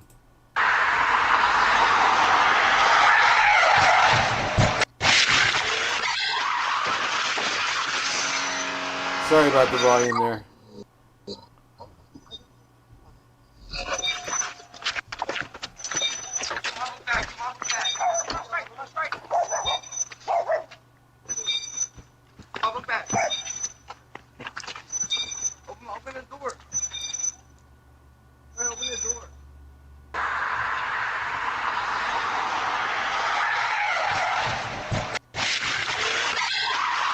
Damn, dude. Just out for a joyride, right? In somebody else's vehicle. They have no... That's another thing, you know, if Annie's still listening, I think that kids, you know, I sound like an old man, but kids shouldn't be allowed to drive until they have some kind of stakes in the game. I think they look at driving as a video game. You know, they can just weave in and out of traffic, ride your fucking bumper. These fucking nutty kids, you know, because they think, oh, if I wreck this car, who cares? Dad'll buy me another one, whatever. Watch what nuts do to our body. A walnut is really good for you. It's loaded with omega. Hey. Hey, you got anybody in there with you? Were you just in Walmart? Yeah. You were? Yeah. Okay, step out for me. I didn't even buy anything. Okay. I just left. Everything okay? Well, that's what we're trying to figure out here. Yeah. Okay. Okay, you don't have any weapons or anything on you, do you? Not at all. Not at all? Nope. Okay. I think I've Is there seen this anybody one, in the Jen. back of the truck? No, you can I'll pop it. You can take a look. Sure. Yeah, this one definitely I played. I don't know why I didn't clip it out. Yeah, I'm just delivering a couch. You weren't at Walmart at all? No, I did go to Walmart. Oh. Yeah. It looks like the female is still outstanding, but there is female stuff inside. Remember, any time the cops are asking you questions, it's not because they want to be your friend. It's because they're doing an investigation. You have the right to remain silent and not incriminate yourself. They're always going to ask you where you're coming from, trying to see where you're coming from the bar. It's a DUI investigation, those types of things. Car, U-Haul. Everything okay? Yep, we were told that whoever got into this vehicle and left Walmart stole some stuff. Where's the girl? What girl? Is there a girl? Well, apparently there's girl stuff in the U-Haul. Yeah, that's my sister's, but she's not with me. I have all of our stuff. I'm moving it over to our new house. Okay. Yeah. Where's your sister? At the new house. Where's that? I don't know the street. We just moved it. None of your fucking Is it on your business. phone or anything? Yeah, I can look it up. Sorry. I did I do something wrong? Was that a Moscow car? That looked like a Moscow car. I don't know, maybe the Pullman ones are Who pretty else is similar. grabbing it for a show?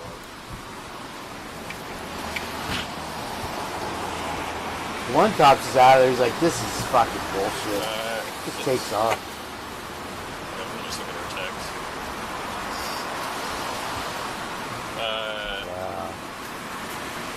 It's on Meadow. Another good one, Jen. Thank you, thank you, thank you. Nice, you picked a good area. That's a nice area. Right, yeah. I didn't even buy anything there. Well, that would be the problem. That's what Steelers do. I'm not saying that you are. I'm not saying you are, but I'm saying. No, I didn't see that would be. All right.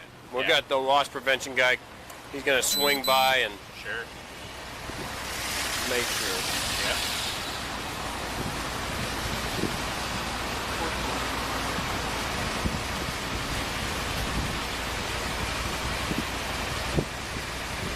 You going to school here?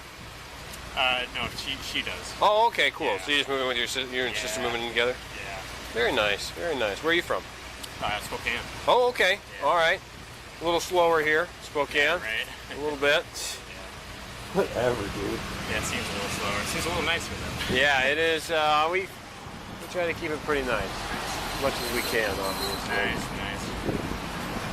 Nice. You got work down here, or? Not yet. Not yet. What are you looking for? I got a job or a interview. Where at? Just over. Oh, okay. Hey, that's something. Heck yeah. Again, you know. Pay like, what do they pay, like 18, 20 bucks an hour or something now? I think so, like yeah. something like that. So that's not bad. Yeah, it's tomorrow. That's not bad. What's your sister studying? She's studying, it's super complicated. It's like something to do with genetics. In high school, she did this genetics things with bison, and they're trying to bring like a certain species of bison back or something like that. Or they just did research on the DNA or something, but yeah, no, it's pretty crazy. Yeah, she's genetics. Yeah. They should be here in a quick second. Then. If you're not the guy, you're not the guy. Right, you know, so. peasy. Squeeze. You have any weapons or anything on you? No. Would you mind if I patted you down on the outside, just make sure? Oh, okay. So I do have that. Totally forgot about that. Yeah. I saw you it. can take it if you want. That's okay? Yeah, that's fine. You weren't getting goofy with her. I wouldn't you were. Nice knife right there. Right? You Yeah. don't see a lot of buck knives around anymore. Everyone's got Right. the fancy stuff. Yeah. This is cigarettes and shit. What do you keep in your slung bag there? Oh, we got like pens in here. Okay. Yeah. There. Yeah. Sunglasses and shit. Cool. Well, you can have a seat. It's too damn hot to be standing. We'll do the standing for you. We'll do that for you. Powerball and Mega Millions will try to put me in jail for saying this, but I'm going to expose the lottery loophole many. Hi. I don't know if this is the guy. So there's 3 of them. The 2 I was following ran out the end of the parking lot, but they arrived with him in this U-Haul. There's 3 of them. So I didn't know he was part of this until I backed up video to find out how the other 2 got here. Put on pictures of the other 2. Okay. I printed some of them. Yeah, we'll get those. So who's the other 2 people you're with? My sister. And who's the other one? Her boyfriend? Yeah, where are they? I have no idea. They're probably still in Walmart. They are not. They're not? No. So where are you going? Over to her new spot. To where? Over to her new spot. Where's the new spot? Meadowview. Meadowvale. Yeah. What's the numerals on that address say? Hang on. Yeah, that's my sister. Is that your sister and her boyfriend? Yeah. Were they trying to steal? Well, why would you leave? Why would I leave? Yeah, you told us that your sister was at home. I don't know. And you just said that they were inside Walmart and then you were They leaving. said they were going to walk and find me. Yeah. I didn't know they were stealing though. Like I thought it was kind of weird that they told me that, but I don't want any part of it if they're stealing. That's good. That's wrong, man. Have you ID?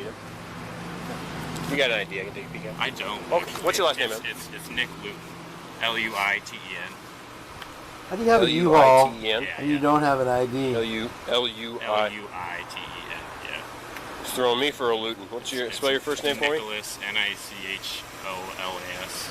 Middle initial for you, Nick? R. R. Date of birth for you? It's April 9th, 1991. 91? Yeah. Driver's license through Washington State? Yeah. What's your sister's name? Her name's Nina. Nina, N-I-N-A. That's Luton. All right, that's a long one. I'm going to skip ahead. Where are we at here? Let's see where I left off.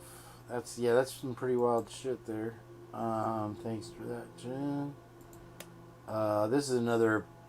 Okay, wait. We'll get to that one.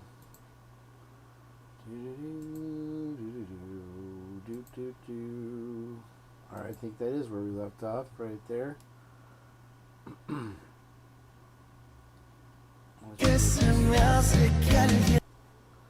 Oops. Do the music. Okay, stop with the music. Hold on. Sorry. I guess they're trying to remove something from the wall. Pretty funny. One of the students must have tried to get him to stop filming. They've got that thing plastered against the wall. Pretty reminds me of Idiocracy right there. That's funny. Let's see what else we got. All right, here we go with the Kaylee and Maddie here.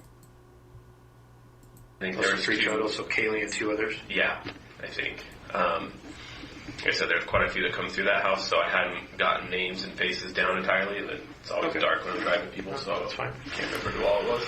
Then you got another text from her about 1:45. Yep. Asking to pick them up with a grub truck. Yep. You arrived there at 1:49. Yep. Okay. And when you picked them up, where did you park? I parked in front of the grub truck, and so then they came from the back of the car.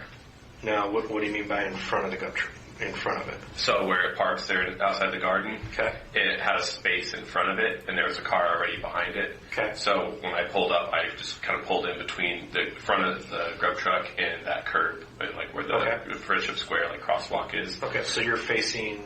I'm facing south. Okay, so you're facing the south direction. Okay. So you just pull up. Mm-hmm. How long did it take them to get to you? 2-3 minutes maybe. I pulled up and I texted her that where I parked, and she said, "Perfect, be in a sec." They are at 75 and we were 78 order numbers. Okay. And within a couple minutes they got in. Kaylee sat up front and Maddie sat in the back. Okay. Did they say anything to you when they got in the car? We talked like usual. Maddie was in the back and was eating her grub truck with her hands. And Kaylee was up front and just kind of was like, "Hey, I hear you back there eating that with your dirty little hands. Like, don't eat all of that. We're going to split it." She's like, I'm not. Okay. And then, just kind of talked to us. So that was a good point that Jed made earlier, was her grub truck underneath Maddie's fingernails. Let me go to the arrest part, Jen. I apologize. I didn't mean to clip out your part here. Hey everybody, Peach here, and today we're going to take a look at the Speediance Gym Monster 2, which is an all-in... Yes, I'm exited the car. My number's... What did I give you? It's 233. 33. 233? Yeah, 33. 2233? Yes, call it. I just got the number, man. Mm-hmm. There you go. Boom. Well, that's good. You were 1 digit off. Sorry. It's just like you've lied to me like so many times. Tifa Morningstar doesn't sound anything like Mom. Nina Morningstar. You call me Mom? Say man. Morningstar? What the feck? So he told me he's 31, but isn't Nicholas 33? Okay. How old are you? I'm 33. 34. Sorry, I just turned 34. You're 34? 34, yeah, I just turned 34. And what's your date of birth? April 9th, 1991. And you're 34? Yeah. Uh-oh. Oh, 33. Sorry, 33. I just turned 33, dude. I'm sorry. What? You still bad officer 31. Dude, I'm nervous. I'm 33. Mm-hmm. That's my birthday right there. You know it. I gave you that birthday. It's 33. Adds up to that. Have you ever gone by Bradley, Nick? No. No? No. You've never gone by Bradley? No. What's his DOL photo look like? Oh my gosh, man. I'm not Bradley. What is that? Okay, Nick is my name. Yeah, you're 31, 33, or 34 years old. I'm 33. I'm sorry, man. I'm not trying to lie to you, dude. But you have been, though. I'm no problem. No, I'm not. Okay. That's the issue, though. Okay. I know. Okay, Tifa Morningstar. That's her name. That's her real name. I'm sorry. I'm trying to protect my family. I didn't mean to lie to you. That's her name. Her real name's Tifa Morningstar. Yes. I'm sorry. Okay, that's fine. I wasn't trying to lie, man. I understand. Step out of the car. Step out of the car. I'm sorry. I'm not going to ask you in a quiet voice again. Okay. I'm sorry. Put the lock down. Okay. Turn around, face away from me. At this point, you're under arrest for making false or misleading statements. Do you understand? You have the right to remain silent. To an attorney. Relax. I'll give you guys Relax. Do not pull that hand away from me. I'm not going to. Not going to. I'm sorry. All right, Nick or Brad or whatever. You are being unofficially recorded. The date is 5/27/2024. Time is 16:15 hours. You have the right to remain silent. Right to an attorney. We're walking this way. I'm sorry, 41460, one in custody.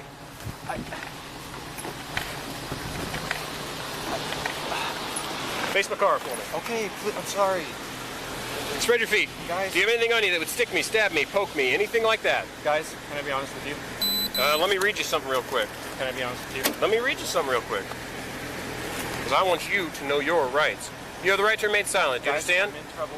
Anything you say can be used against you in a court of law. You have the right at this time to talk to a lawyer and have him present with you while you are being questioned. If you cannot afford to hire a lawyer, one will be appointed to represent you before questioning if you wish. You can decide at any time to exercise these rights and not answer any questions or make any statements. Do you understand each of these rights I have explained to you? Yes. Okay. What do you want to be honest about? Okay, my name is Brad. Your name is Brad. Yes, I'm sorry. I'm in trouble in Spokane for other things, and I can't afford it, okay? Mm-hmm. I'm sorry. I'm just scared. I didn't mean to lie to you guys. Well, you did mean to lie, because you intentionally did. I'm sorry, guys. I'm sorry. Like, you did mean to lie. Okay. Right? I'm sorry, guys. Okay, it's ready for you. Can you add Bradley the call? He's probably got a in warrant. trouble. Please, guys. I will give you all the information you want. I swear to God. What's your birthday then? 0502-1994. Next my brother. It's what? Next my brother. 0502-1994. I'm sorry, guys. I didn't know. What's your middle initial?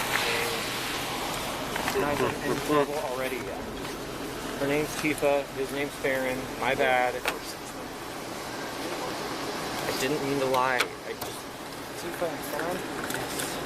Again, anything on I guess on you he's stick me under staggering? investigation or arrested for lying to police, which I guess is perfectly fine for them to lie. Guys, my mom's back. Did they just tell you they were coming up to steal and you wanted to protect them? Because you said you wanted to protect Yes, them. they did tell me they're going to steal.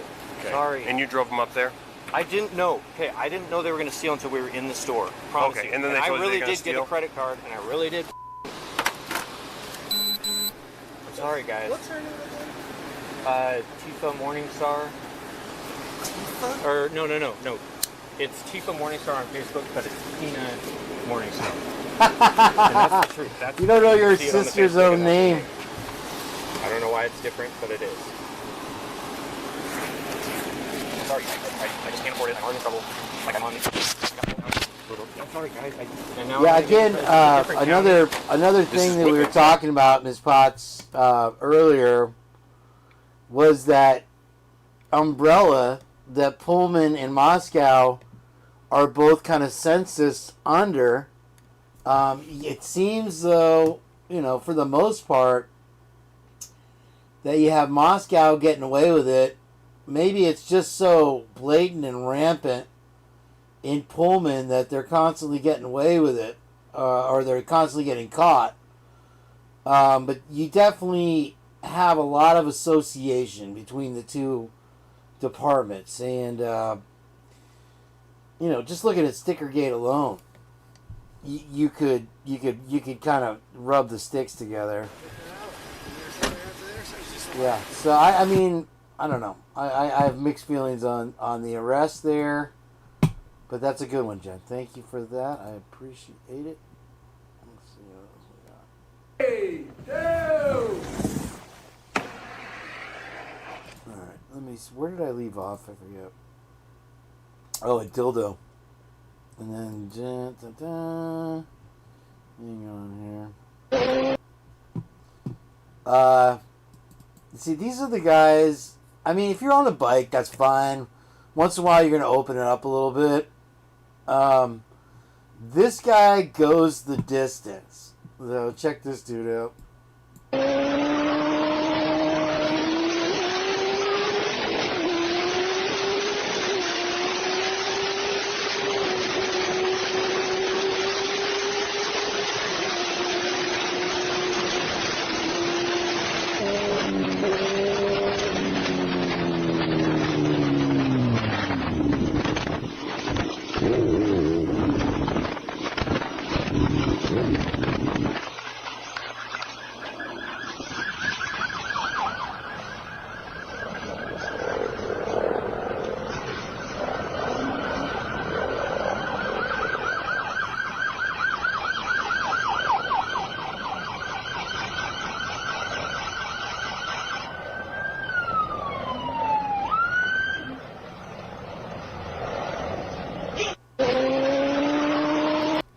Kind of a pretty bold move there, pretty smart move there.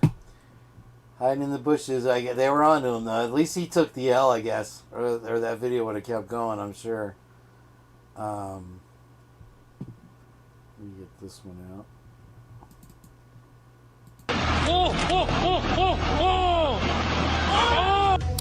The snow leopard launches a surprise attack from behind the goat, only for the goat to lose its footing, sending both of them tumbling down a terrifying cliff. They roll and crash in a chaotic blur over and over until they finally come to a stop. But the snow leopard could have never imagined that this mountain goat was built like a tank.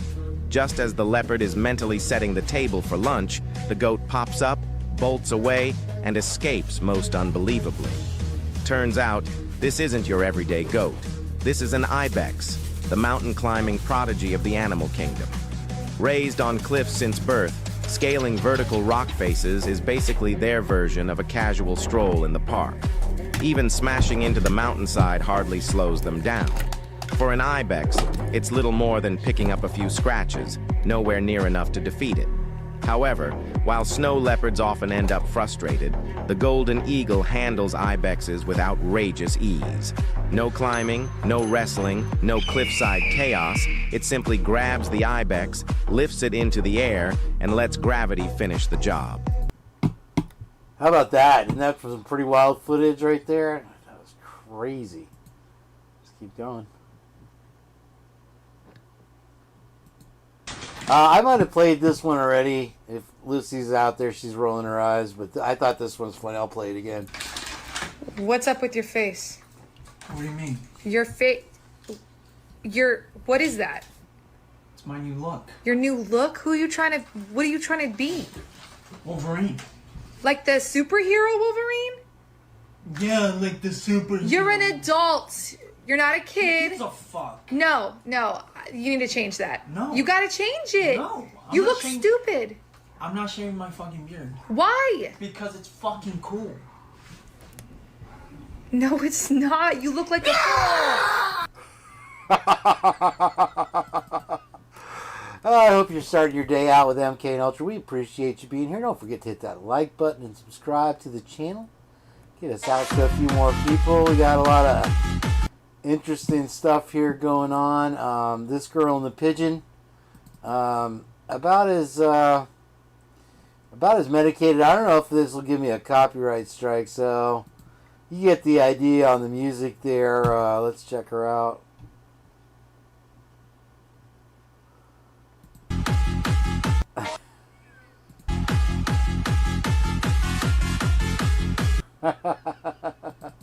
What's it like to bug out at a concert? I don't know. Oh, to be young again. It all flies by so fast. This one is just absolutely nuts. I think we've heard about this one. And I believe she's like some kind of Instagram model that was like in Mexico or whatever doing the parasail. And just decides to unclip and get unhinged. Here she goes. Here we go.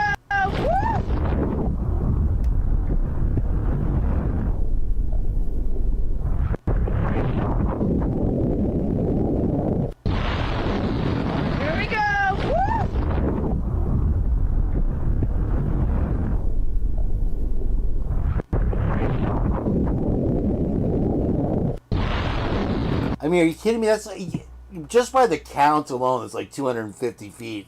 So I'm not even 100% sure that's not AI. But crazy clip nonetheless. You know, AI is kind of working its way in a little bit more and more every day. What is this one here? What's this? This is genius, because this belt is changing the personal transportation industry. This wearable rig is equipped with 20 ducted fans and a lightweight frame that can lift a person up to 200 pounds. Power it on, push the joystick to lift, hover, strafe, and pivot with drone-like precision. How much do you think it costs?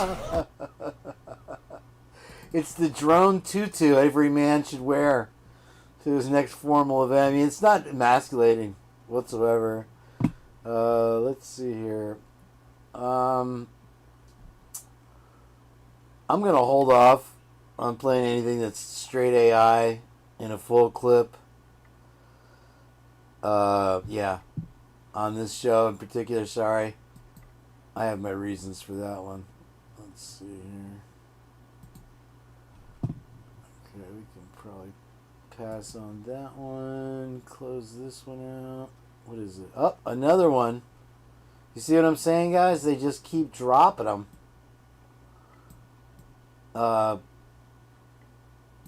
Stuff, just censorship all around us. You know, it just grows every day. Let's see what we got here. What is this? Oh, this one's wild.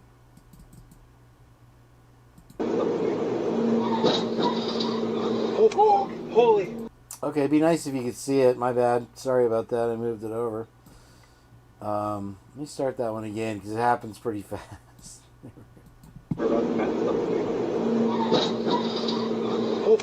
Holy. Again, if you're just tuning in, I'm playing some clips out of my reel. Get the to purge it out from the purge. So you're getting the best of the purge here on MK and Ultra. We had JJ earlier. Once this live is over, hopefully you get to go back and listen to his amazing, absolutely horrifying story of what he's gone through in the last month. But we were honored by to have JJ on the show today on MK and Ultra. And right now, unfortunately, you won't be able to rewind. But I do recommend that you give it some time. There are some audio technical difficulties there in the beginning, but we worked it out. And I think you can hear most of the story. He's on a different platform now. He's using his phone. His dining room / studio is now gone. Believe it or not, he's going through a lot. Check this one out. He's waving you down, actually. What is it? How's your food? It's actually really good. This is a really nice place. His Onion soup is really good. Yeah? I've never. Or what? Well, yeah. Really? You seem like that guy might be waving you down, actually. What is he like? I know like the staff here. No. No? Okay. I do know some of the staff here. You do know some of the staff. I thought he was waving you down. I thought he knew you. Yeah, no. But I think we're gonna have fun tonight. I really appreciate you taking the time to take me on a date and everything. Absolutely. Now we're definitely gonna have a good night. I think we're gonna be feeling loose tonight. I agree. Did you get a drink? These drinks are great. Yeah. Cheers. Cheers. To a good time, right? Yeah. So, what are your plans for this week? My drink's a bit foggy. What? My drink is a bit foggy. What does that even mean? I work for a safety company. My drink is foggy. About? Did you spike my drink? Did I spike your drink? Who do you think I am? Are you waving you down? Good night, Ariana. Thank you for being with us, gorgeous. Excuse me. Beach, baby. How you doing, babe? You big baby. Nice to see you. Good morning, good morning. We are playing the best of the perch. Thank you for joining us today. And you have a nice sleep. Keep us on in the background if you want, whatever. I think this girl is what every woman would like to be able to detect a spiked drink, They're even doing it to guys now. Obviously in Texas and Austin, that type of thing. So you never know. But yeah, what a great catch, And this guy, he's literally saying, "Oh yeah, these drinks are smooth, baby. Everything's gonna get better now." Did you spike my drink, dude? What? In general, right, ladies? I'm just kidding. It's easy. Shut up, bitch. Stop being a woman in general, right, ladies? I'm just kidding. It's easy. Shut up, bitch. We have everything. We have everything we've ever wanted, and we're still not happy. I think we're the problem. Stop being a woman in general, right, ladies? I'm sorry. I thought it was muted. Anyway,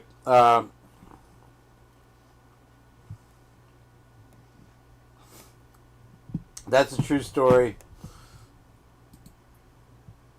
Megs, here we go with the next one.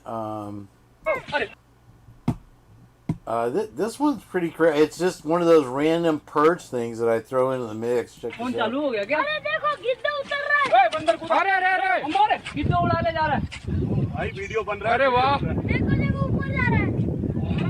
It's videos like that that make you love Mother Nature.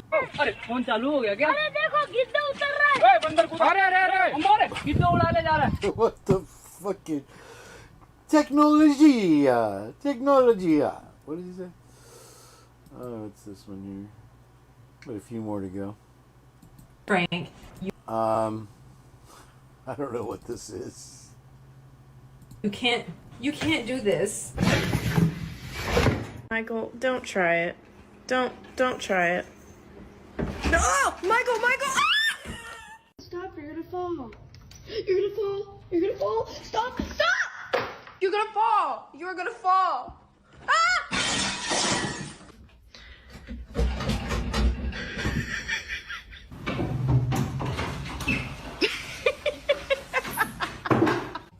Hello?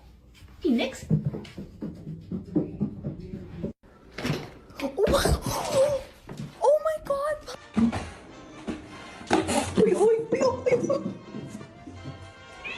You want to come outside? Come on.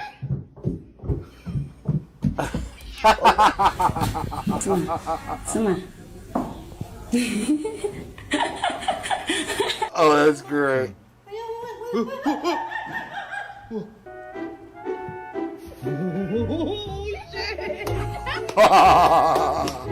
Tricked him into that one. There you go. Alright, we got a few more. I want to let you guys go pretty soon so you can catch that JJ story before everybody passes out, or maybe you're just starting your day. Whatever. Hopefully you get a chance to watch that. It's probably about, I would say, an hour in. You start talking to JJ, he kind of pops in there. So if you want to check this out right here, I'll play it. Just finish out these clips here.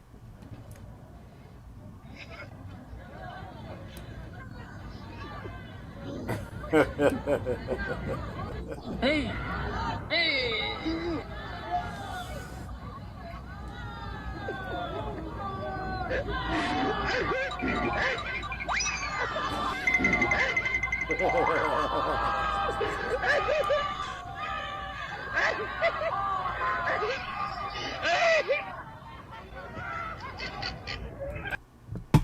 Not the best look, ladies. I'll tell you that right now. Excuse me. What else we got here? Munching on a little breakfast, I guess. I'm on 3 deep on the espressos, so... what did we have on this one? Oh, this, get ready for this. This was supposed to be part of the reel here, obviously, guys. Here we go. What the fuck? Oh, ow! Pretty sure this is down the street from Lucy's house. You know, oh, it's California, San Diego. Oh, do I recognize the neighborhood? Looks like La Jolla to me. Damn, dude. You know, I mean, you don't see explosions like that every day. Everything is propane out there, though, which I love. We were talking about the other day. We were at Home Depot looking at new stoves, and it just reminded me everything in California, all the cooking you do with gas is great, man. Unfortunately, things like this do happen, I guess. A lot of older homes, older lines in there. Here we go. Are you in the Starbucks line right now?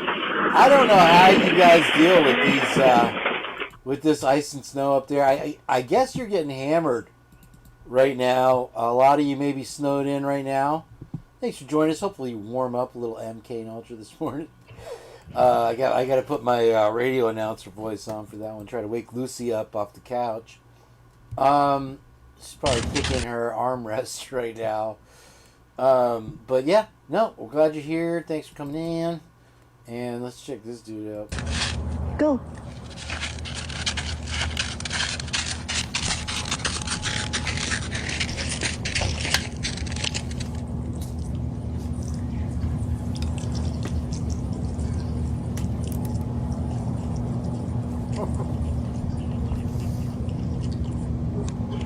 Good job. Come on. Come back inside. That is one flea market chihuahua if I've ever seen one. He's decked out to the hilt. Got a couple more here for you.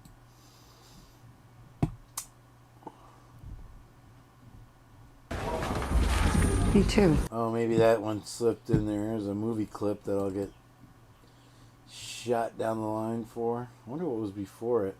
Oh, that's Lucy. This wave is pretty good. Nice bodyboarder wave here.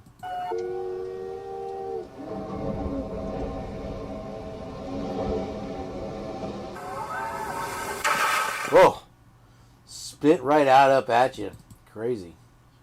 Couple more, here we go. Oh, we're dealing. I'm doing overtime. Shut up. Oh.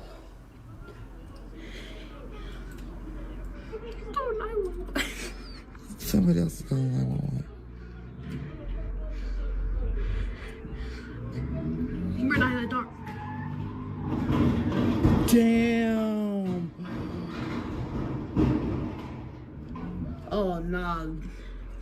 Nah. Oh my God. This is what you call pissed off. I'm glad my car wouldn't have been under that carport. Oh, I feel sorry for all those cars under the carport.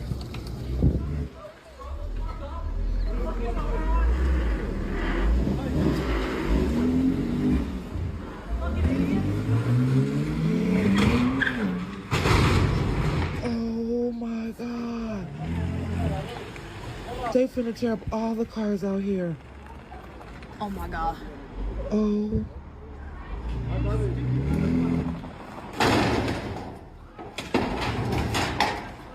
What in the entire fucks? Great job, genius.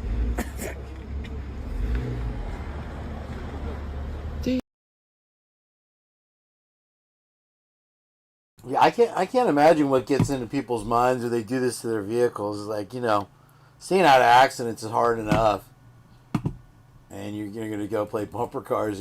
From what I understood, for Ohio, coming out of the Midwest, you were supposed to get snow, and then a little bit of rain, and then snow and sleet this weekend. I don't know if the storm's going to hit you guys or not. I don't understand the Ohio Valley and the whole lake front thing, whatever. So it depends on where you are, I guess, over there. But they're saying it's one of the. It's going to affect the whole country.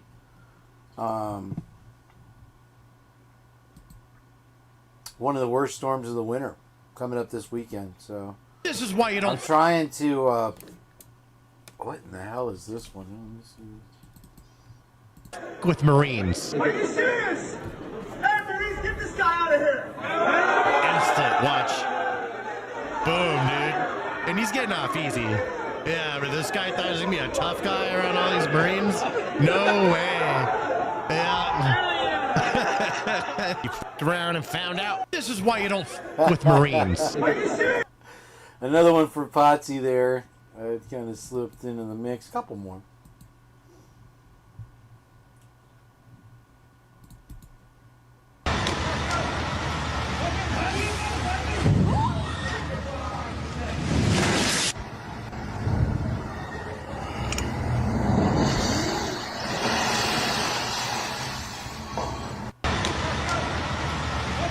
I don't know what to make of this one. I figured Dago would appreciate it. I don't know, this may be AI, whatever.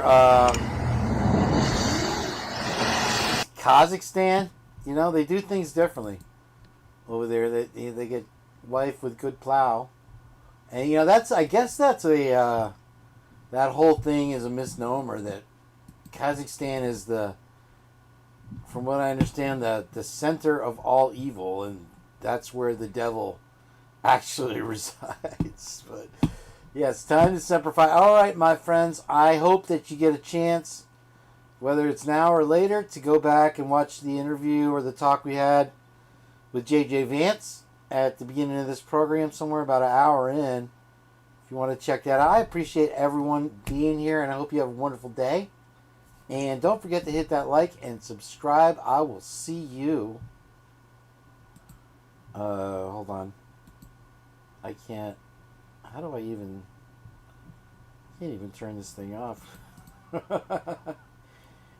Okay, yeah, we're actually gonna get, I know, some rain here and some cold weather, which right now you can see I've got the door wide open and it's perfect temperature. I would say it's about 74.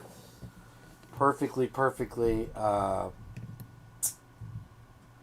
Play Rockford.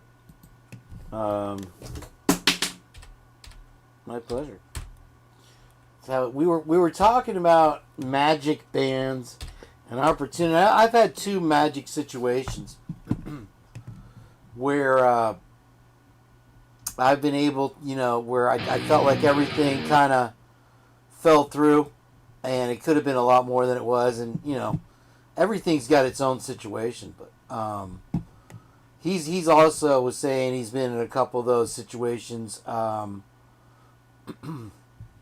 Ironically enough, he was talking about Cannibal Corpse and Morbid Angel because they recorded this at the same studio. One of the guys from that band. Anyway, this song is fantastic. Let's go. Good night, everybody, or good morning. We'll see you on the next one. Don't forget, we're going to do a Purge Monday or Tuesday, so make sure you're there for that. I know you'll be there. Hopefully we'll have JJ, we'll have Jen, and Miss Potts on there to talk about the GSI. So we'll talk to you later. And let's rewind this. Let's give Miss Potts the full 9 yards. Let's go.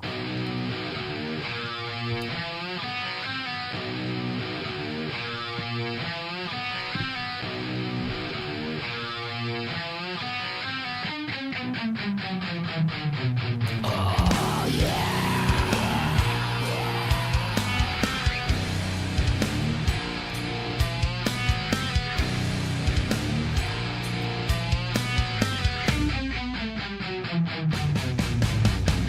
Why do these people want a piece of us?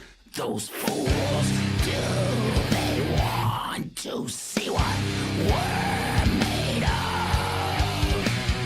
The United States of America, red, white, and blue, will rip your throat out, drink your blood, motherfucker.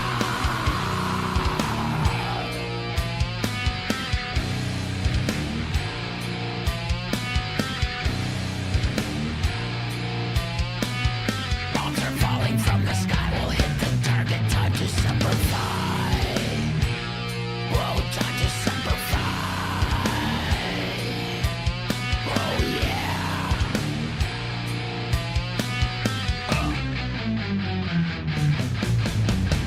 From the land, the air, or the sea, bloodthirsty troops will show no fucking mercy. The finest boats will stomp upon your legacy. They will send your soul straight to the deity. Come on, drop the bomb. Oh yeah. Oh come on, drop the bomb. Oh yeah. Come on.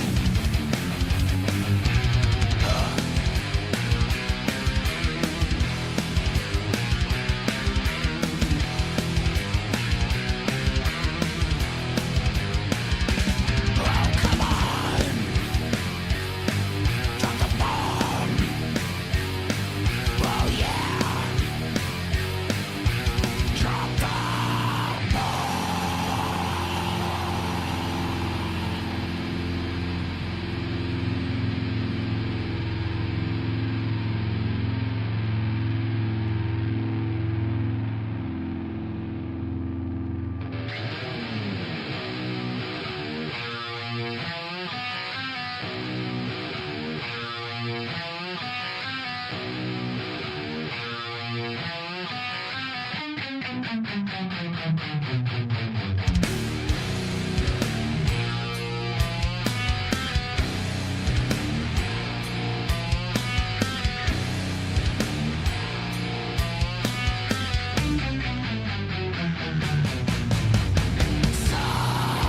Sometimes the tree of liberty must be watered with the blood of tyrants and patriots.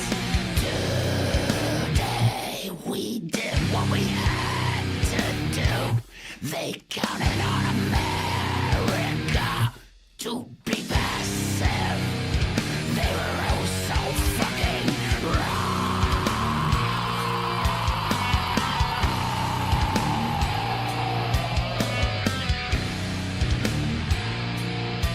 Because bombs are falling from the sky, we'll hit the target, time to simplify. Whoa, time to simplify.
Definitely one of the best tunes of all time.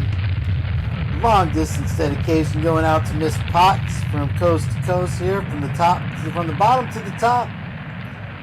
Thanks for joining me today. I appreciate it. Y'all have a great, wonderful day.